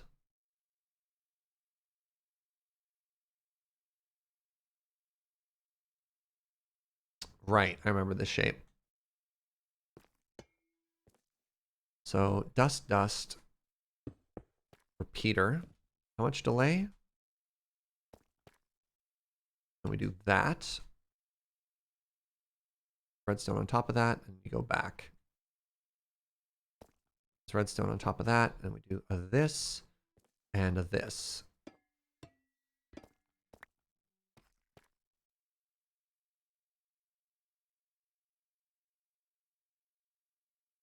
And we just keep repeating this over and over, right? At the very least, how many times do we do this? The whole way down. All right, so I can do this. Nope, already wrong. Wait, no.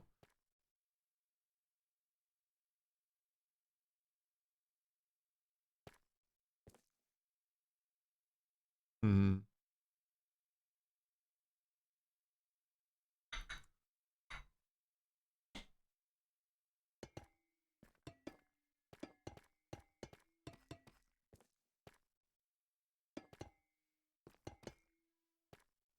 No, I'm out. All right, that's fine. We got more blocks to collect anyways, right?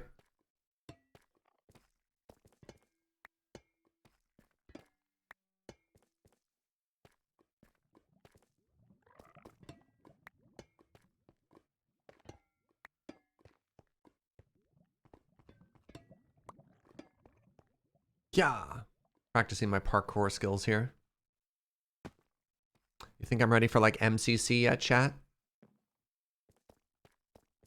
You don't care about it all firing off at once, how much redstone is actually required. This entire layout is required for, like redstone is required for this layout. Otherwise it's real bad. If you're not using redstone here, yeah, what would happen is all of your stuff would go basically like, just basically to the very end. Oh, right, I haven't actually cut anymore. It would all pile up in the last furnace. You'd have to wait for the whole thing to get full. That makes sense? So like by default, the behavior would be to send all of the fuel and all of the burnables to that furnace. And then only when that one's full would it start to work its way back. You'd want to use like hopper mine carts or something before that.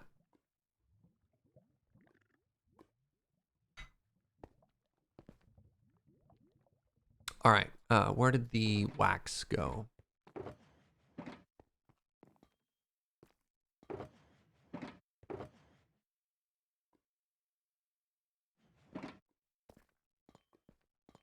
Ooh.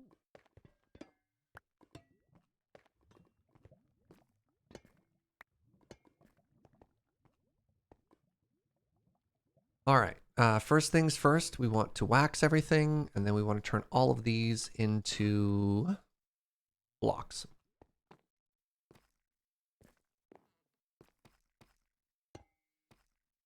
Do I cover it entirely as well? I sure do. Excellent. So I do this, and I do this, I do this.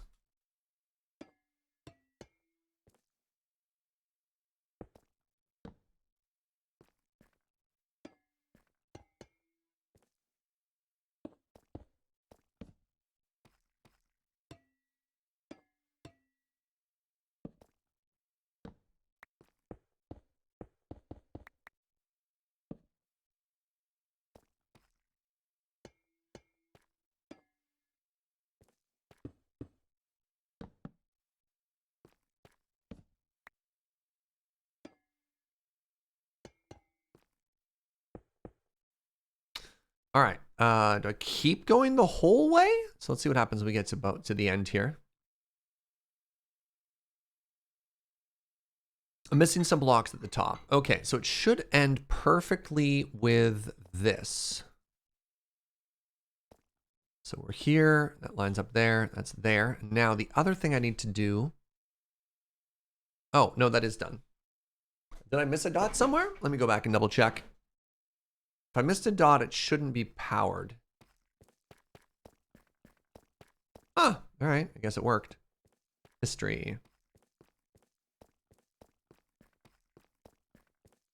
And then, do I have a dot at the very end? Yes, I do. Good.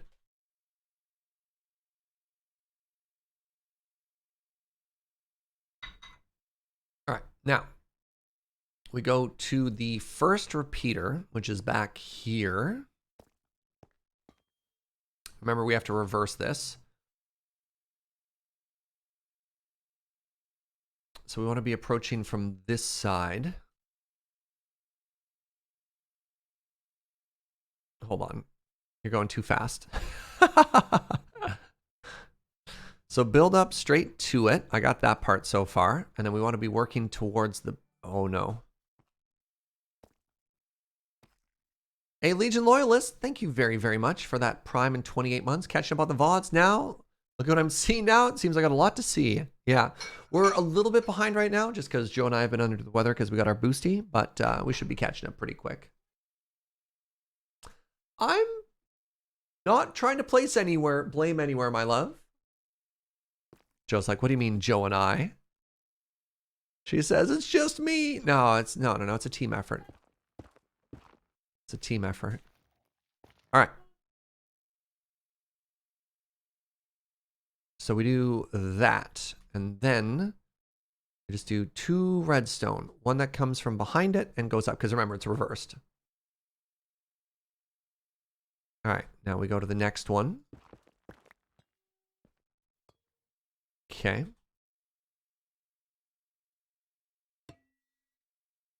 We go behind it again. And remember, we're working towards the back end of it, so it's reversed, right? So we're behind it by 1, and we're out. Similar story here. We're going to the back.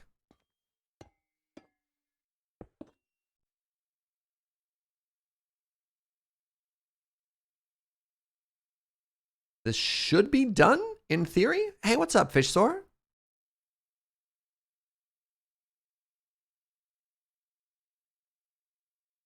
So this should be done. And now we're definitely going to get some vibes from my first ever stream. Hey, you want to take a quick little blast to the past with me, friends? Because this old stream makes me extremely nostalgic. We have a clip from that day. All right. Give me a second here.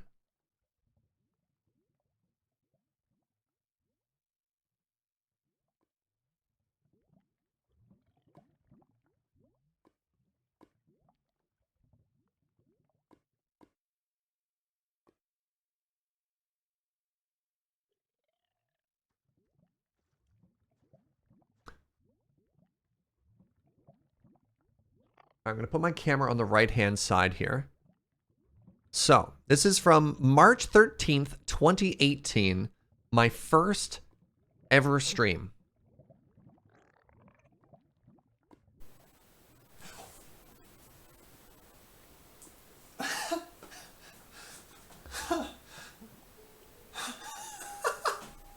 Oh, it worked! Oh my god, it worked!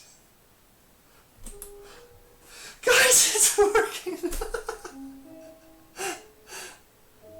I can't believe it's working! Oh my god, listen to my audio back then. Listen to my audio from back then. Yeah, the echo and everything.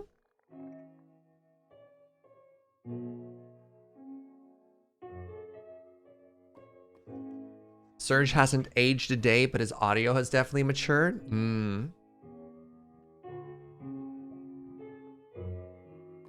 I wasn't even calling chat. What did I say?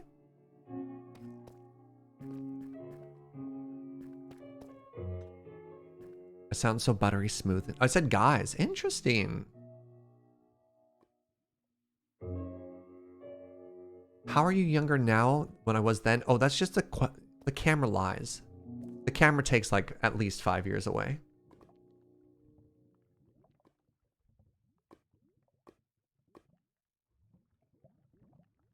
Surge climbed out of the well he used to stream in. Very good. Okay, so let us test if this is working. So we have 2 inputs here. The top input is for that which we want smelted, and the bottom input is that which we want to smelt with. So for example, this is going to be our fuel source, which in this case is going to be lava.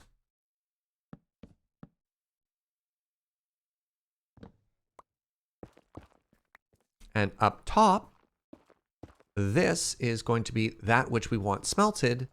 And so in this case, maybe iron ore or something like that, right? So let's quickly empty our inventory. So this is going to go here. The honey is going to go down here.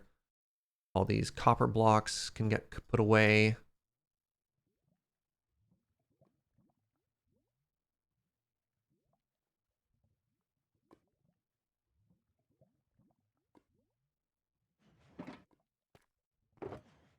All right, first order of business, we need 23. You know what? Let's take fresh artisanal buckets, shall we? So full stack and 7.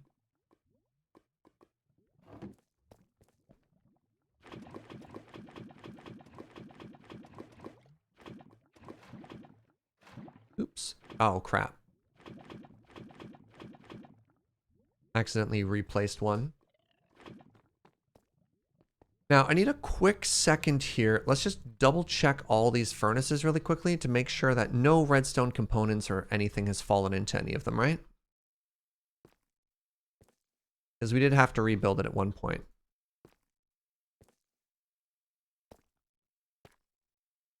I would feel, I would feel so very, very, very proud of myself if we can make this work on the first go. All right, so the next thing we need to do is we need to go get ourselves, let's get, it's going to be a little bit wasteful. Let's get a couple stacks of iron. Yeah, these are blast furnaces, Fisher.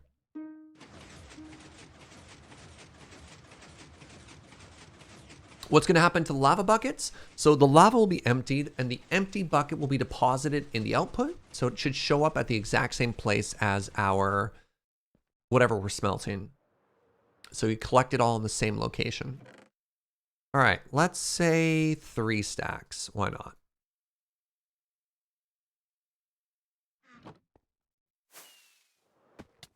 Bing bong. Yeah, the goal here with these super smelters, so we're going to have blast furnaces on the left side and then regular furnaces on the right.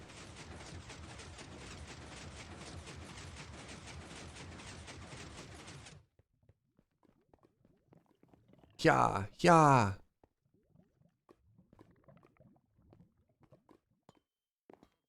All right, so let's remove this. And much like that clip, that blast from the past we just watched, we're going to put some stuff in, we're going to cross our fingers, and we're going to see if this works. You ready?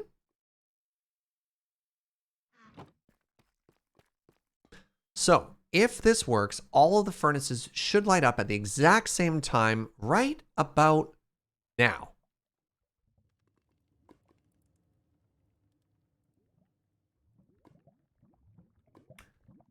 Well then.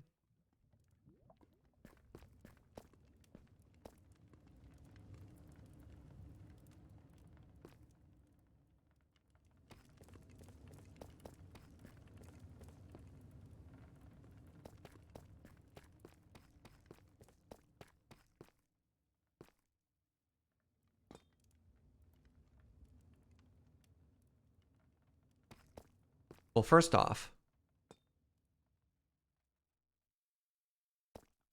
where'd all my lava end up?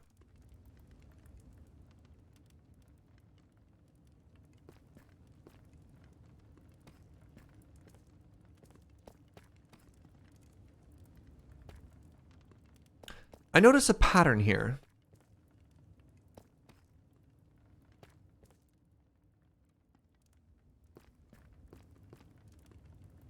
So the only ones that are working are the ones that line up. So you can see that the iron has been evenly distributed.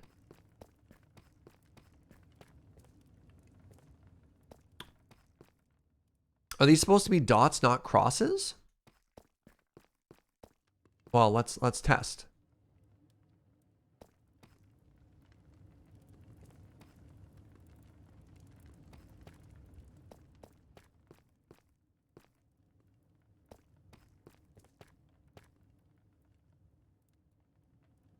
It doesn't seem to be sending the buckets down. It doesn't seem to have unlocked those hoppers.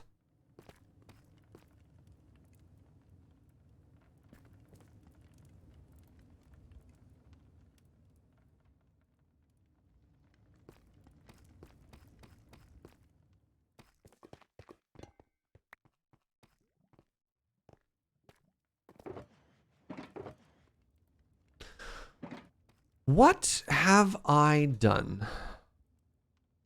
What have I done wrong?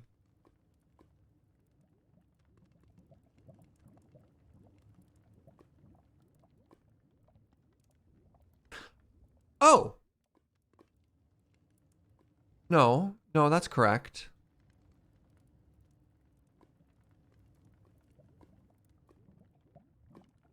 Oh, right. Okay, we need to put it back into the chest. Okay, so let me try another, whatever. Let me try another 20-some hoppers. Or lavas, whatever. So, hold on. If I do this...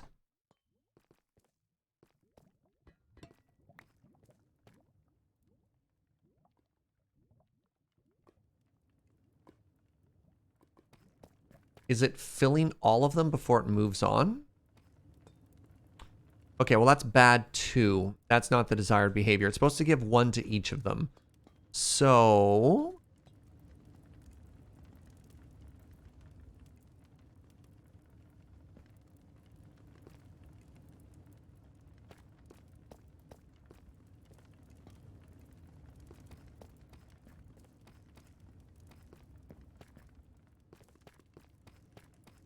Yeah, I put in 20-some. If it works, it works. Well, it's not working is the issue. All right, so let's go to some of the easy things. First off, let's check all of our repeaters. So our repeaters are all supposed to have... Wait a second.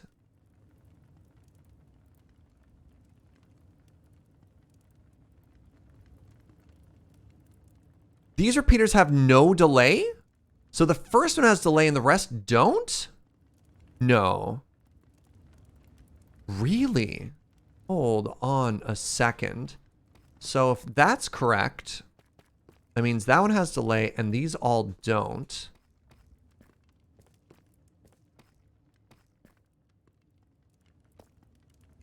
Oh, wait a second. Do you think the problem is that it's non-stackable items?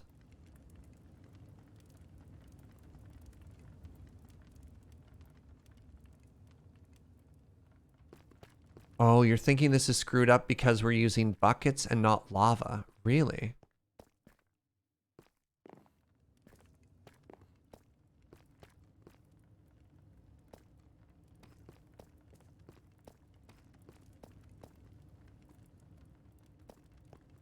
Welcome to another tried and true tradition for these projects, which is, you know, the debugging of them.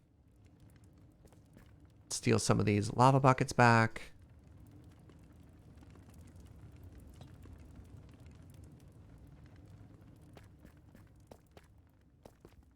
No, it's not working fine. If it was working properly, it would only give one to each of those. So let's try this again. Are you going to move on down the line?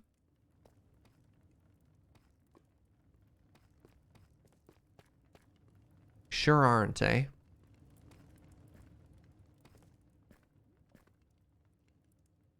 So yeah, it only has 2 torches on the front, which is correct right now. Should the redstone line on top be powered? It should be. That's what the torches on the front are from. So if we go to the front... Hello? Yeah, if you go to the front, this is what the front looks like. And the front is correct, right? Well, keep in mind that it's mirrored. So...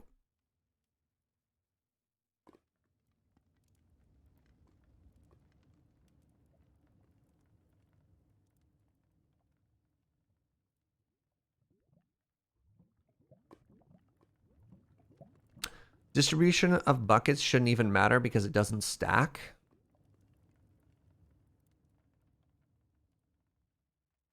So you're saying I don't even need to care about the back end, just literally flush it with buckets and don't even worry about it? Because, I mean, I could just do that.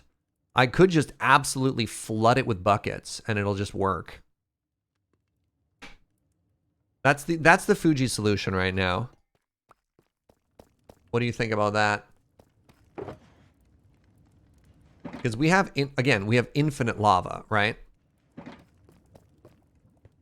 So if we do that, then that means I can strip out all of this redstone from the back, though, right? Which is kind of funny. We won't do that yet, but we could.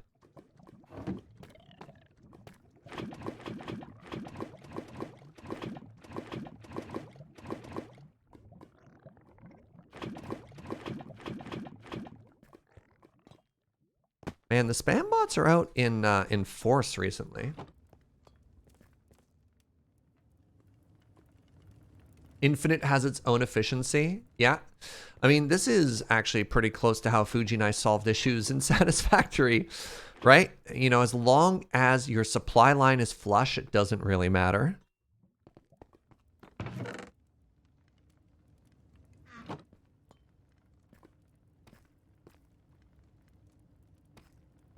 Oh, right.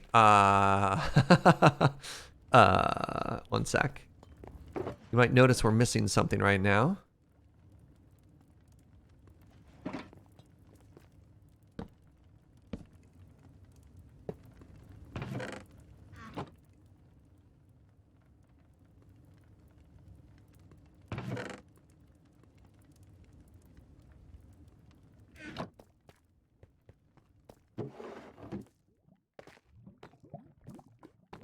What happens to the empty buckets? The empty buckets are returned. So once the bucket is emptied, it goes into the output hopper, just like the other ones.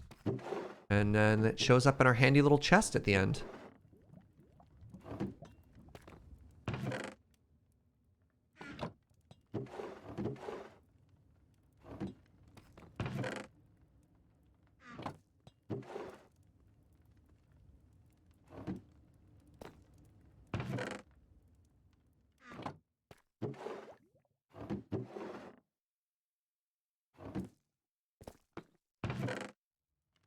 Lava buckets used to consume the bucket. Oh my goodness.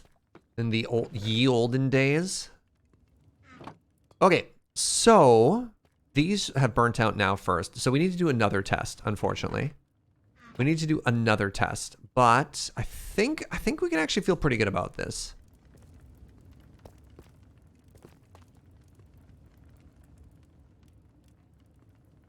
Why can't you stack the lava? It makes as much sense as storing lava in a bucket in the first place. Well, I mean, you could stack a bucket inside of a bucket, which makes sense, right? Like it IRL buckets stack, but like liquids don't stack. Liquids do a terrible job of compressing. It's one of the few things I remember from science class.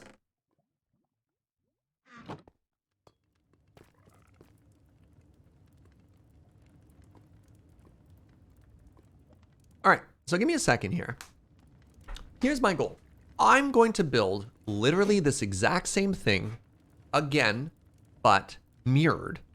And I'm going to leave out all of, pardon me. I'm going to leave out all of this redstone in the back. Because I'm pretty sure everything here and here is just responsible for the distribution of lava buckets, which we're not going to be doing, which we're not going to be using, right? So that being the case, I think we'll be then able to strip out a bunch of redstone from the first one if we can like have a proof of concept that works. So we have a lot of things we need to fill. We need 23 and we need 23 times 5. What's 23 times 5? 23 times 5 is 115. So 23 and then 115 and then 115 again. So that's how much back fuel we're going to have until this eventually starts to hold some stock. Oh, wow. Or we can basically just already be there. Wait, no. Now what? Now what? What's your problem? What's your major malfunction?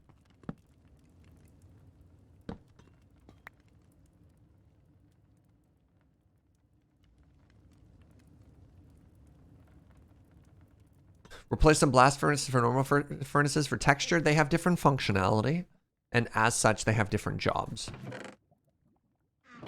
So it doesn't quite work. We're going to be making two furnace arrays, one with regular furnaces and one with blast furnaces, just for functionality. So what happens now? What happens now? Why are you stopping there? I don't understand.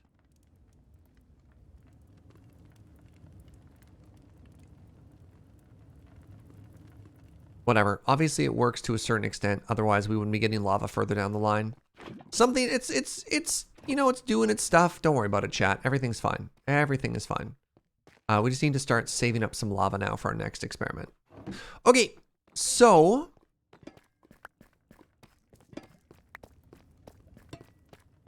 let's grab some more of this stuff. Grab some more of this stuff. Move you. Yeah. Yeah. Yeah. And let's do all this again.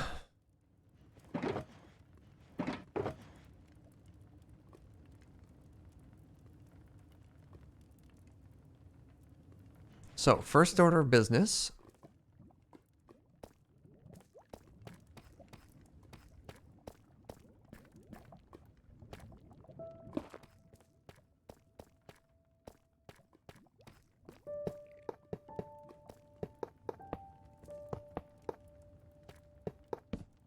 Having flashbacks to yourself troubleshooting it? Yeah. It's okay. The second one we make is going to have no problems, right, chat? Perfect. Ooh, Snurge getting timed out. Snurge. How could you? We trusted you.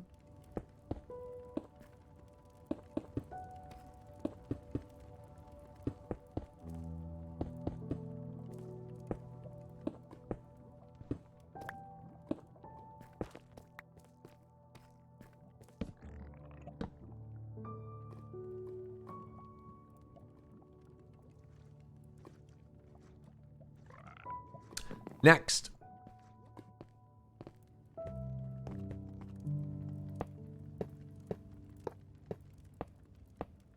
Snurge seems to be getting timed out a lot less than usual. Yeah, Snurge is learning. Or learning to hide, which is an alarming thought.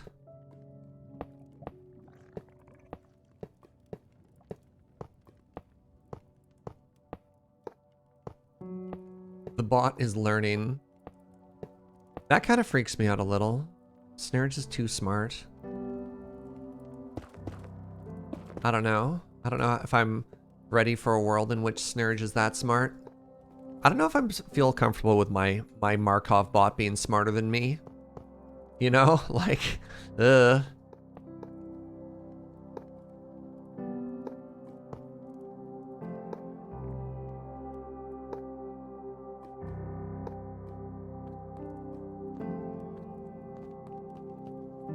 Snurge Net's gonna be real soon. Oh, Lord help us.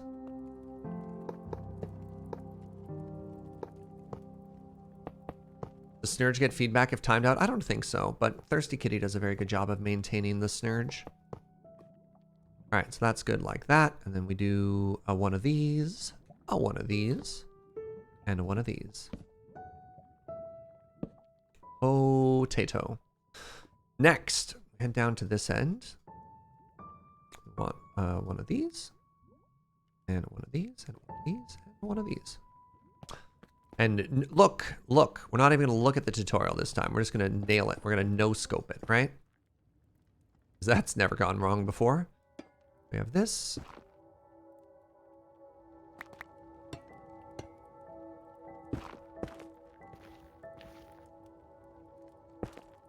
So we have an comparator here. And we have a little redstone here. We have an repeater here with 0 ticks. Wait a second. Is that the problem? I think we found the problem, chat.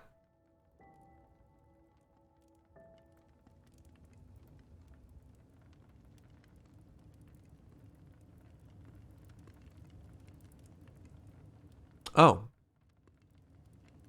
No, that one literally just has 0 ticks. Okay, never mind.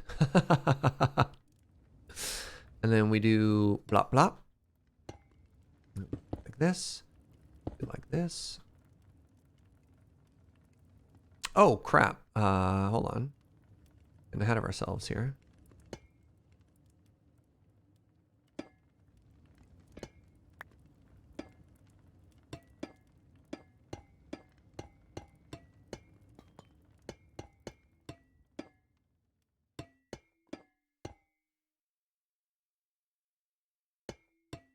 There's also crosses where the tutorial has dots, if that matters. So the issue there is when this tutorial was made, crosses v dots wasn't a thing.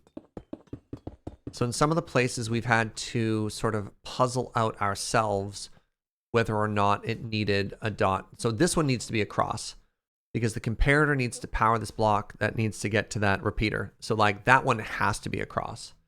Whereas previously in this version of Minecraft, they only had dots. So they actually changed how redstone worked. You know, just to make this to make this nice and easy for us. The game has literally changed.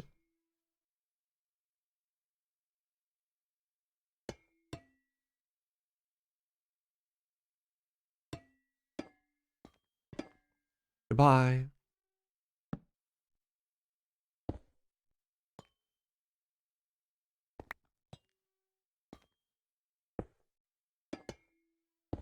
Four, we do two.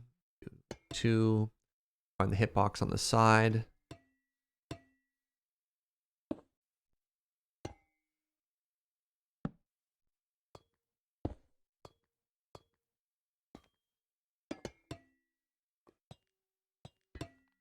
Not fast enough. That made it into the furnace.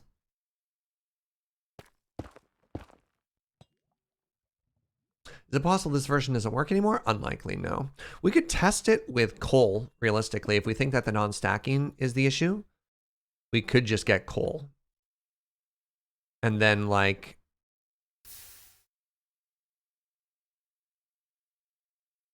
Right. That's why we have that there. But I'm not too worried. I think we've got a good workaround, right? Like, honestly, Operation Just Flush It with Lava is very funny. It's a very elegant solution. Because, like, again, at the end of the day, if it works, or if it ain't broke, right? Like, if we have a lava-powered furnace that gets us everything we need where we want it, do we have a problem, right? And I'm starting to be on team, I don't think there's an issue here.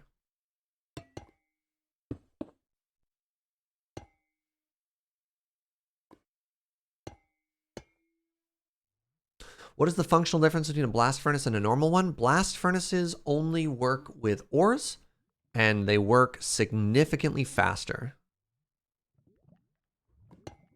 So the goal here is specifically if you want to cook iron ore, these 23 furnaces should work as fast as 46 furnaces. But will only cook ore. It will not cook anything else, like food or glass or anything like that.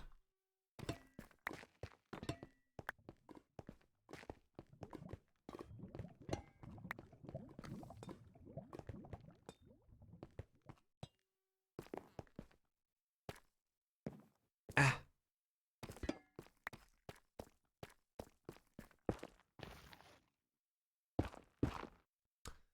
Sometimes there's good enough. Well, I mean, if it works, I don't know. Sometimes there's the unexpected win, right? When something works, even though maybe not the way you were hoping it would.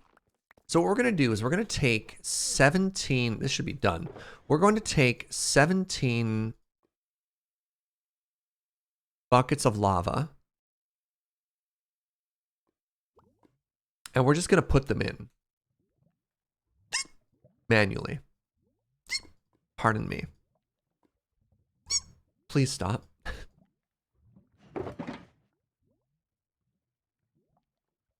So instead of worrying about the fuel distribution, we're just going to put one into each of these, and we're going to see what happens.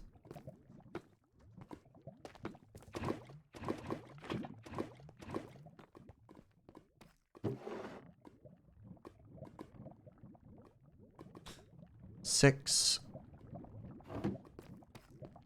7, 8, 9, 10, 11, 12, 13.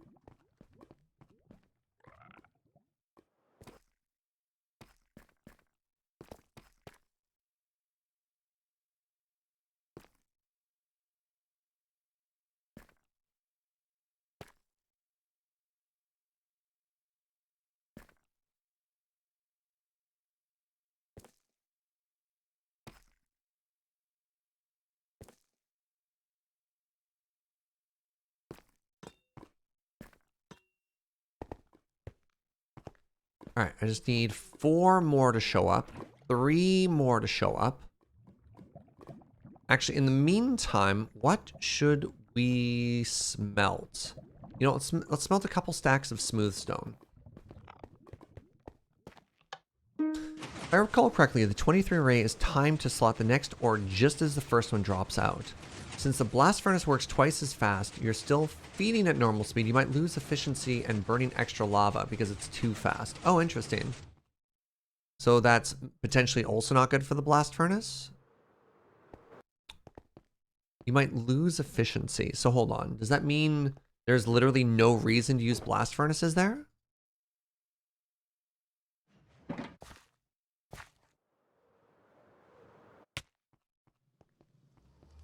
Or does that mean that, sorry, there's 2 ways to look at it. What does that mean? There is no reason to use a blast furnace at all, that it's going to hold off since it works twice as fast?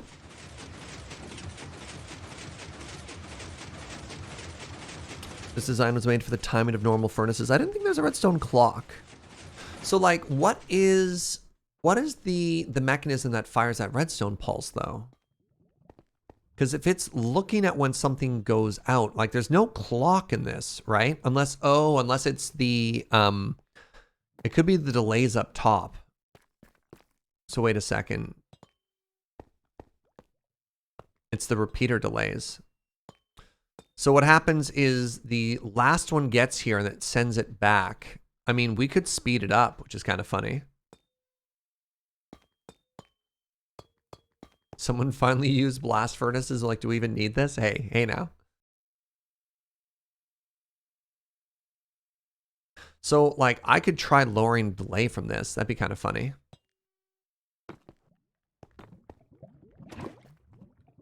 All right. Now, first order of business. First order of business. If we manually input the buckets, which is what we're doing right now, if we manually input the buckets, wait, am I short one? Hello?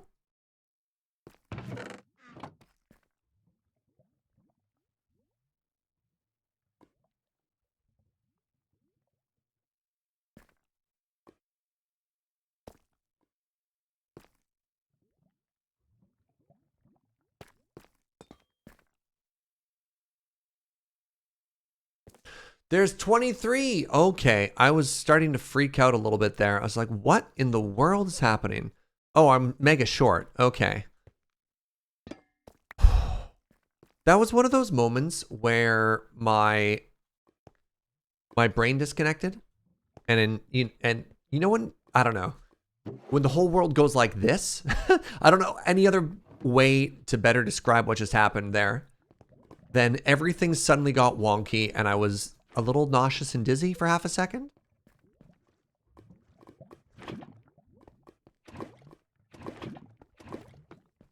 I like actually checked if anyone was online and messing with me, because that's how much it broke my brain for a second there.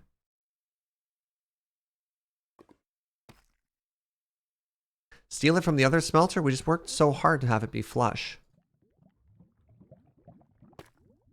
Okay. Check them all.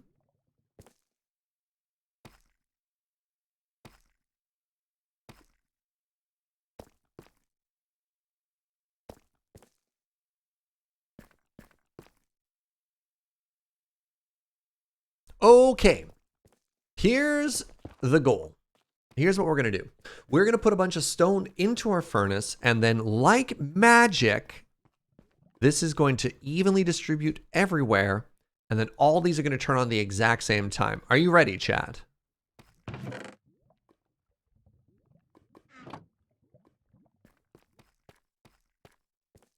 Right about now. Yes!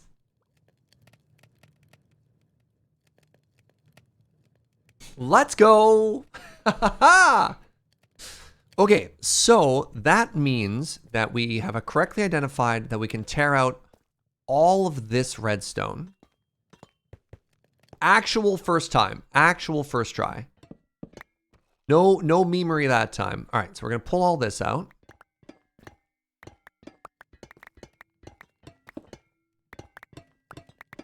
Because since we're using lava, we don't need a fuel distribution system, so because it doesn't work. And we're just gonna flush it. We're just gonna flood it with lava. Problem solved.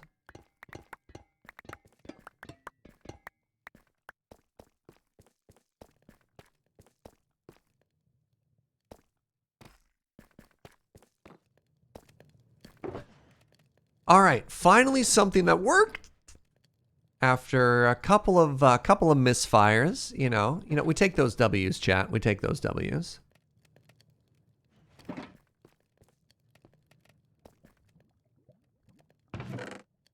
Okay, we just keep flushing this, keep flooding that one. Okay, so I need some smooth stone, which is fine. Got some at home. Excellent display of redstone comprehension. Oh, barely. Oh, barely. I'm just a kid with Lego instructions laid in front of them building a castle, right? Like, I don't know what's happening here. I'm barely following the instructions properly. Like, doing my best, though. Doing my best. First try. First try on the second one. That's like half a first try.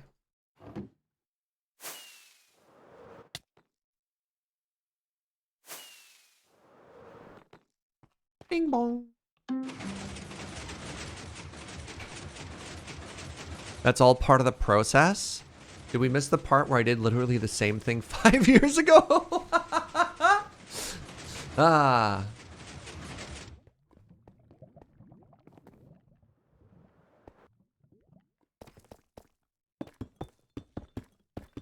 All right. So that's a W. That's at least one W, which is very good.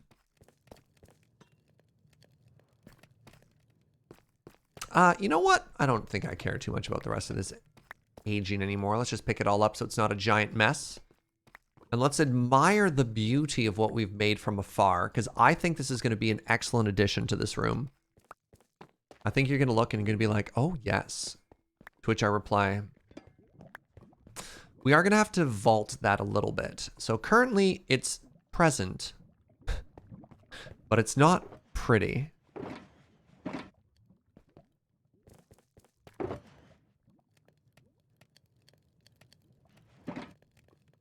Yeah, it needs a little bit of an arch. Everything needs an arch. It's like, Serge, stop vaulting everything. No. It's all I know how to do. Never stop vaulting.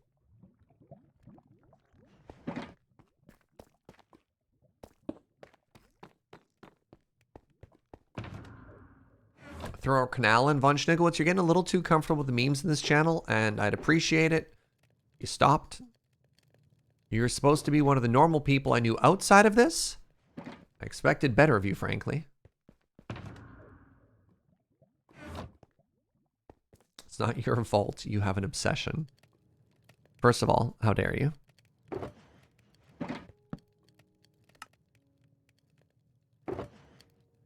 Oh, that's unfortunate. No, it's not. It's perfect.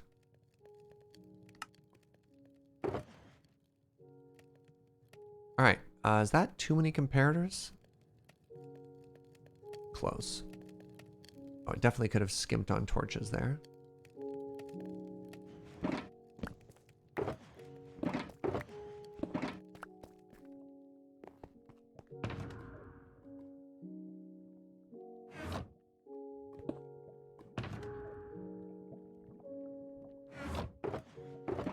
Okay. Okay. Oh no. So I've done something very foolish. I've done something very, very, very foolish. Who here can tell me what the problem is, chat? Because I know at least this is going to occur to at least a couple of you. No, it has nothing to do with canals, I assure you. No, it's not off by one this time. It's not off by one. I have open hoppers, correct. I have open hoppers. And you know what the problem with open hoppers are? I have to mine above this. I'm about to break blocks. And all those blocks are going to rain on down into my system here. Yeah. which are now active furnaces as well. Also, I have all of this redstone to collect back. Like, a tarp doesn't even work, because the problem with a tarp is you have to pick up the tarp after too, right?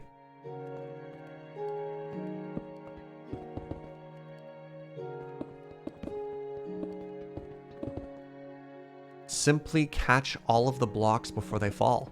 Why didn't I think of that? Oh my goodness. So again, the nether tarp is also just going to fall in there, right?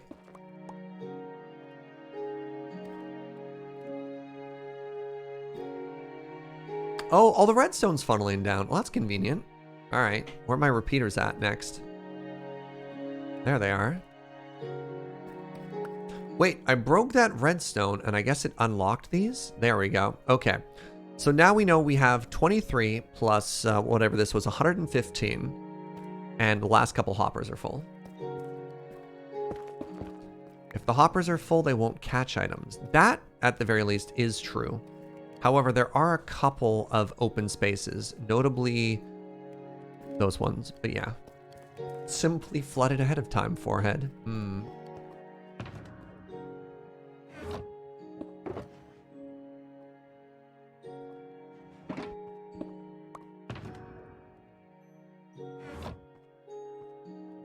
Nah, I think I'm just gonna I'm gonna yo-yo it. I was gonna say YOLO it, and then it came out as yo-yo.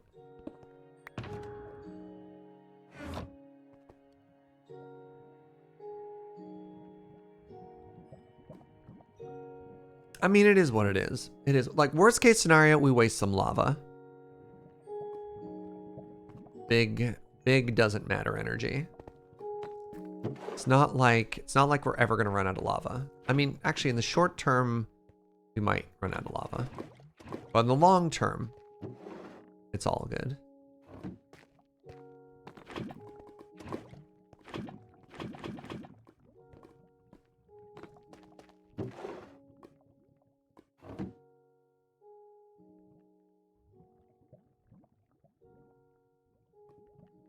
Looking at the default hopper bottom texture makes me very glad Vanilla Tweaks has a fix for it. Do you use the one that has the giant directional arrow that makes it a lot more obvious? Out of curiosity.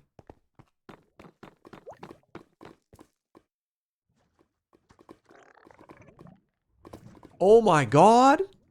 Fisher says, I've been sitting here like a fool thinking my phone's speaker is broken. My roommate bumped the speaker outside and it connected my Bluetooth. I've been broadcasting Surge to my backyard this whole time. I'm just picturing somebody with no context listening to somebody trying to fix redstone. And I'm profoundly uncomfortable. The thought that somebody was just listening to my voice with no context for all of that. All right, let's start thinking about vaulting here, and let's go one there.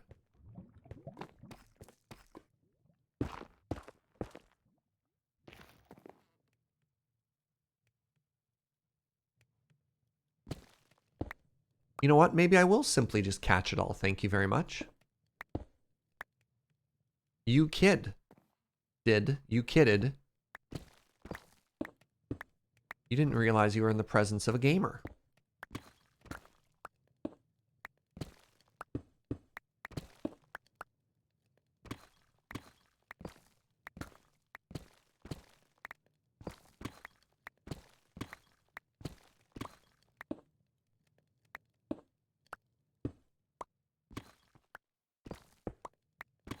Wait, I'm looking up. I also can't be a gamer. Oh no, I can't win.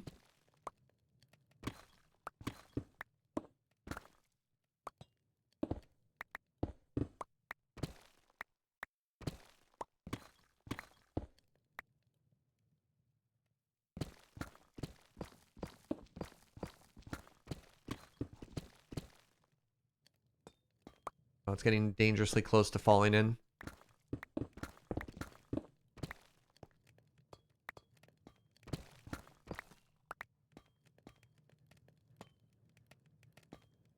This is a very comfortable stream. Thank you. Yo, right on, Crank.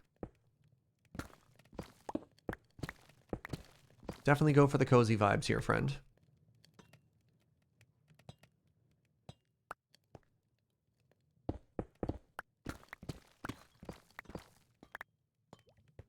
All about those good vibes. Where have I fallen? Yeah.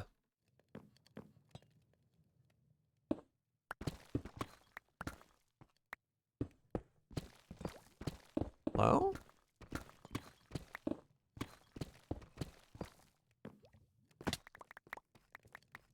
Are you still burning that lava from before? Man, it's so efficient. Well, you know, if I didn't waste it. It burns forever. It's like once I flush it, it's going to be, we're going to be good for a very long time.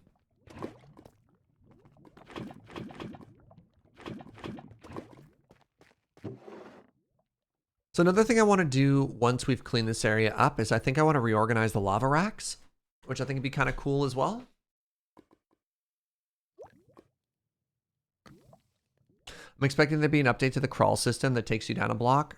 They're going to go with like first person shooters where you're going to have toggle walk and then toggle prone or something like that.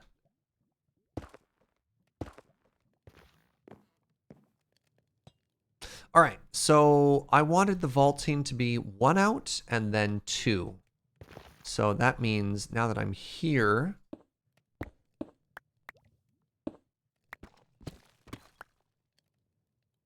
right into the open hopper.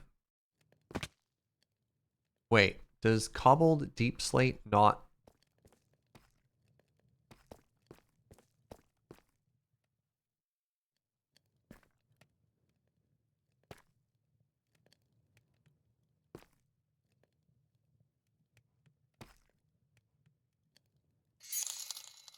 Yo! Hey, thank you so much, Chipsta, for that dono. My son and I are hooked on your streams. Thanks. Hope you're having a fantastic day. That's super generous. Really appreciate the support, friend. Hello to you both.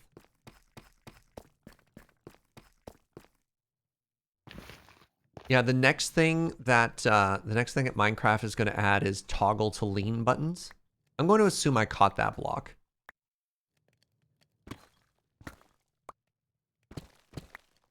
Wonder if there's a data pack that externally shows you. Oh god, transparent hoppers. So you could actually see the things. That'd be really cool. That's why a lot of people like conveyor belts. It's just the ability to watch items move. It's so fascinating. You just get to hang out and play, what's that song? Bum bum bum bum bum bum bum bum bum bum bum bum bum bum bum bum. You know what I mean?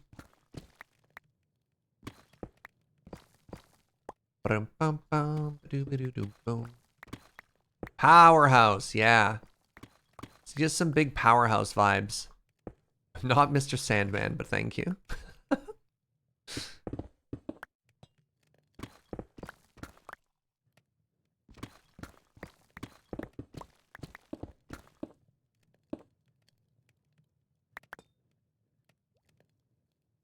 You don't know the name, but you know exactly that song? Yeah, if you grew up listening to watching Looney Tunes or anything like that, actually, huge shout out to basically raising an entire generation of kids who kind of low-key are familiar with and love classical music because of Bugs Bunny, right? I don't think you realize how lucky and spoiled we were to have that particular music added to our generation of cartoons. Multiple generations, yeah, exactly. It's a big deal. It's a very big deal. All right. I was in 3 on that side, so it's right there. That's 1, 2, 3, right here.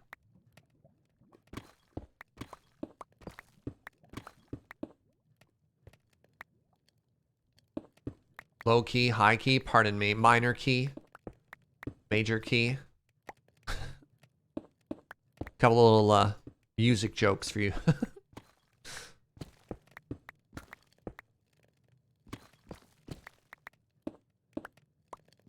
Every time you watch somebody play Satisfactory, Powerhouse goes in your head. Yeah, fair enough. Fair enough. I think that just means you're doing it right. I think if you make a factory in a factory game and somebody doesn't start like whistling Powerhouse, you're not doing it right.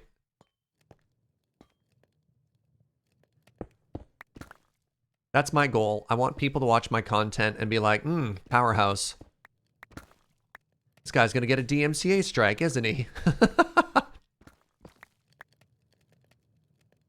A lot of music in Looney Tunes is what was decent and cheap to license. Oh, really? Oh. Oh, yeah. Powerhouse takes a long time to build up before you use the part, that everyone's familiar with. So I used to play when we were doing, I think it was Surgecraft 2, we made The Factory TM. And we played Powerhouse a couple times, and that's when I started to run afoul of DMCA. But we were just starting to dip our toes into uploading stuff onto YouTube at the time. We were so young back then.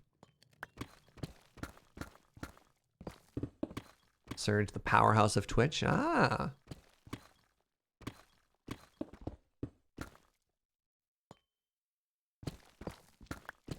Powerhouse has got to be close to public domain by now. Maybe. I think the issue is also the people who put it up. Because, like, while the song might be public domain, if so-and-so Philharmonic Orchestra plays it,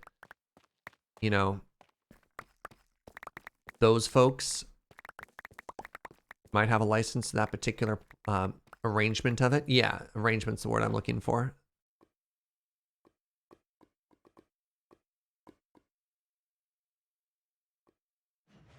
The copper ore in the ceiling seems appropriate. I think so too. I can see myself leaving a bunch of it, honestly.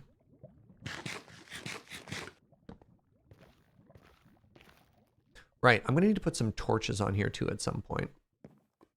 Now hold on. 2 down, I think it was there. It was like every other.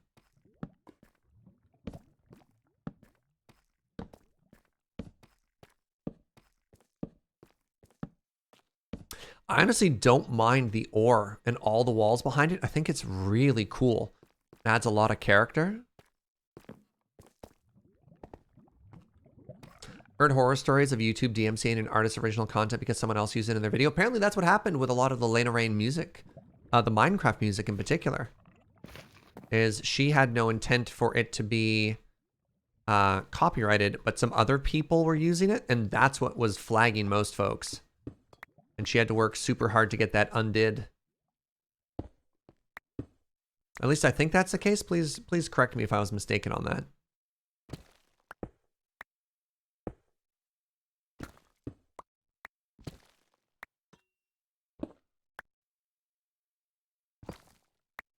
We're going to take any ore we remove and just move it up a block because I really like the ore.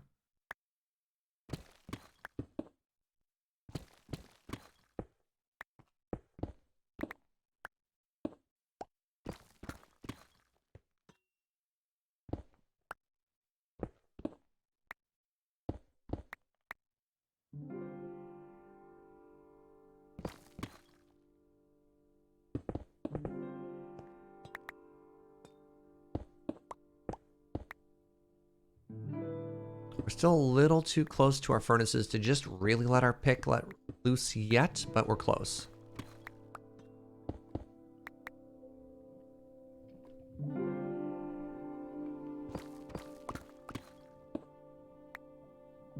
Chat, cool to talk about Kamigawa cards? Yes, the thing though, Smith, is I can't really talk about Kamigawa cards. So it'd be a conversation that would exclude me, which is fine. I mean, not everything that happens in chat has to be about me. I do assume it's about me, however.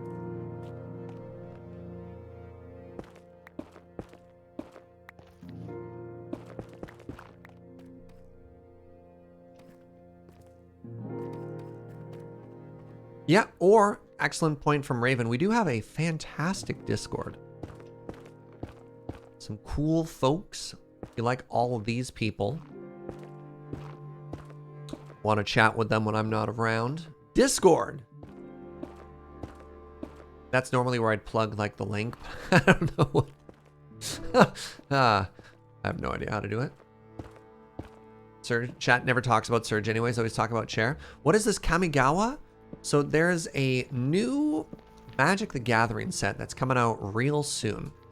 And Kamigawa is basically Magic going to a world set in kind of like a magical Japan. So there's ninjas, and there's samurai, and there's kami, and there's spirits, and all kinds of cool stuff.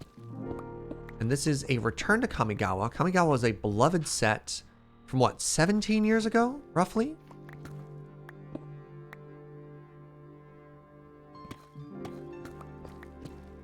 So if you ever thought to yourself, man, I really like Magic, but I wish it had more ninjas.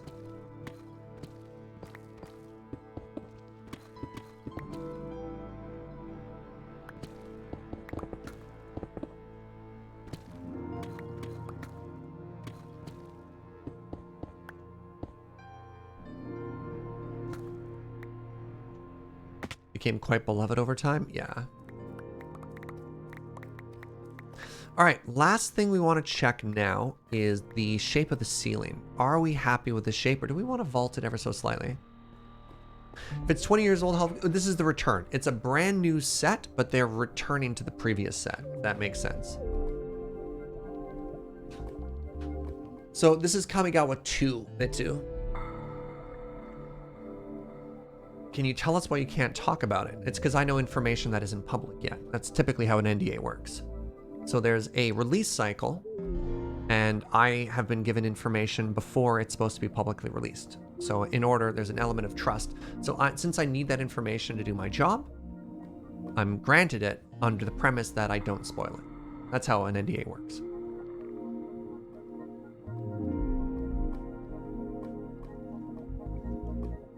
I don't love that shape. I think it would be good if it was maybe back one, but a 2, 1, 2.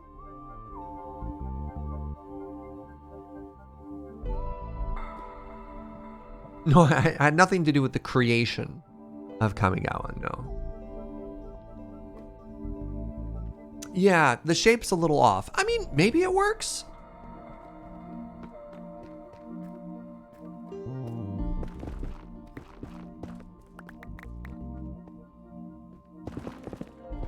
This is Kamigawa 4. Kamigawa Block 2.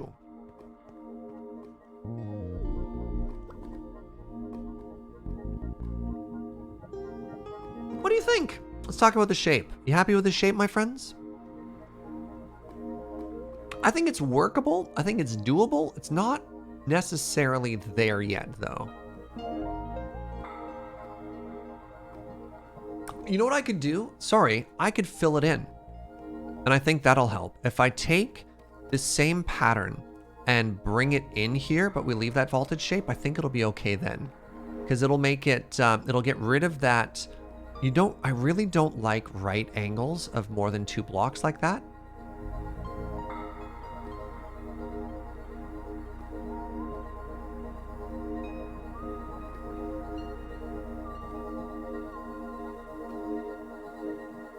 All right, so we need a cha-cha and we need more copper. Luckily, we've got copper for days now. Let's go get our cha-cha box.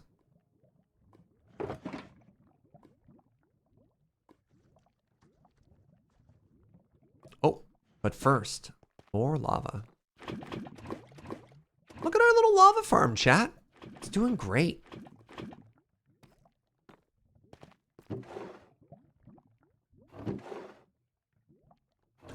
Think it'd look better with smoother, shallow curves? Yeah. Well, one of the issues with too many slabs is then we lose those beautiful ore blocks. And I really like the ore in the ceiling there. But I'm going to be smoothing it out a bit.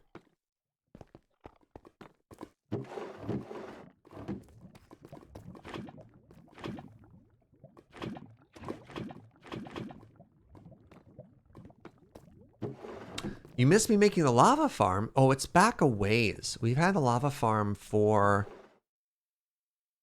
I want to say 7 or 8 streams now.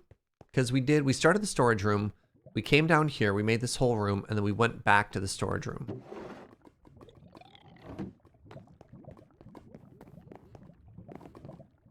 Bong. That's not a double bong, that's an echo. Sure.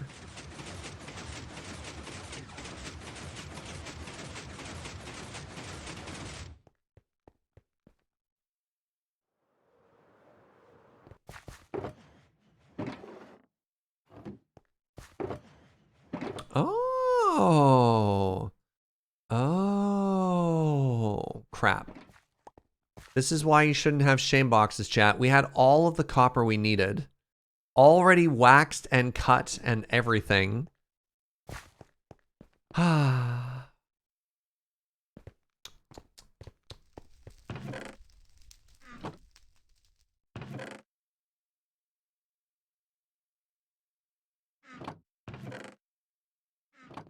But now you have even more. I mean, you're not wrong. I do, in fact, have more.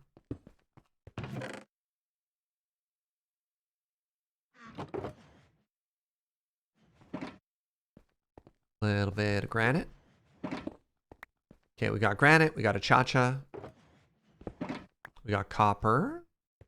Not diorite. Andesite. Andesite's what we... Pardon me.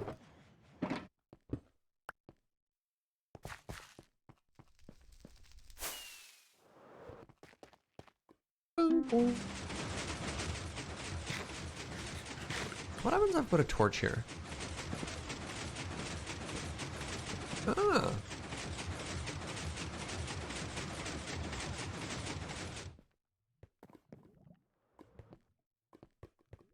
All right, one quick second. I'm going to refill my water. Be right back.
Hey, what's up, Cranky? Thank you very much for that sub, or blah, blah, blah, blah, blah, host for Chair.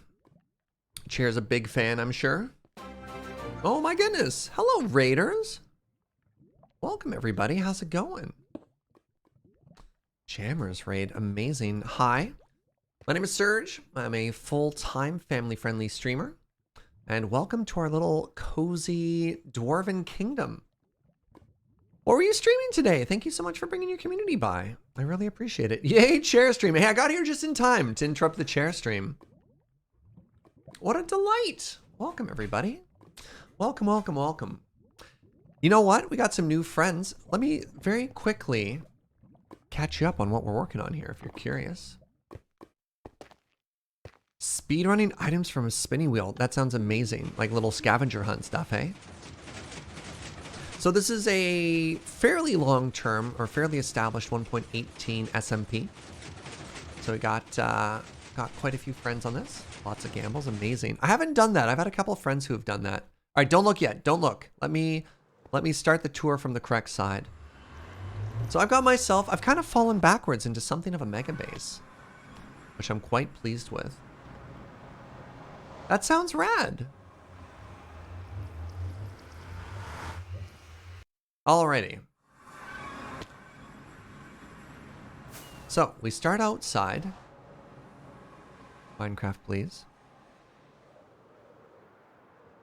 We start outside. We've got a little starter base, which was on this absolutely beautiful little snowy island that I quite enjoyed. You're Canadian? I am. I'm from Victoria, BC. And then we moved into our little dwarven kingdom here. So we've got our little guards. Oh, Vancouver. Fantastic. Thank you very much, anonymous friend, for gifting a sub to Amaranth. Wait. Ah. So we've got our little foyer here.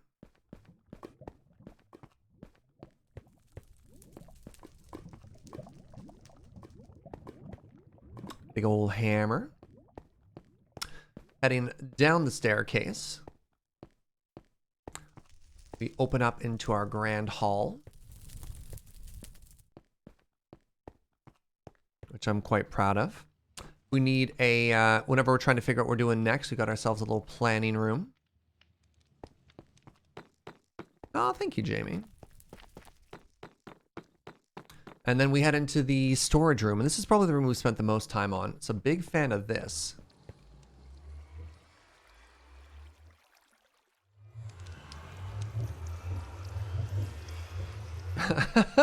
I feel we're having a little bit of a culture shock real quickly with the 2 new communities. That's okay. We'll take it easy. We're really about like the low key and chill vibes.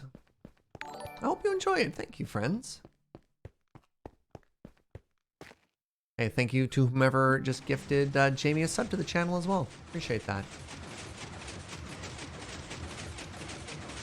So down here, we're taking our little elevator down. So we have the main room up top, and of course, what kind of a self-respecting dwarf wouldn't have a forge?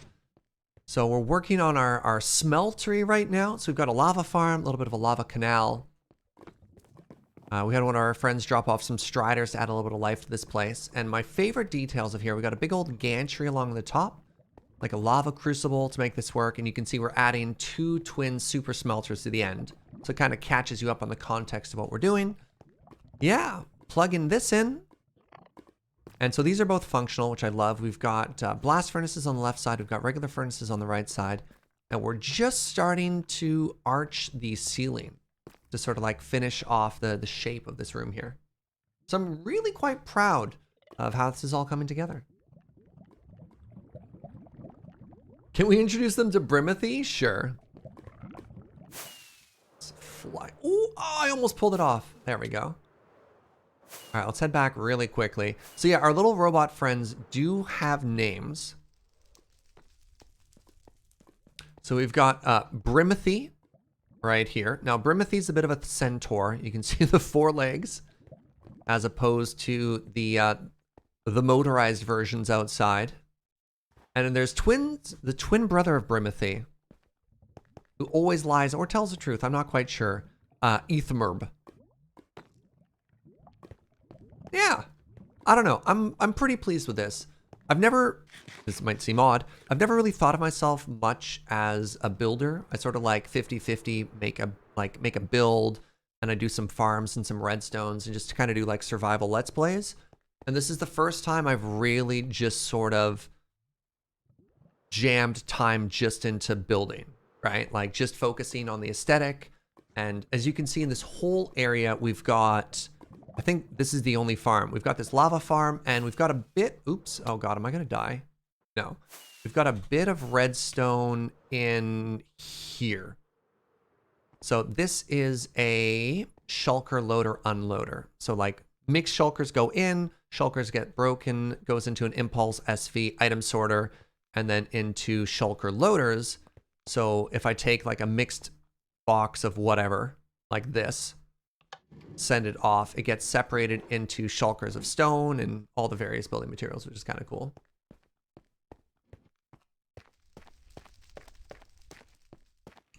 So yeah. Oh, hold on. I see a Grady sub in there as well. Ah. Are you familiar with Grady? Grady hangs out in chat every now and then too.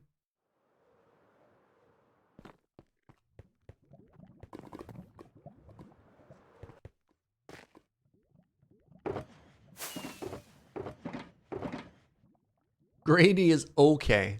Wait, you and Grady are roommates? What? Oh, very interesting. Small world. You have great redstone knowledge. I just, much like Lego, and they were roommates. Yeah, I just think of it more like Lego. 1, 2, 3, 1, 2, 3. In that I watch somebody else's video. I just follow a tutorial and I do my best, right?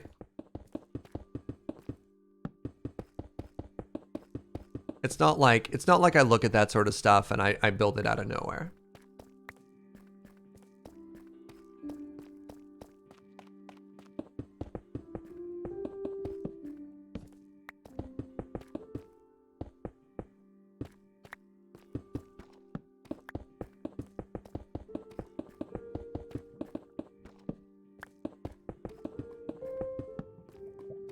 Wait, hold on. I'm out? Oh, no. There we go. So I'm liking the shape of sort of this pillar right here. So let's leave a little bit of the, I don't know, the natural stone. And I guess we'll have to get rid of that diorite. Then we want to shift that into some waxed cut copper stairs. Wish I was good at Minecraft. The beautiful thing about Minecraft is you don't even have to worry about being good at it.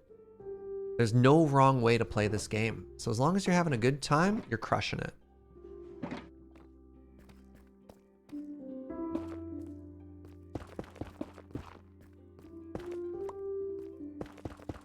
Yeah, find something about the game that you enjoy. And just make sure you're having fun. Everything else just comes with time, right? Alrighty, what's the next thing we're doing here? We need a bunch of copper. Help, I've lost all of my boxes. Uno! Hello, my friend. Welcome, Raiders.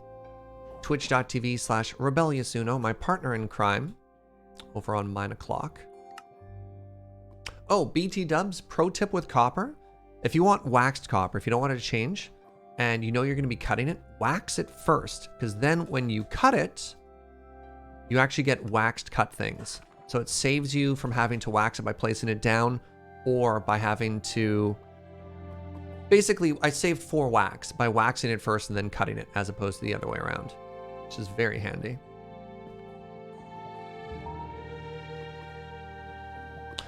How you doing, Uno? I saw you on the server earlier, so I take it you're up to some kinds of mining and or crafting. So, we're gonna get too close here. No, we should have plenty of room.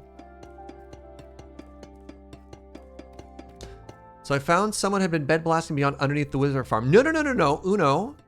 There was a path under the wither farm, but it shouldn't have... Oh, there's caves full of pigmen? No! I checked! Unless I went back there again a second time, I don't think that was the case. If it is the case, I'm very sorry. Because I thought I checked. So I found evidence that it was me previously. And I don't think we wound up back there. We went opposite direction. I found a cave path underneath. Ah, crap. That's terrible news.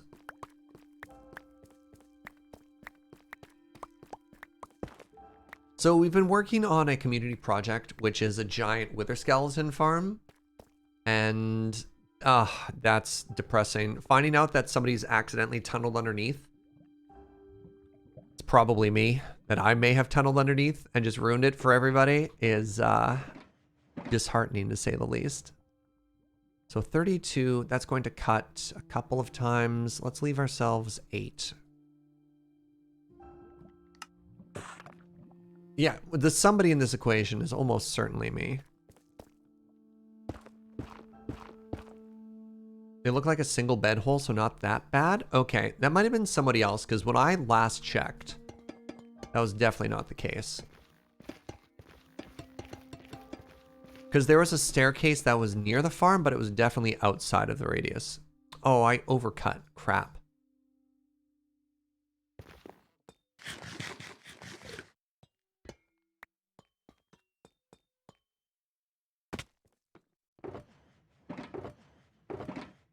Do I not have any more? No, I still do. Okay. Okay.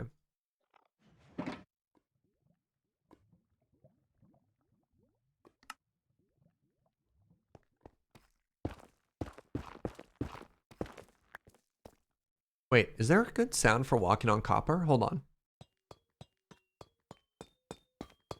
No way! I never noticed that. Oh, that sounds so good. All right, show of hands. Before now, who else even knew that was a thing? I knew they added the special sound for walking on amethyst. Oh, apparently it's just me? Okay. All right. Well. Hey, good night, Uno. Thanks for stopping on by, friend. Reminder, Uno. Just reminder, Uno. That's all I said. Perfect. All right, so start at the far end to make our way back here. All right, well, apparently I was the only one who's never heard of this. Good to know. All right, we're covering a bit of this copper. That's fine.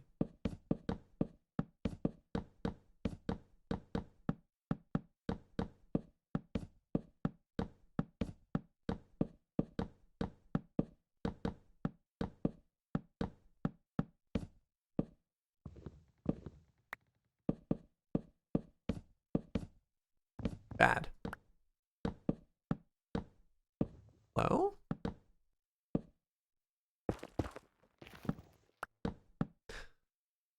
I absolutely love how Strip-to-Cha-Cha and copper go together. I think it's so pretty.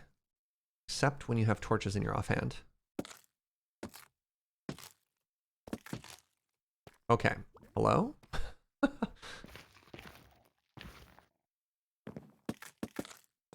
There. No! Buckets. All right, I have to be careful I don't accidentally... So we want to strip the wood. We don't want to unwax the copper. Noted. This is way too dark, though. We'll fix that in a second. That seems like a future surge problem.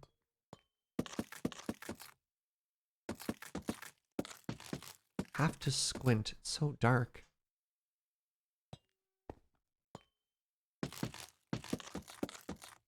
So what do you think? Torch on every single one of these points or every other? Because it's a little dark in here. So I could do like this, right? It's generally a good idea to light up your redstone anyways.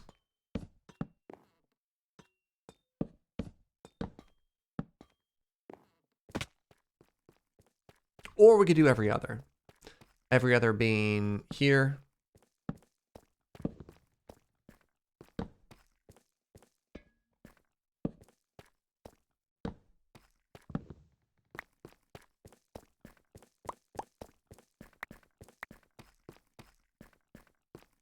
Oh, that looks so much better. Oh, I love how it holds up the ceiling. So if we wanted to, well, first thing we should do is get rid of those ugly blocks. So give me a little bit of smooth stone here. Let's get rid of that diorite.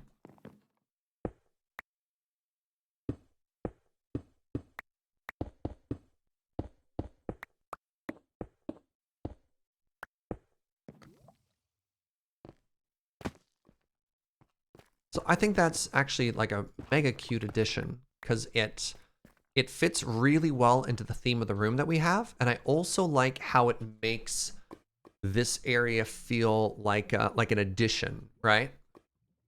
And it gets rid of that blockiness we had before. Okay, all I need to do is add just a little bit of polished granite. Like 3 blocks or so.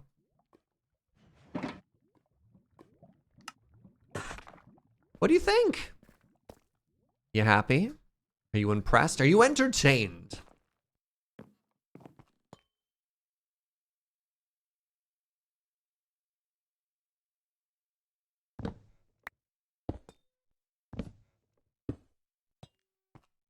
Yes to all of the above. Good.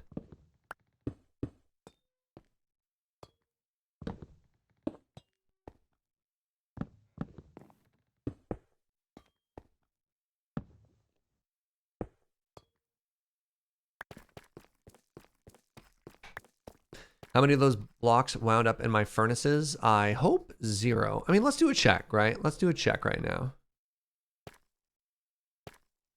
So all these hoppers should be full. It should be in the top layer if it's any of them.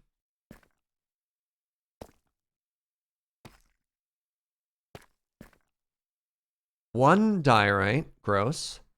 3 torches, okay. And then, did anything wind up in the furnaces? Crap, okay, a cobble. Oh, actually, this side's fantastic. Because it's blast furnaces, it wouldn't have wasted the lava.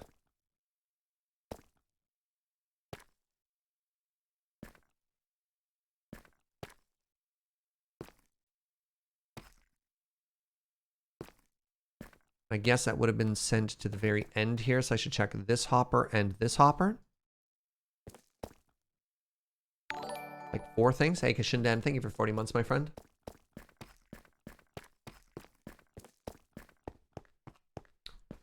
Heck yeah, I think this looks great. I think this looks fantastic. How are we doing for time? I think we've got time to decorate the other side of the room and then lay down the floor as well. So let's do it again. So first things first, we want the bricks, and then we want the wax blocks, and then we want to light it. We're not going to wait until it gets absolutely pitch black this time before we do that. And in the meantime, while I'm repeating patterns, tell me about your day. How you doing? What's new? What's good? What's exciting? Give me, spread some good news. What's an exciting new thing that's happened to you, friends? I'll go first. I got raided by some new friends. Always exciting.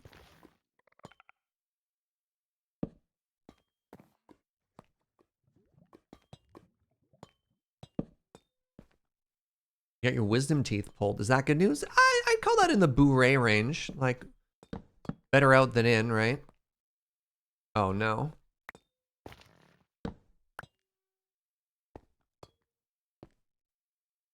Just signed on for your dream job. Yo, that's sick. Congratulations, T-Plane. That's tremendously good news. Oh, you know what we're going to do this time? Oh, I should have done it last time. We can actually just wax it from the inside. Or strip it from the inside, rather. Getting callbacks from job applications. Fantastic. Reached the top of a very hard climbing route and felt great. Nice. Got a paper wall counter to help me time tracking issues. Fantastic.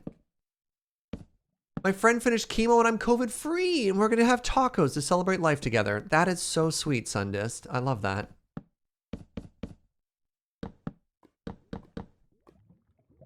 Trying your first ever modded mod pack. Very nice, Avery.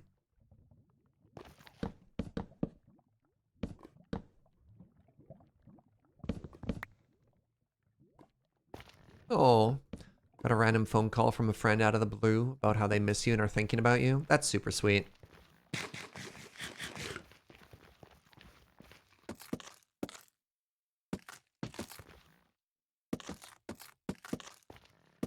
On month 2 of HRT. Yo, hell yeah, friend. Congratulations. You got a pong from Joe for that one.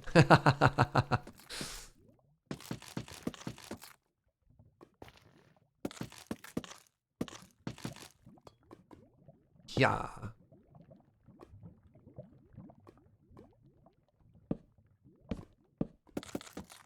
Alrighty.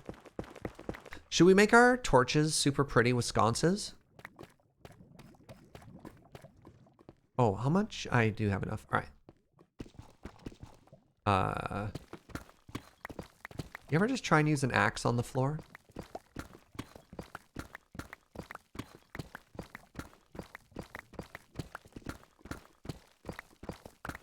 Oh, that's really cool. So Zap says, my brother set back up our old Minecraft server. And we've been rediscovering our builds from like 2017. That's super cool.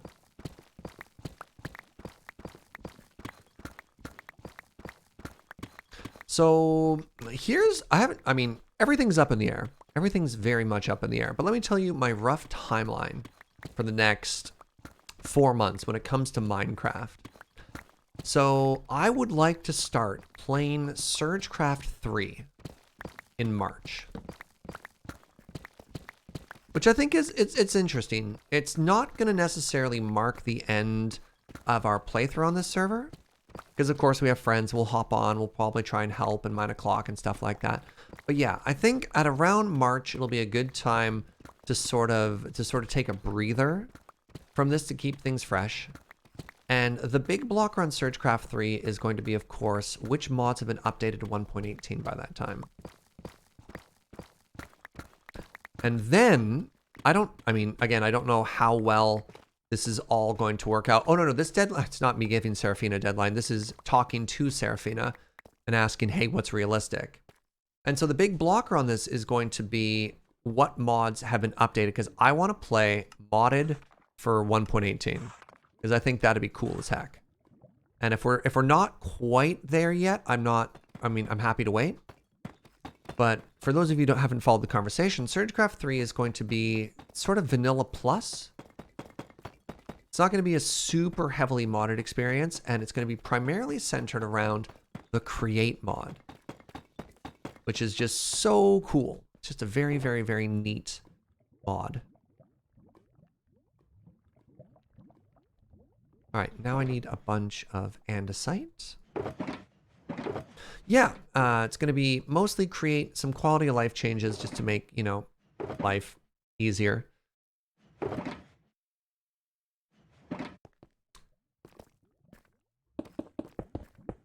So Surgecraft, we've done a couple of, hence being Surgecraft 3, we've done a couple of mod playthroughs here. I'm very lucky to have one of our channel moderators being a very experienced mod creator. So her name is Seraphina, and she puts together mod packs for people, which is very, very, very cool. So the first one, Surgecraft 1, was just an introduction to modded. It wasn't too complicated. It had like a fair amount of stuff going on, but nothing too out there. Surgecraft 2 was me falling in love with astral sorcery, and you could say it was a little bit more advanced. It had some tech stuff, it had some magic stuff, and then Surgecraft. And basically it's Seraphine and I coming and sitting down together, discussing what kind of modded experience we'd like to do, and then creating a modded experience to play together. And it's often included, and I'll see if we can fix this, it's often included some community servers of playing it as well. Did I blight the world in Surgecraft 2? I did get involved in Thaumcraft, and I didn't blight the world. Suffix blighted the world, which is why he went into the diorite sarcophagus.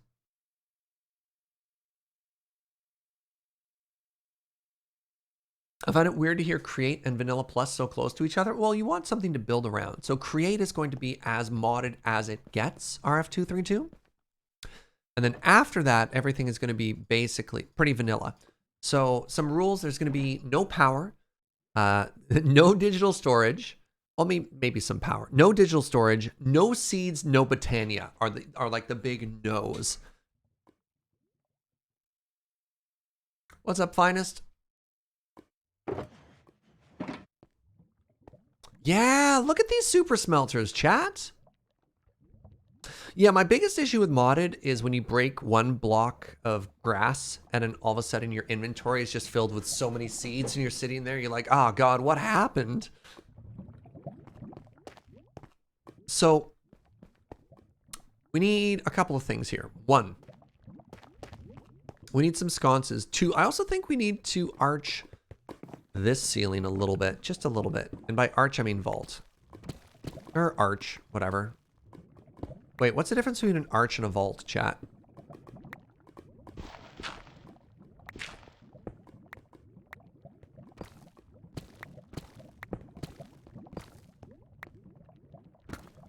Is there a difference?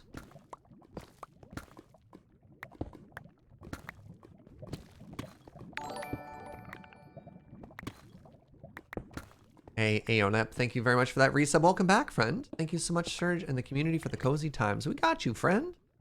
Glad you're here. Does the vault have a support? Oh, that's a huge improvement. I think it opens up the elevator a little bit more too, which is kind of cool. The distinction between the two is that a vault is essentially an arch or an extruded into a third dimension, whereas a dome is an arch that's vertical. Okay. Yeah, I name you Archivault. Very good. Yeah, I'm absolutely loving the look of that. So what we're going to need to do here is we're going to need to find ourselves, stretching for time as I organize my thoughts. We need to find ourselves a lighting solution, and it might just be some lanterns. We don't have lanterns in this room anywhere yet. But we need light down the middle, right? And I need to create some sconces for all of these. So let's grab ourselves a bunch of item frames and come right back.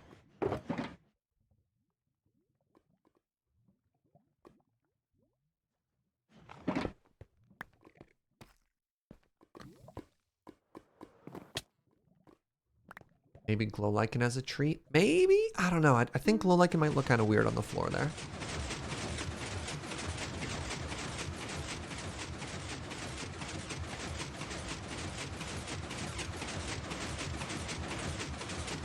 An arch is a lot like a lemon loaf. All slices are the same. Whereas if you slice a Victoria sponge in parallel lines... What? Hello? Are we talking about the same thing anymore here?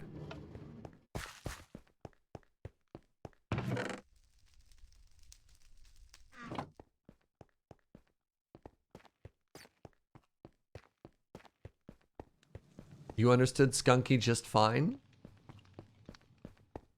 So an arch is like a lemon loaf. If that you slice them, they're all the same. Whereas if you slice a dome, aka a Victoria sponge in parallel lines, you get different slices. Okay. Oh, thank you, Adam J4. I've been quite enjoying this build. All right. We also need to put some lighting solutions here, and I don't know. You know what? Sure. Congratulations. You've been upgraded to sconces. You can stay.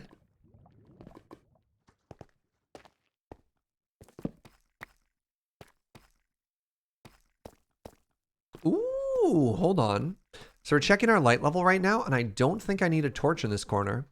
Also, Joe's adorable. She's like, I can tell how much time people spend in the shopping district based on how much sugar cane, because she has a bunch of farms in the shopping area. So she can tell how much people have been around based on how many drops she has in her farms. Maybe braziers in the walls? We used them earlier, so it's an interesting suggestion. But the issue we're having right now isn't the lighting in the walls. The issue, I mean, we could do braziers there, or we could do, actually, we could probably do lanterns in the walls like the mine shaft, right? I like that. First thing you see is the ancient debris elevator. Yeah, what else would you use for an elevator floor?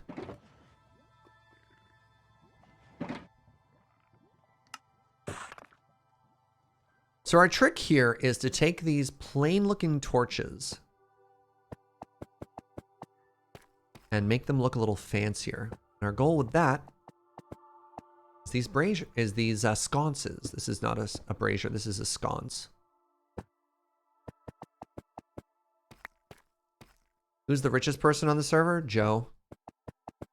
Dude, she's got so many diamonds. It's kind of ridiculous, actually.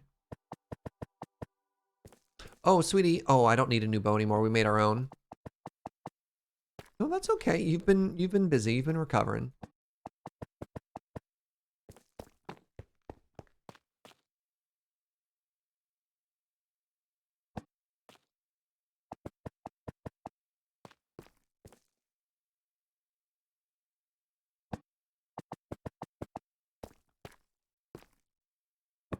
I did, yes. Gave you some more stock.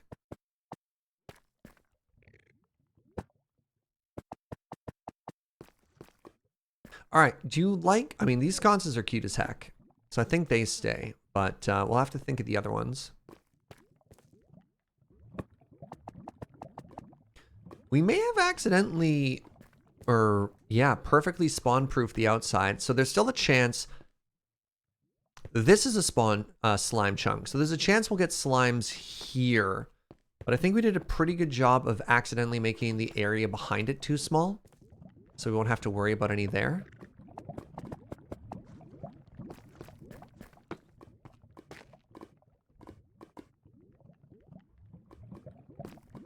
All right, I'm digging that. I'm digging that.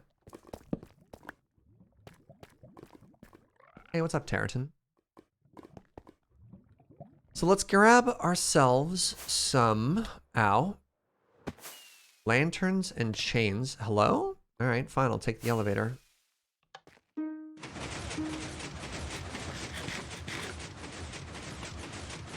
Are we missing granite on one side? We absolutely are. Thank you, Skunky. Yeah, we'll fix that as well.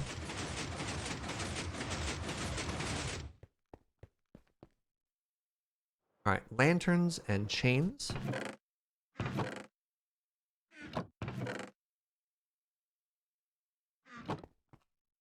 Still have it in my inventory, right? I do. I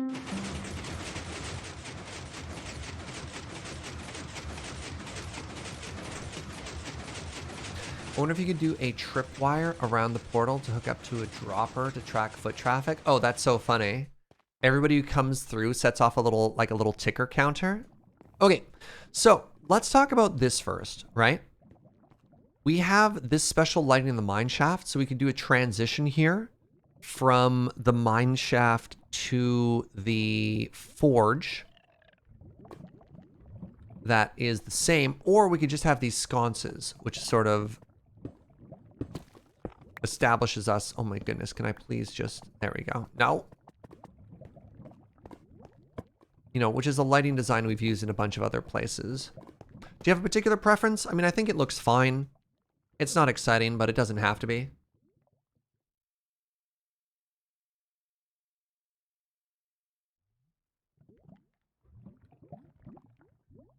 You like the hole in the wall idea? Every time I'm in a different community, they don't spam hearts after a sub. You're like, well, what's different here? I mean, I really like the sconce design, yeah. Here, you know what? Let's do both. Easy peasy, right? Hole in the wall design is literally just this. So, looking out in the room, which looks more natural to you? Do you like the sconce or do you like the hole in the wall?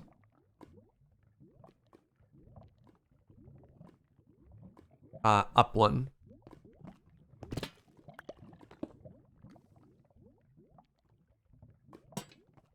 It'd be up one. So it's centered better.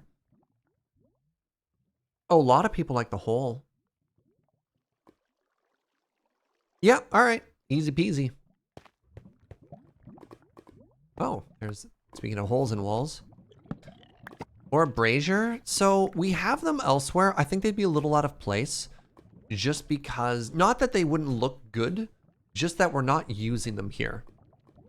Which is an important distinction, right? Like when I am building anything, I often try and go with build consistency. Which is like, let's make a bunch of decisions that all fit together in a certain way and overall make the build feel cohesive. And that doesn't necessarily always translate to here's the best thing that looks, I don't know. It's not like what looks the best all the time in any particular corner. It's often like, what am I using? What can I reuse?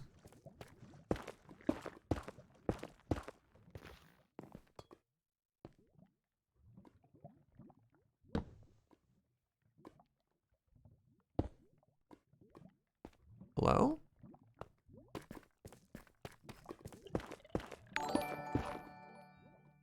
You just really like braziers? That's fair. Hey, Von Schnigglewitz!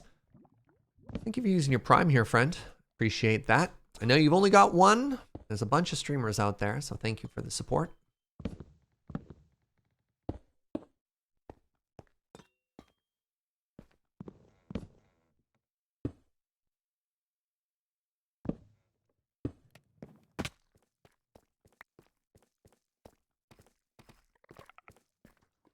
Ah.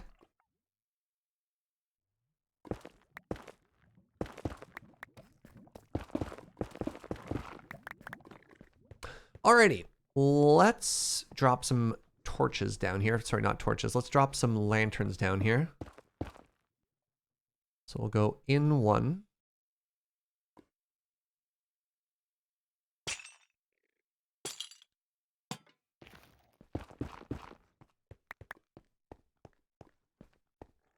I think it needs a little something. I think it needs a little something that it's hanging from, right? So we could hang it from a cha-cha. We could hang it from copper. It just kind of feels out of place currently, you know what I mean?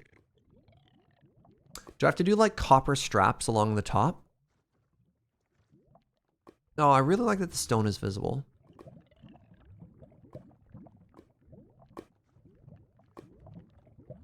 Because like, it looks like there's enough support currently just from that, right? We have these cobble walls. Do I have any cobble on me? I do.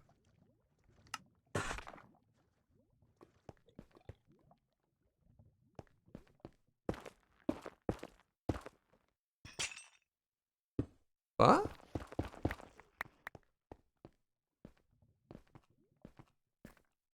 Better or worse?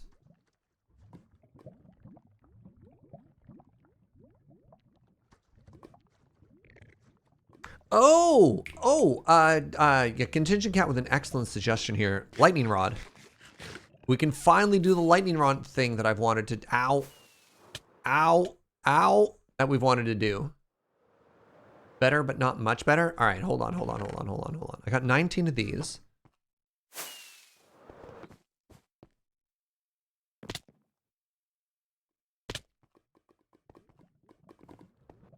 I also feel maybe on a,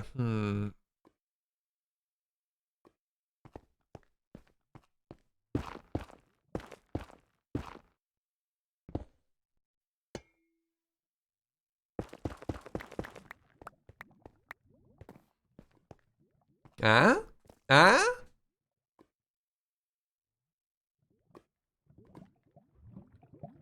actually like that a lot. I like that a lot. All right, we're doing it. I hope you too like it.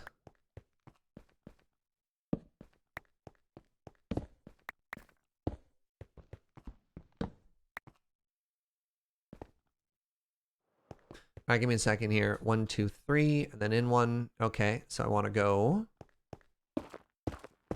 1, 2, 3. So here, then we do a chain, and then we do a lantern. And then, I don't know, let's do crap. I should have counted. Without the chain, there's still going to be a chain as well, because if you attach a lantern, sorry, we demonstrate. If you attach a lantern directly to a lightning rod, it just makes a chain too, right? We also need it low enough to the ground that it actually casts light, otherwise it kind of defeats the purpose of what we're doing. What if it just works? What if we just don't have to count?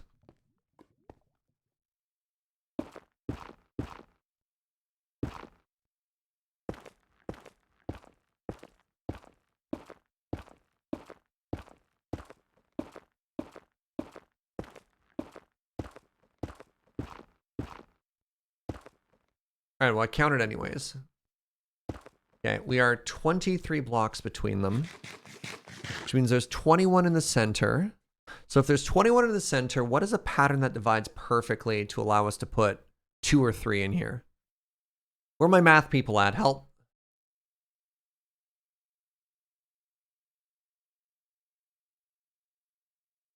So 21 means we could put 1 in the very center, right? 3 times 9 is not 21. Hold on, time out.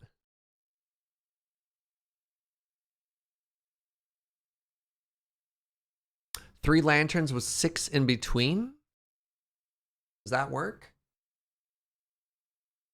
3 lanterns with 6 in between. Yeah, that should work. So 6 and then 1, right? So 1, 2, 3, 4, 5, 6. 1, 2, 3, 4, 5, 6. 1, 2, 3, 4, 5, 6. That did not work. That did not work.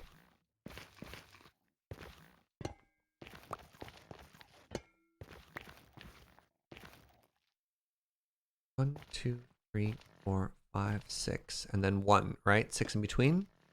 1, 2, 3, 4, 5, 6. 1 in between. 2, 3. Yeah. 4, 5, 6, 7. It doesn't.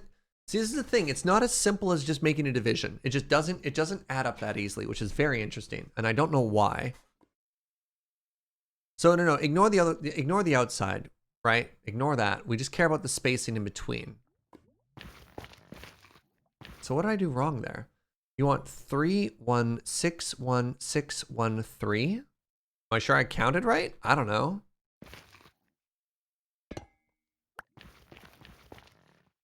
Hold on. So we're here. 1, 2, 3, 4, 5, 6, 7, 8, 9, 10, 11, 12, 13, 14, 15, 16, 17, 18, 19, 20, 21, 22, 23, 24. So like I was saying, it's 24 or 22 between the two. I definitely wasn't off by 1. So yeah, 22. What's a pattern that works perfectly inside of there?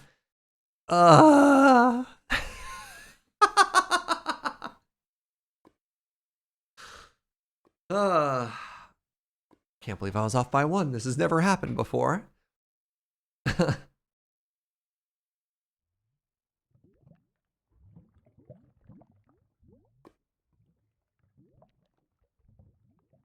How many lanterns? Whatever you think is pretty. Too many lanterns is not good. I don't know. I'd like, I don't know, somewhere between 3 and 5 lanterns in between. Hit me with a pattern you think will look cute.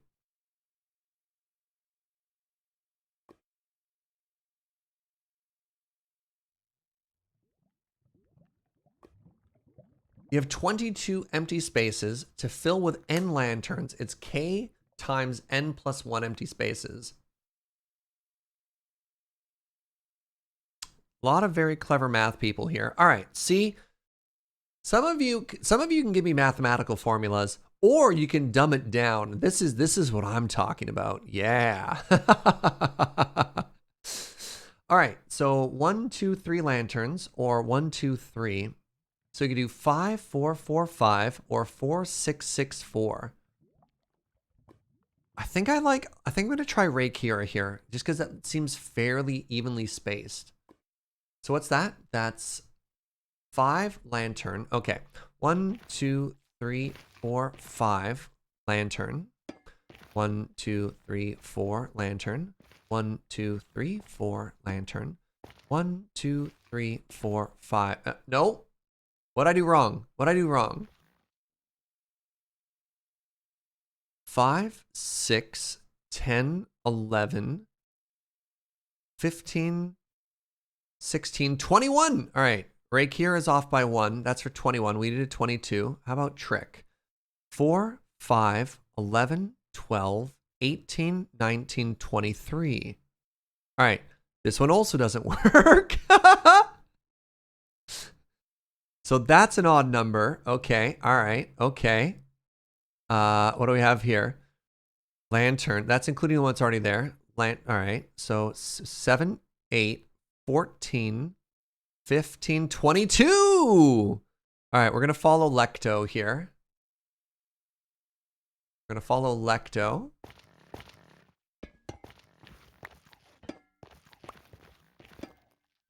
All right. 1, 2, 3, 4, 5, 6, 7.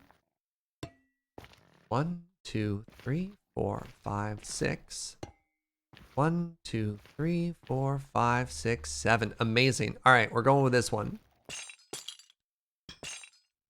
So I had somebody very helpfully point out like a mathematical equation I could do on stream as well in one of the YouTube comments. And while I appreciate it, it's like, look, if I've been live for over 6 hours, my ability to do math, I assure you, is severely compromised. I can't even count on a good day. I can't do a mathematical formula. All right, the last thing we need to do here is we need to check the ground for light level. Take our torch out. We want to look here. We want to make sure that this number is never 0. Oh my god, it hits 1. Oh no, it hits 0. Heck. So this is bad.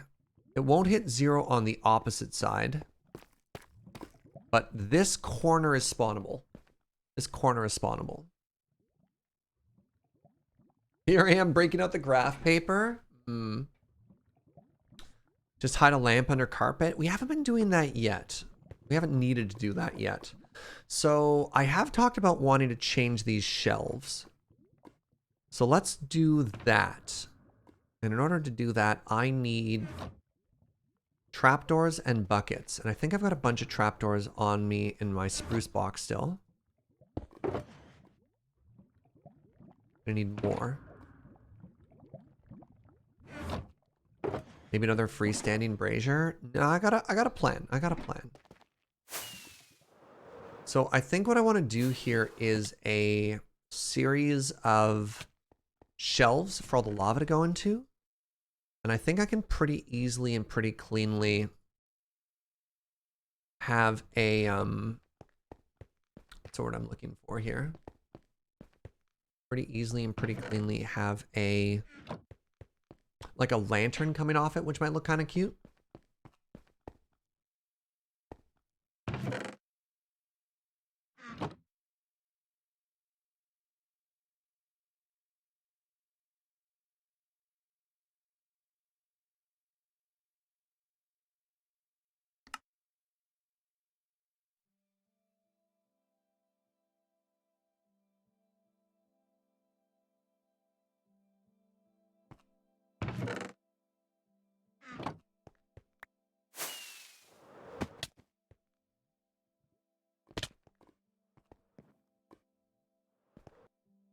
Hey, what's up, Variety Craft? Yeah, we've been going a little later today just because I wanted to wrap some stuff up.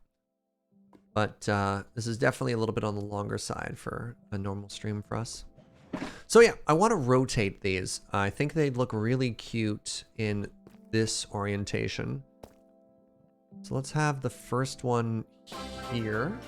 Loving Sunny, hello, friend. Welcome, Raiders. Welcome, welcome, welcome. What were you up to? Oh, we had a cozy stream. Is that the right height? 1, 2, 3, 4. Yeah. So welcome, Raiders. I'm Serge. I'm a full-time family-friendly streamer here on Twitch. You're catching us just towards the end of the day here. Going for a while.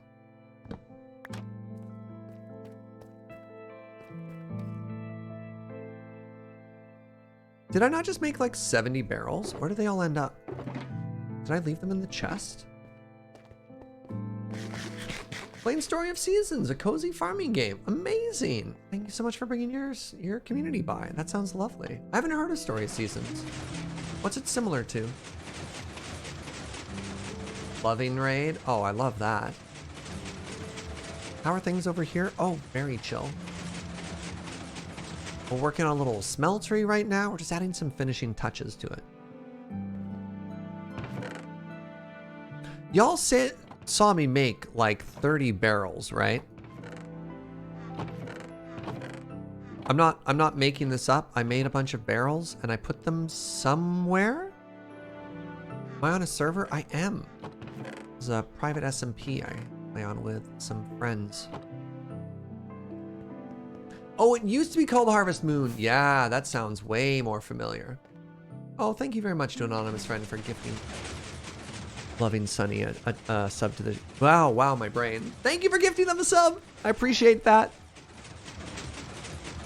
You'll be my friend. I appreciate the offer, friend. But no, we keep a pretty tight list on who's available on the server. You had them in a shulker. Which shulker?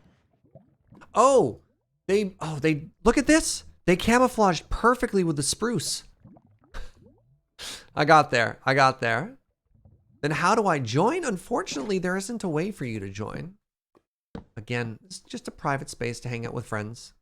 You're welcome to watch and hang out though.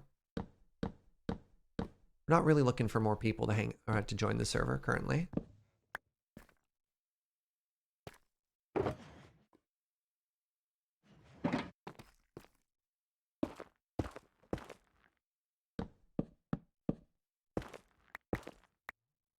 All right, let's start transferring some of this lava over now.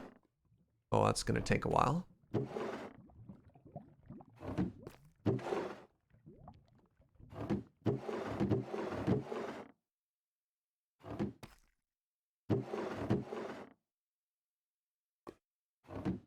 Some good looking storage. It'll look better in a second. We're getting there. So I need to be able to hang a lantern off of this as well. So yeah, I mean, for those new people, this is our vibe. We just like hang out and try and make things pretty. Have a good time. If you got any questions, don't hesitate to ask. All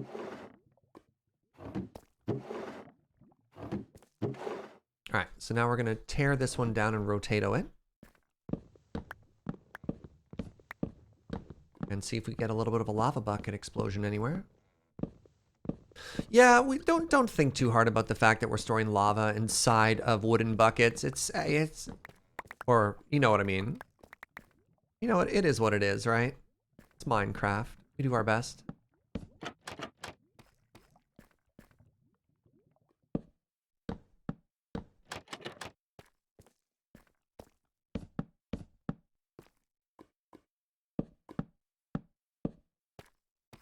Let's have these face into each other. I think that's going to be kind of cute.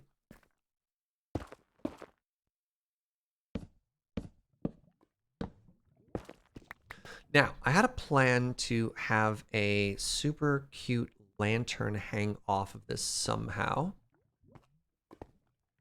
And it needs to be from a full block.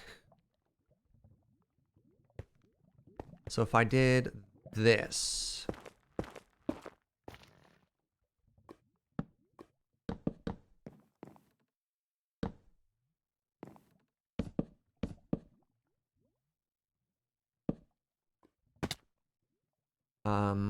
that's not going to work there. Okay, this might be too much, but go with me on this journey.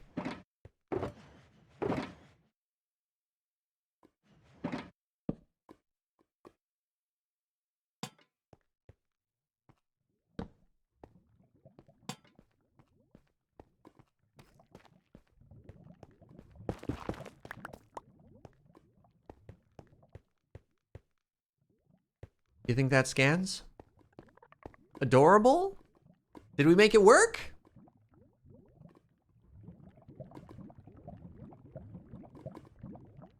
It's a bit much, so I can't have a lantern in the same spot where we have the shelf because there's only one block and they occupy the same space. So if it doesn't hang out an extra one, I mean, these are our two choices. Right? It's either with the arch or flush. And I think I liked that slightly better.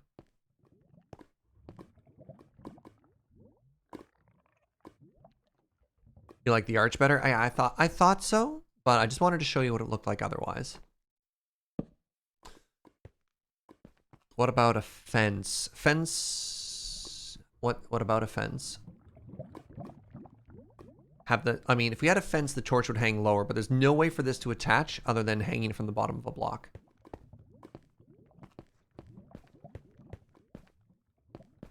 It's feeling a little unbalanced now. Is it? I think it's got pretty good composition when you view it from afar. And then keep in mind, there's going to be a bridge here where you're going to walk across and there's going to be another room on that side, right?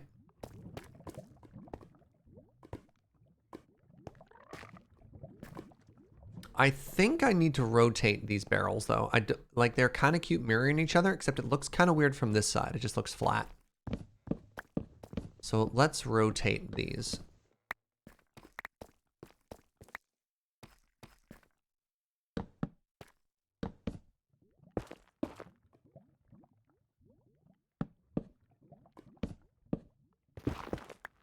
Another set on the other side? No, again, we're gonna have a pathway that goes that way later.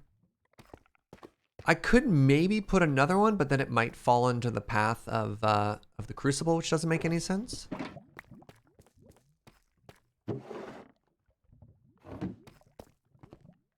I'm pretty happy with that. That gets rid of that dark spot. It adds a lot of light to this as well.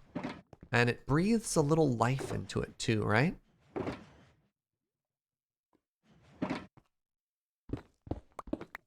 Add the backwards loom texture. Well, we want all these to be functional. Backwards loom texture only works if you never see the opposite side, which isn't really going to work here either.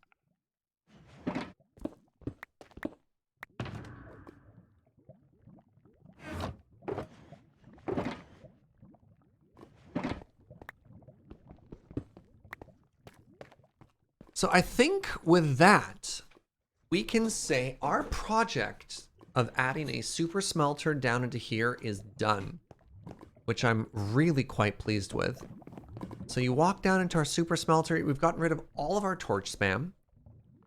And look at that sightline now. Oh, honestly, I think going slightly deeper with the room there and adding 2 super smelters is a very nice touch. It looks mega. It looks industrial. Oh, I'm very pleased, friends. And when you walk up and closer, so we've got one side designed for smelting ores. It's all blast furnaces. And on the other side, we have generic furnaces. The only thing we're going to need to do is collect about 300 buckets of lava. Oh, maybe that tough wall? Maybe not. I think that's okay. Yeah, we just need to completely flush these hoppers here with lava and we'll be good to go.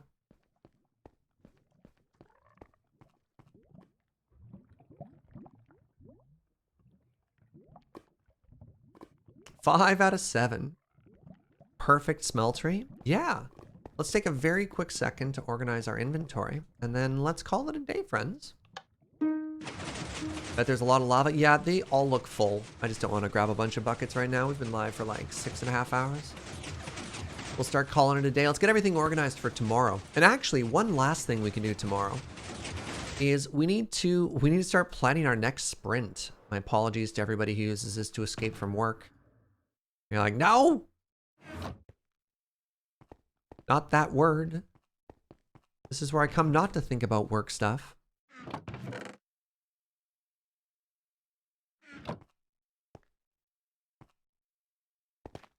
We hit all of our goals on things that we wanted to achieve. And now, mind you, we have a lot of like fun ideas, future projects that we wanted to work on, more things we can do to breathe some more life into the Dwarven Kingdom. But in what order, right?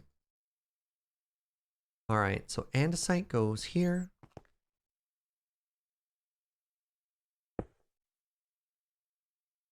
Granite goes here. Our cha-cha, we can just empty into the nearest chest. Wait, what are you?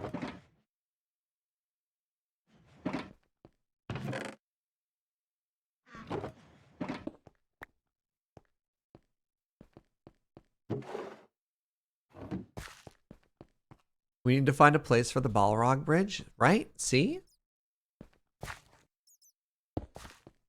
When do we do our retrospective? Oh, I'm basically constantly being forced to retro. It's the nature of being a Twitch streamer. Why did you make that decision? Well, you see.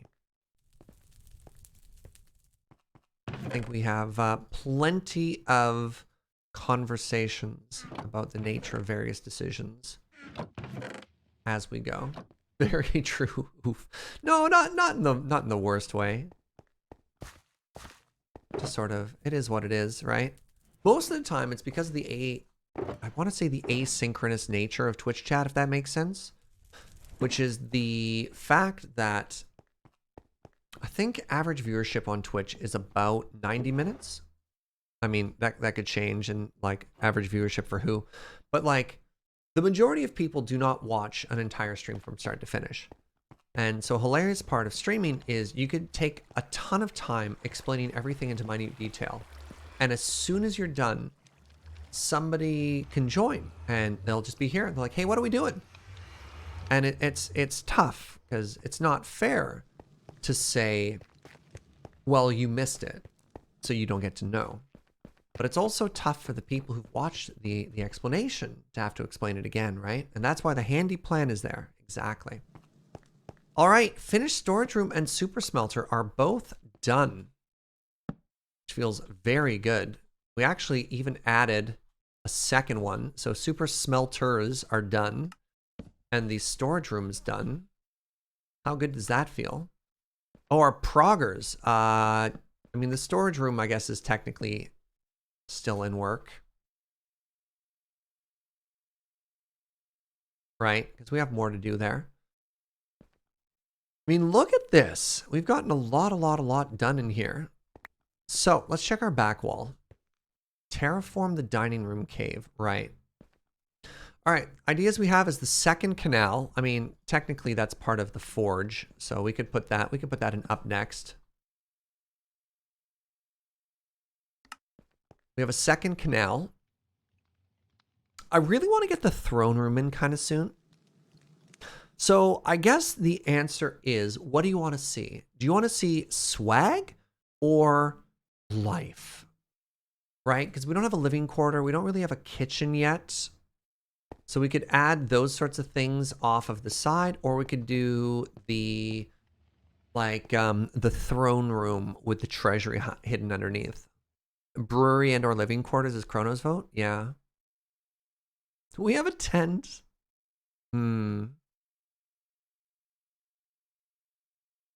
Life would be cool. Yeah, kind of the button being the throne room is a good call. I like that. Make a brewery. All right, all right. Let's put that up next. All right, so we got brewery. We've got our living quarters.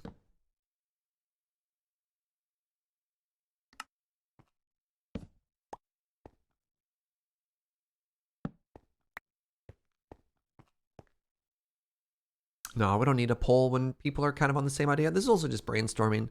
Well, the Balrog, you know, what kind of good dwarven mine doesn't have its own Balrog? We have to figure out where, like, the mine and the bridge goes to put the Balrog. So got some ideas there. Cool. Well, my friends, thank you very, very, very much for watching. Appreciate the heck out of all of you. Couldn't do this without you. Thank you as well for the lovely people who stopped by and shared their communities over here. Going in reverse order, we have the Loving Sunny. We have Jamie Joan. I thought we had another one. We had Uno, of course. Thank you very much, Uno.